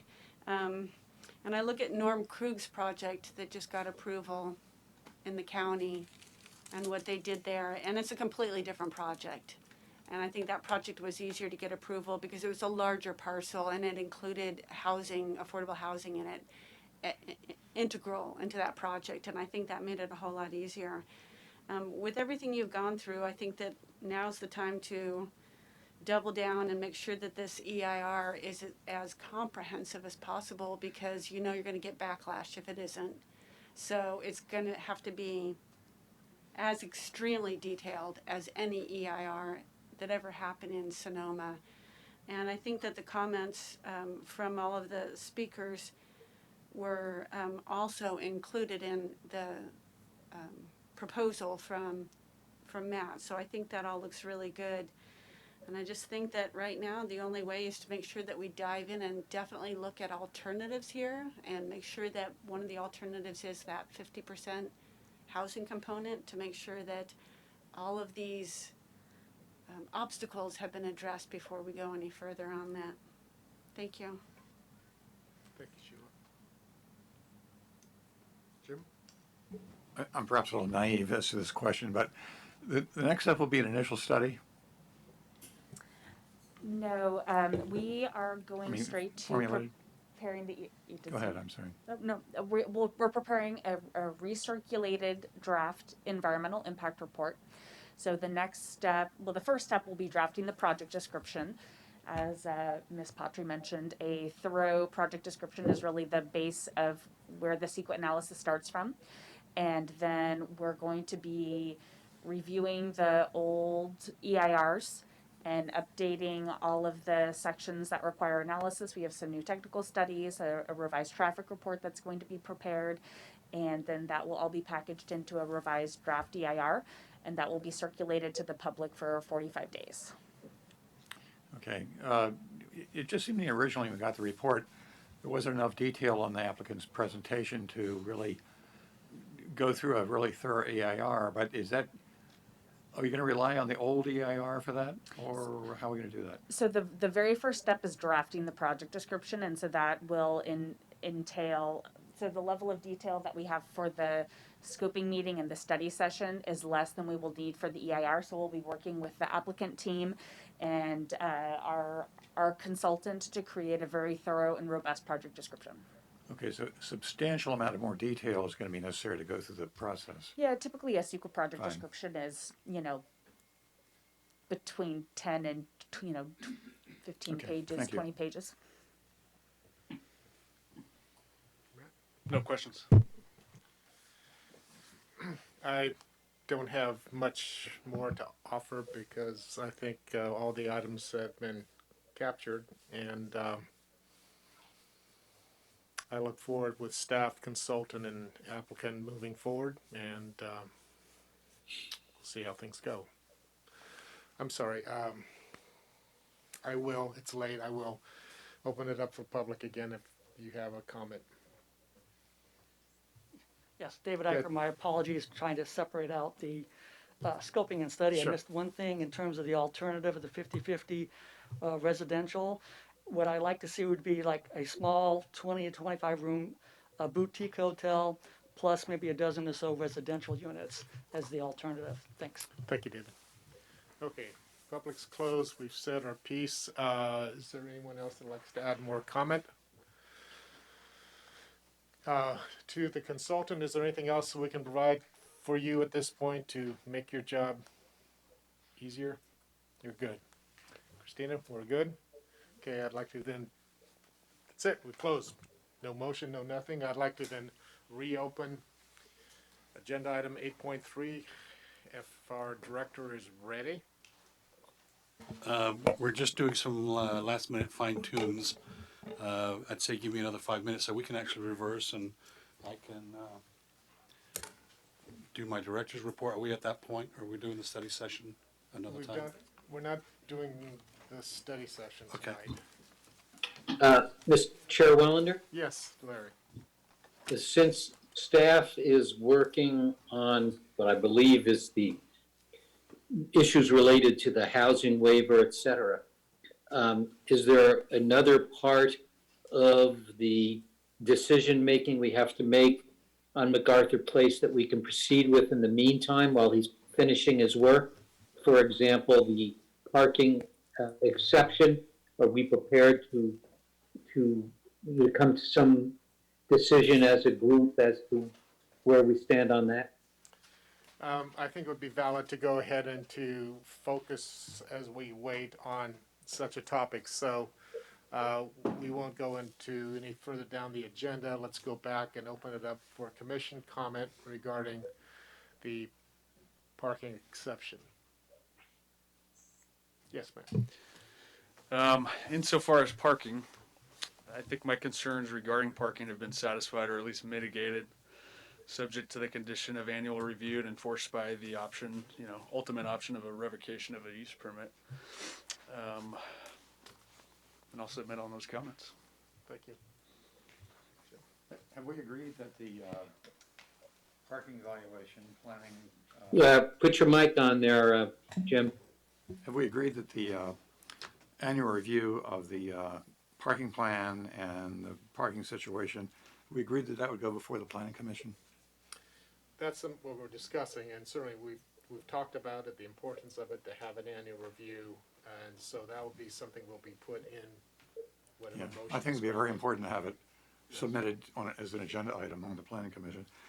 I'd like you to consider also adding something to that, at least the first year of the planning report, and that would be a really thorough a validation. We've had so many changes, so many additions, it's really unclear as to, starting at the top, what are the specifications of all the parking generating elements? In most cases, some cases it's seats, indoor, outdoor, other times it's square footage. I think it would be good to validate all of that in a report and make a note of the elements required, whether it's seats in, seats out, and then the resultant parking requirements. And I'd like to see that kind of a study made so that we can really look at the big picture and be firmly grounded on what we have. And perhaps just for the first year, that's a fairly complicated study. Would the commission consider that? I'm not sure I understand that well enough. Well, essentially, it's a validation of the whole parking process. At the end, you come out with the perhaps a revised parking requirement based on. So more general across our development code, not specific to this property? Yeah, specific to this property, but using the development code as the criteria for the parking requirement. It's validating the elements that it travels through from the facilities to the parking required elements, seats, size, and then spitting out the resultant parking requirement. Let's see if we're still on track or if something's changed. Maybe the calculations were made a long time ago and aren't accurate anymore in square footage or so forth. That's all. Well, wouldn't we know if they're asked to do a report, or WT Transit is, and the report Is your mic on? Yeah, I'm not up to it, sorry. It seems like the annual review, which basically is going to tell us either parking is working or parking is not working, is the purpose of that. It's a chance to confirm that they're either holding up their end of the deal, they're managing the parking well, they're managing the off-site parking, and there have been no problems, significant problems arise in that 12-month period. I'm not real sure what we would gain with further analysis, because at least at this point, at least my greatest concern is we've got 131 places, parking spaces. It's in a residential community. We have gotten commitment on taking certain steps to manage that. Now we need a period of time now and say, is that working? And to me, that's the, at least in my eyes, what I want to hear in a year, if whatever that time period is. And maybe there's more information to be gleaned from it, but I would like to have a report that basically is going to just tell us, is this working or is it not working? Are they holding up their end of the deal? If they're not, what alternatives do we have? And as I think it has been suggested, there is going to be that implied revocation option that we have should things fall apart and get to the point where it's not working. But I'm not sure what we'll be gaining if we do more. And if you can elaborate on it, Well, I'll try to do that. Well, I think the idea whether in the meeting, in the review meeting, whether it's working or not working, that there's a lot of subjectivity to that. I'm just trying to get some more facts to see whether the fundamental structure is really accurate. Or oftentimes drawings aren't right. Seating doesn't turn out to be what it should be. You just validate all the elements from the things that generate parking to the existing facilities, what's there in terms of seats, sizes, and what kind of parking requirements that generate. I mean, are we really right at 131 if you look at the whole process that spits out the ultimate parking? Well, if I may, Mr. Chair, I ask a question of Commissioner Bolar. Sure. I'm a little, while I support the idea, I think, of what you're getting at, which is a process of re-examining and verifying that the underlying bases for these parking requirements actually fit the facility. I'm not clear on how it is that analysis would be conducted. For example, we've accepted this notion that some parking requirements for some uses will be reduced by 50% because it's not going to be just the public coming into the hotel, but facilities will be used by hotel guests. It's worth noting that in the development code, that 50% is not a fixed number, nor is it automatic.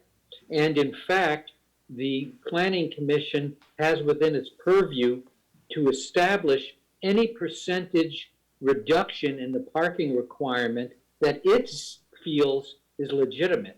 So even though the information has been presented to us that, for example, the restaurant seating, has got 50% applied to it, or the spa's got a 50%. I don't know if I'm being perfectly accurate, but the principle is what I'm talking about. That 50% is not a dictated number, nor is it an assumed number. It's something that has to be determined and agreed to by the planning commission. So what that gets to is if in fact that 50% number is not accurate, it may be that the parking is inadequate. My question to you, Mr. Bohar, is how do we determine those what are essentially internally generated numbers and statistics in order to place them against the underlying assumptions upon which the parking scheme has been built? I don't know how we monitor, evaluate, and determine whether, for example, 50% is the right number because of the usage of hotel guests of certain facilities versus member of the outside public. It's a monitoring process that I don't believe the city currently provides, has the personnel to do, or even has developed the methodology to ascertain. So I don't know how you would do what you're proposing. Yes, all I was doing is presenting an idea that I thought would clarify these reporting times. You certainly point out legitimate hurdles to that. In spite of that, should we still be pursuing this in some way, somehow, perhaps here or there, in order to see if that's... Well, I think in the end, the proof is in the pudding. When we get our yearly report, which is going to include, obviously, a sense of how the neighborhood has felt about the parking in the area, whatever statistics the hotel accumulates. Mr. Walsh presented us, for example, tonight with a chart that showed that 2 employees were identified with stickers on their cars, had parked on the street, not in the parking lot. In other words, when there's some verification, whether it's by the hotel or W-Trans, as to the success of the parking management plan, then that's really on the only item we will have on which to make a basis as to whether or not the parking plan has worked. I don't think we can go in and monitor how many hotel guests actually eat dinner in the restaurant as opposed to leaving and going to have dinner downtown or vice versa. I just don't think we have that capacity. So we're just going to have to wait for that year-end evaluation. I have a question for staff. In your experience in terms of W-Trans writing up reports or assessments, yearly evaluations that will come back to us that hopefully will make us smile and say this was good or not, the comments that Larry and Jim have expressed, could they be addressed in the report that's anticipated, or because it almost, again, I go back to, we want to hold them accountable for this parking commitment. Now we're saying come back and show us in 12 months. And that report is either going to tell us whether or not it's working. Now we can extrapolate out of that data maybe some additional information that might make us want to revisit some of our development code requirements or what have you. But I don't think it's necessarily fair to encumber this applicant on creating a bigger assessment just so that we can feel comfortable that the development code percentages or counts are right. So to me, what I'm concerned about is they said it would work. We're cautiously optimistic. They come back with a report, and it's either going to say, yes, it's working, or it's not, and here are some proposed tweaks to continue to make it work. So that's, again, my perspective, whether it's accurate or not. Yeah, I think the most important thing is there a good parking management program that works, or do we not have one that works? I think the specific numbers isn't necessarily what's important. They do have very crystal clear limits to their use permit. So I think the comments from Commissioner Bohar was more doing kind of a ground truthing, and are they operating within their the limits of the use permit? But if they're required to comply with the number of seats and number of guest rooms and all of that. Otherwise, they're subject to revocation of the use permit. The parking management plan, it's going to be an iterative, ongoing process. We have a willing applicant W-Trans as far as their capability goes. Traffic engineers, in my experience, are pretty black and white, and they come up with, this isn't a unique process. This isn't something that they're inventing for this specific applicant. This happens all over the state, and they're a very reputable firm. I've worked with them for probably 15 years through many jurisdictions in California. I'm fine with the annual W-Trans review. I just want to clarify that we are putting a gravestone on the parking bank. Yes, I agree. Okay. And I think that Dagger. may need to, I don't know if we need to spell that out any clearer than we have, but. So that new math can go away. All right. Thank you. I think the staff report is pretty clear that that was considered in June and is not there. Do we have any other discussion before we go back to the topic of the residential element? Chair Wellender, Yes, oh, Steve, yes. as the initial objector to the parking exception, I'm prepared to live with this, provided we get the annual review and that we have the ultimate sanction of revocation of the use permit if they don't rectify any parking shortcomings. And that lastly, it comes back to the Planning Commission and is not dealt with administratively. So be it. I hear it. It's good. We'll include that. Okay. Mr. Storer, do you have what you need to?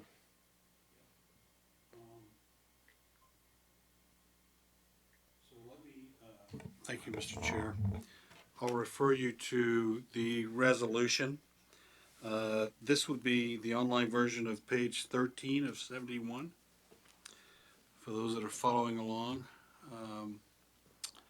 this will be a finding. What we would be doing is, excuse me, just trying to get my emails real quick. So what we would do is remove the last paragraph of section 2.2 in the resolution. So you'll need to go to a subsequent page after that. So go to section 2 of the resolution.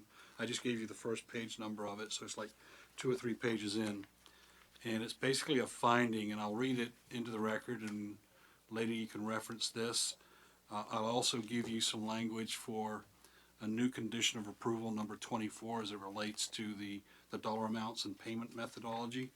And then I'll turn it over to Christine to read into the record the condition on the parking management plan, and maybe she can slide in there the death knell of the credit, or the bank, if you will. So into the record, we would, as I said, remove the last paragraph of section 2.2. That's Roman. Which starts how? Okay. Sorry. Yeah, sorry. It starts, additionally, the applicant requests a waiver of the mixed-use zoning district housing component. Gotcha, thank you. And I'll read the language that we've worked on. Additionally, the applicant requests a waiver of the mixed-use zoning district housing component for the proposed project as outlined in Sonoma Municipal Code section 19.10.020. Under section 19.10020 C2, applications for new development for which a discretionary permit is required, a residential component is required unless waived by the Planning Commission. A residential component should normally comprise of at least 50% of the total proposed building area. While a waiver was previously approved for the operation of the existing hotel by the Planning Commission in 1997, 1999, 2018, and 2020, per section 19.10.020C, the housing crisis in the city and state has only worsened since then, such that new circumstances require the Commission to reevaluate the waiver of the request anew. The Planning Commission finds that the necessity of a residential component is a compelling interest of the city, given the serious housing crisis in the city and throughout the state. It further finds that hotel uses are not incompatible with residential uses, as residential uses can be incorporated into existing hotels, and that project will increase the need for residential development. A simple waiver would not allow the city to obtain the vitally needed residential component required for the project. To provide for a proportional benefit for the absence of the residential development, the Commission imposes a financial contribution to the city's Affordable Housing Trust Fund as set forth in the conditions of approval that will mitigate, though not eliminate, the waiver of the mixed-use zoning housing requirement. This figure is based on a reasonable value per square foot of development.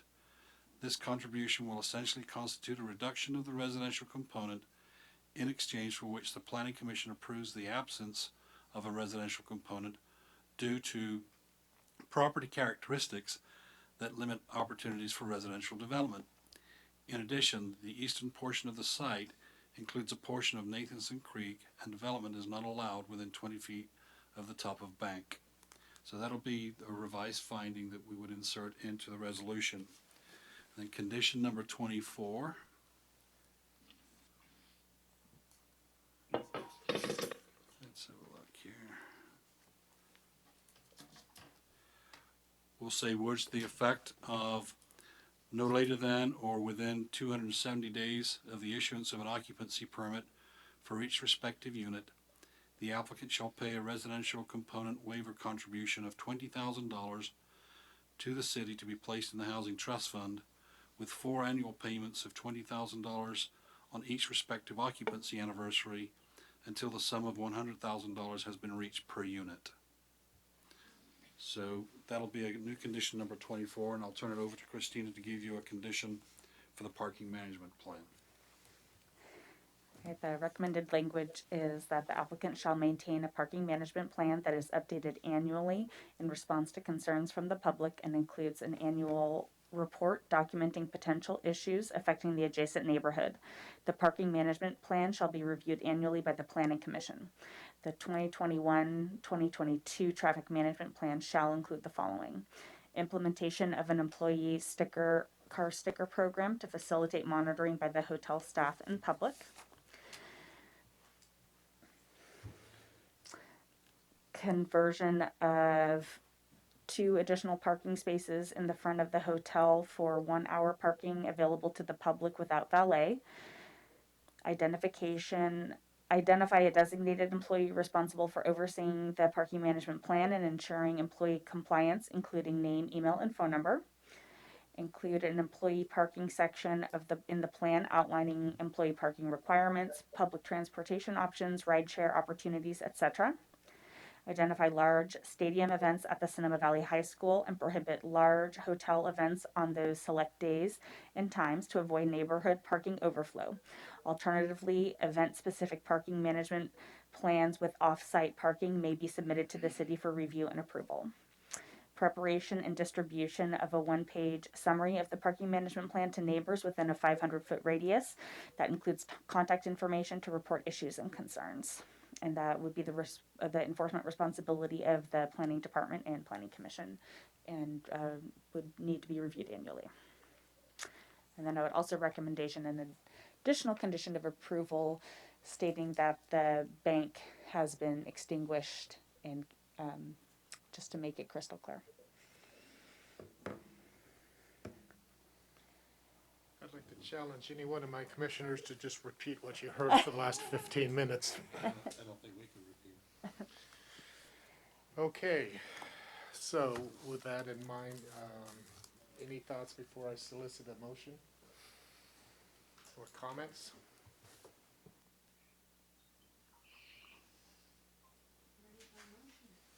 I would love to entertain a motion. I will so move, Mr. Chairman. I move a resolution number, it has no number, -2021, approving use permit and design review applications for a hotel located at 29th Macarthur Street, incorporating the language provided by the city by the planning director. And as well, the addition to the findings, conditions of approval associated with that resolution pertaining to the payments in accordance with the modification of the waiver of the housing requirement on the project. Great. Is there a second? I second that. Further discussion? Wendy, roll call. Commissioner Barbos, Yes. Commissioner Bohar, Yes. Commissioner O'Neill, Yes. Commissioner Wyrick, Aye. Vice Chair Barnett, Aye.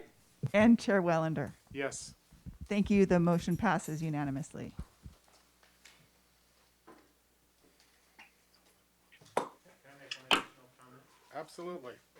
So, and thank you for your support on the project. The one comment I promised to the Austin neighbors would be we would try to move forward, and the hotel would be the advocate for the parking signs on that. So I'm unsure of how to do that, but the recommendation is a sign that says no commercial traffic on South Austin Block, and 2 signs on South Austin Block that say residential parking only. And they talked a lot at our open house about the potential of stickers and that, and everybody said, you know, we don't want to try to do that, but if we could reduce the parking on the south block of Austin, so that's the ask. It's in our presentation, but I'm unsure how to move that forward other than what I've done so far. We can have that conversation, or you can have that conversation with the Public Works Director. She also staffs the Traffic Safety Committee as well. Okay. So that'd be something that we could facilitate through Christina. Okay, and can the Planning Commission support that we do that? Oh, sounds great. Because I think it's something that's really going to help the process forward. So I think if the residents see that, some of the problems that the residents on South Austin have really are beyond the control of the hotel. But as a group, I think if we do that, it'll help ease some of these issues. But thank you very much for your consideration. All right. Now, fast going to items for discussion. Director Storr, is this your moment in time? Yeah, I just want to make a couple of comments for your information and see where they end up. The first one is that today staff produced an amended City Council agenda for Monday night. There are 2 items of interest that I think you might be interested in anyway. One is that the County of Sonoma has asked if the city is wanting to opt in or opt out of a provision that requires micro businesses to operate in the county. With the county having the public health department, state law is written such that the county will make that determination for all of the cities and the unincorporated county to allow micro businesses to operate in single family zones, which will allow basically for kitchens to be used on a commercial basis up to specified limits. Without getting too deep into the issue, you can go to your city council packet and read that. It's one of 2 public meeting discussions Monday night. The second one being a resolution regarding the Mexican Independence Day that was added today after the publication of the packet. So if you would like to look at that particular resolution, it would be an action that would approve the celebration of that particular holiday or event. The second thing I want to mention is about appeals of the RENA numbers. We're currently within an appeal period. I do know that the county has submitted 2 appeals, one of which is very likely to get approved by HCD because it's already been worked out with the city of Cloverdale. If the county is successful in getting both appeals approved, I suspect they won't get the second. But if they are successful, that might mean another shakeout of the RENA numbers, which would add to our count of being anywhere from 50 to 70 units on top of the 330 that we've been given by ABAG. This would be additive. Is this just the shuffling of the deck chairs? Within the Sonoma County, correct, yes. The Association of Bay Area Governments received 28 appeals from its 101 member jurisdictions. Most of them are symbolic statements of, we don't like what you fed us. And that's really where they're all going to end up, is on the dog pile, I think, because in my experience, I've seen maybe one or two out of a 30-year career actually get approved by ABAG, or the Council of Governments as it is. They're very rare. There has to be some real bad methodology that's been used in the first place. The action that ABAG will be taking will be discussed at a public meeting somewhere in November or December. That's when we'll get our final number. I suspect it won't be changed from the 330. That's my guess, and that's what my gut's telling me. That being said, the third out of three is that on August 25th at 6:30 p.m., the Sonoma Valley Citizens Advisory Committee will be reviewing a permit for the Amazon facility to the south of our town, and Councilmember Barnett and I have been working together on his attendance at that meeting to provide support that he needs to look out for the interests of the city of Sonoma as it relates to traffic and generation and distribution of that traffic. That concludes my comments, Mr. Chair. Thank you. Issues update, was that mushed into that as well? I can always talk to you about issues. Yeah. I have a 45-minute PowerPoint if you want to see it. Comments from the commission? I have one comment. Yes, sir. Oh, I'm going first, Commissioner Barnett. Feel free. Ladies first. I finally got to go to the Sausage Emporium, and it's fabulous. And if you remember how wonderful it was when we got to approve her, and they had a lot of struggles opening, including the death of their chef right before they opened and various things. So I just wanted to tell you how fabulous it is and highly encourage everybody to go support Miranda and her team. I went to breakfast there Wednesday because I had no power at my house, which meant no coffee because I have a well and there was no water. And their coffee is fabulous. I had a Scotch egg. Hugh had a British breakfast, and it was so good. So I encourage everybody to go there. Thank you. Larry. I'm wondering, Chair Wellender, whether it makes sense to have the discussion about the Napa Street Hotel at a separate meeting rather than trying to jam it in with the other items. Are you referring that, to the study session? Yeah. Well, certainly having marathon meetings like this, I think there's a diminishing return as the hour draws late. So if the anticipation is that the study is going to be a protracted period of time, then I would support the idea of a special meeting. Now, any comments from staff on that? Oh yeah.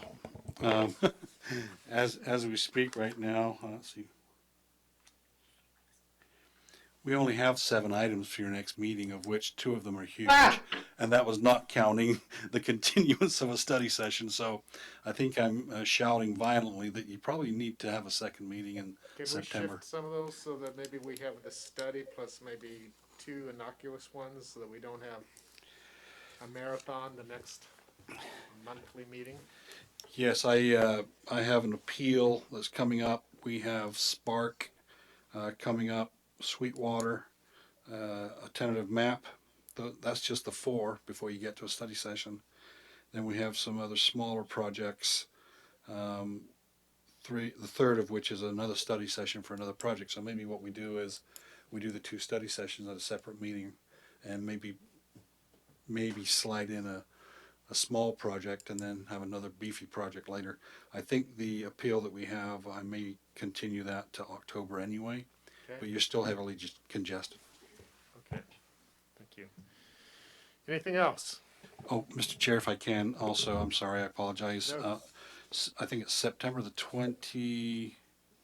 And I'll see why I don't have it on here. I haven't put it on my own calendar yet, but There'll be a joint planning commission, city council meeting, if you recall. We think the 28th, you were all polled about that, I believe. Yeah. So you might, if you're thinking about adding another meeting, you might want to consider that as well as, putting that into the menu, so to speak. Okay, Steve, anything from your end? No, just caution you against playing pickleball. I wanted to talk to you about that. My only parting comment, or my closing comment is, I had a discussion with the former commissioner, Mr. Felder, that is now taking on that role of city council, and he was disappointed that he wasn't going to be able to attend this evening, but he's on family vacation, which I fully supported, but I think he wants to have an opportunity to express appreciation or thanks or whatever. I would like to challenge us to not make it a severe roast, but I think we have enough stories and opportunities to also express some appreciation to Bob when he so chooses to come before us. So I just wanted to throw out that opportunity that may be down the road. So, with that, I would I covet. I make a motion that we adjourn. And a second. Do we need a roll call on this? Good. Thank you. Good night. Thanks, Thanks, everyone. Steve. Good night, everybody. Thank you. Good night. Hey, Steve, I want to hear the explanation of the pickle, but we'll do that over coffee or something. Sounds good.